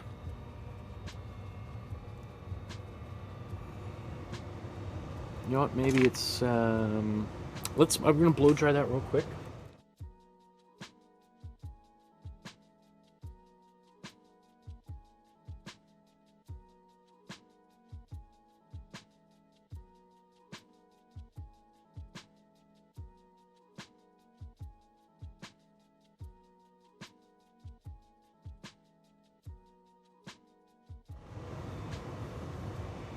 Ah, okay.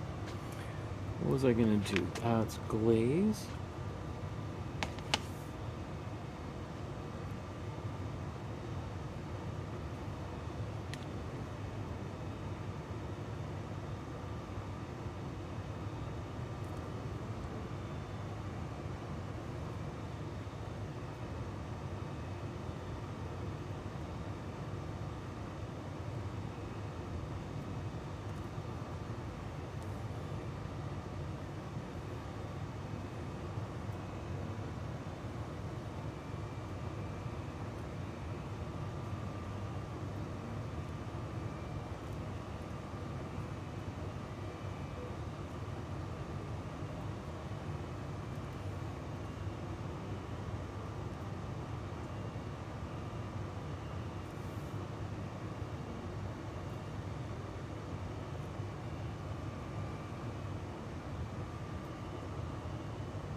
Okay. I think I'm out of time. So...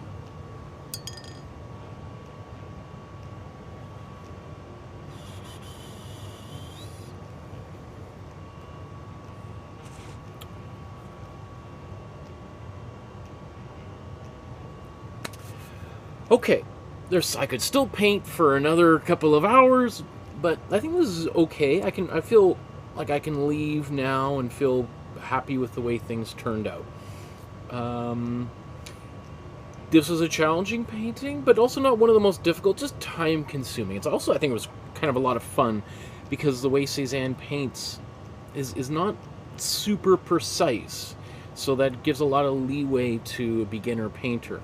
Having said that, there's a lot of detail in a small area, so, you know, give or take, it could make some people's lives a little bit difficult. Maybe just a quick reminder, if you're watching, to like, subscribe, hit the notification bell. About 70% of the people watching probably right now are not even subscribers, so that would be hugely helpful if just maybe instead of 3 out of 10 people, 4 out of 10 people subscribe. That would be great. And if you want to support the channel with a small donation, you can leave a donation through PayPal, as little as $1, $5, $20 million, whatever you got in your couch cushions. You could do a super chat donation. You could send an e-transfer via my email or a letter in the mail. My email is on the Facebook group and my website. Those links are down below. And if you contact me through there, I can give you any pertinent details you need to. So let's take a look at how these paintings fared side by side. There's the original, and then there's mine next to it there. So there's obviously some differences, but, you know, I think the colors are pretty close. Considering how quickly I was painting, you know, I'm pretty happy with the way it turned out. You know, there's obviously the way that I did the details in the background. You know, when we look up close again, it's going to be like, ah! But, you know, I would much rather get more detail done in the central figures than spend too much time back there. Because after all, probably people are not going to be looking at that carefully. And you can also see the way that he did those areas is fairly ambiguous to begin with, right? So let's, in fact, since we're talking about it, let's go right up into that area.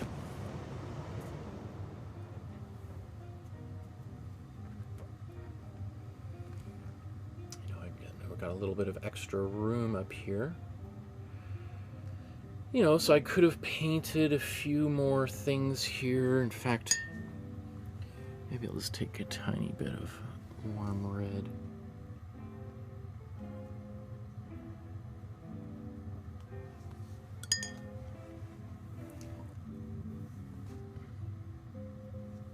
Come on, focus.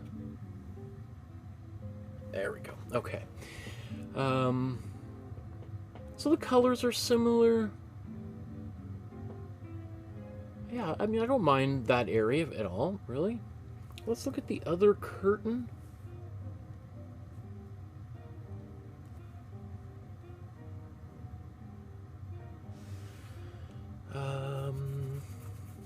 This area I could maybe even have darkened down, or even a little bit of gray there.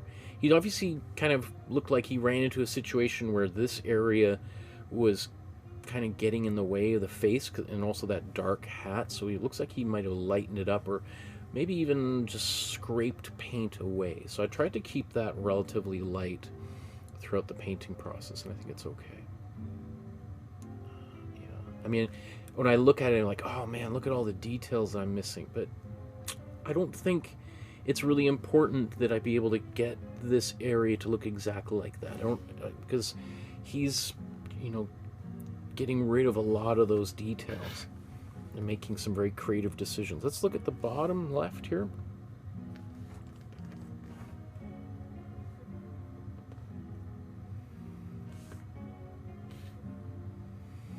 You know, it looks like I've got a little bit more pinkish colors in there,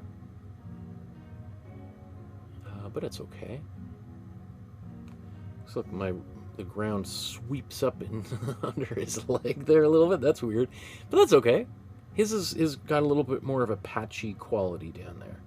For me, that's actually works well for my own kind of interest in painting, the way it sort of just sweeps up into his leg.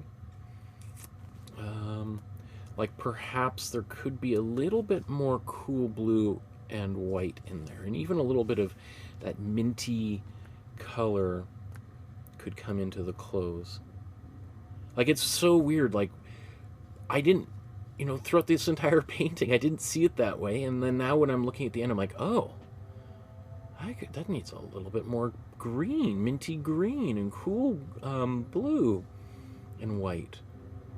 And I look at mine, it looks a little bit more pinkish and reddish, purpley. And sometimes, it's just, I think it's because as I'm painting, I'm adding those colors, and it looks right at the time, but as more and more paint comes in around it, things change. I'm just noticing the fringe around his neck. I didn't really define, but I actually don't mind what I've done here. I think that's okay. I don't know if I need to add any striations or anything on there. I think I've kind of hinted at it. Oh, the brim of his hat should be a little bit white, shouldn't it?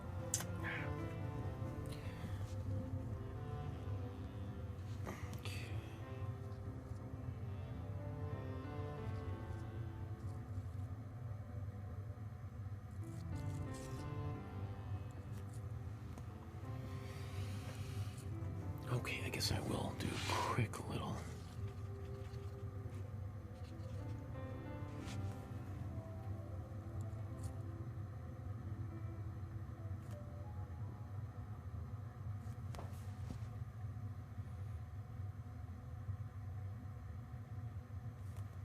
That's probably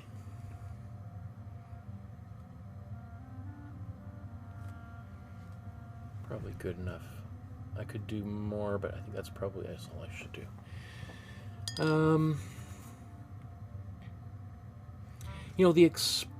Well, maybe I'll get to the expressions last. Let's look at go from Pierrot to the Harlequin. Again, we can look at the way that I painted the ground down there. Hey, relatively close, right? That shoe and everything, I think, is okay. I wish I had more time to work on the Harlequin's clothes. That is pretty thin there. That's probably the area I worked on the least in this painting, even though it took me a while to just painting in all those little diamond shapes. But it's okay.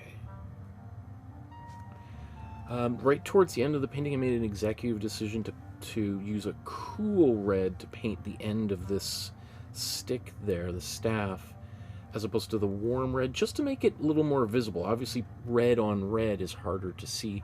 His is pretty subtle, but I just felt like, it's my painting. I got to make mine as clear as possible. Maybe that belt buckle's a little bit too bright, but that's okay.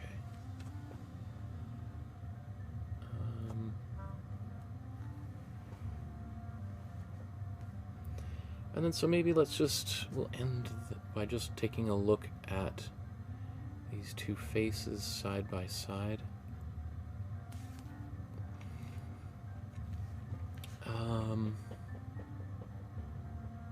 It's interesting how, in the, let's say the original here, Cézanne's Pierrot is kind of got like a blank expression, very mask-like. You tell me what he's feeling. I don't know if he's feeling anything. He just seems sort of frozen, right? Whereas mine, he looks kind of sad, kind of surprised, kind of, oh, don't leave me alone. He looks, yeah, so, which is kind of like the Pierrot character, right? Kind of the sad sack fellow, versus Cézanne's Harlequin in the original looks pretty mischievous, kind of, he's up to no good, versus mine, he looks kind of, not, I would say happy, but at peace. He doesn't look very smug or, You know, he doesn't look like he's necessarily the arch nemesis of Pierrot, which they were, right? So that's, I think, kind of funny how they almost sort of swapped in not emotion, but just one. The original Cézanne's, this character had no emotion. Now he's got emotion. Here he had a lot of emotion in mind. He just seems sort of satisfied. So I always find that funny how, you know, when you're painting a painting, just sometimes the personality of the people you paint kind of changes as the painting unfolds.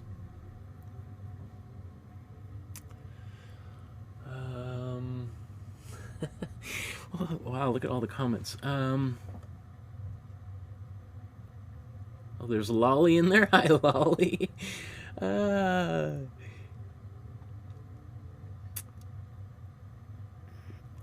Lolly says, at least I'm not the only person who's annoyed. LOL, I sit here in awe and quietly annoyed. Lolly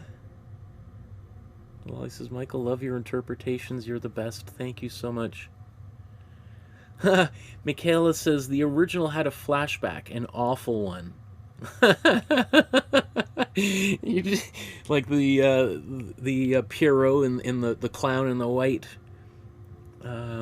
He's just like, oh my goodness.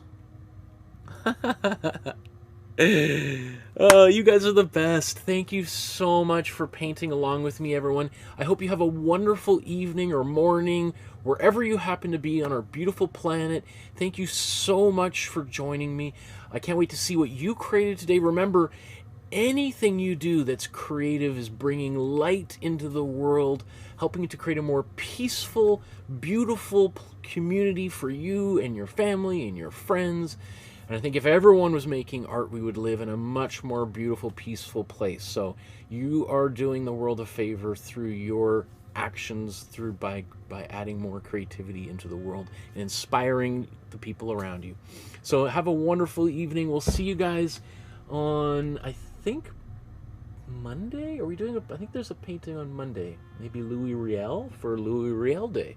So, if you've never heard of who Louis Riel is, oh my goodness, you're in for a little bit of a treat. Quite the character, quite the story. Chester Brown did an amazing graphic novel, but we'll talk about that next week. Have a great night, everybody. We'll see you again very soon. Bye-bye.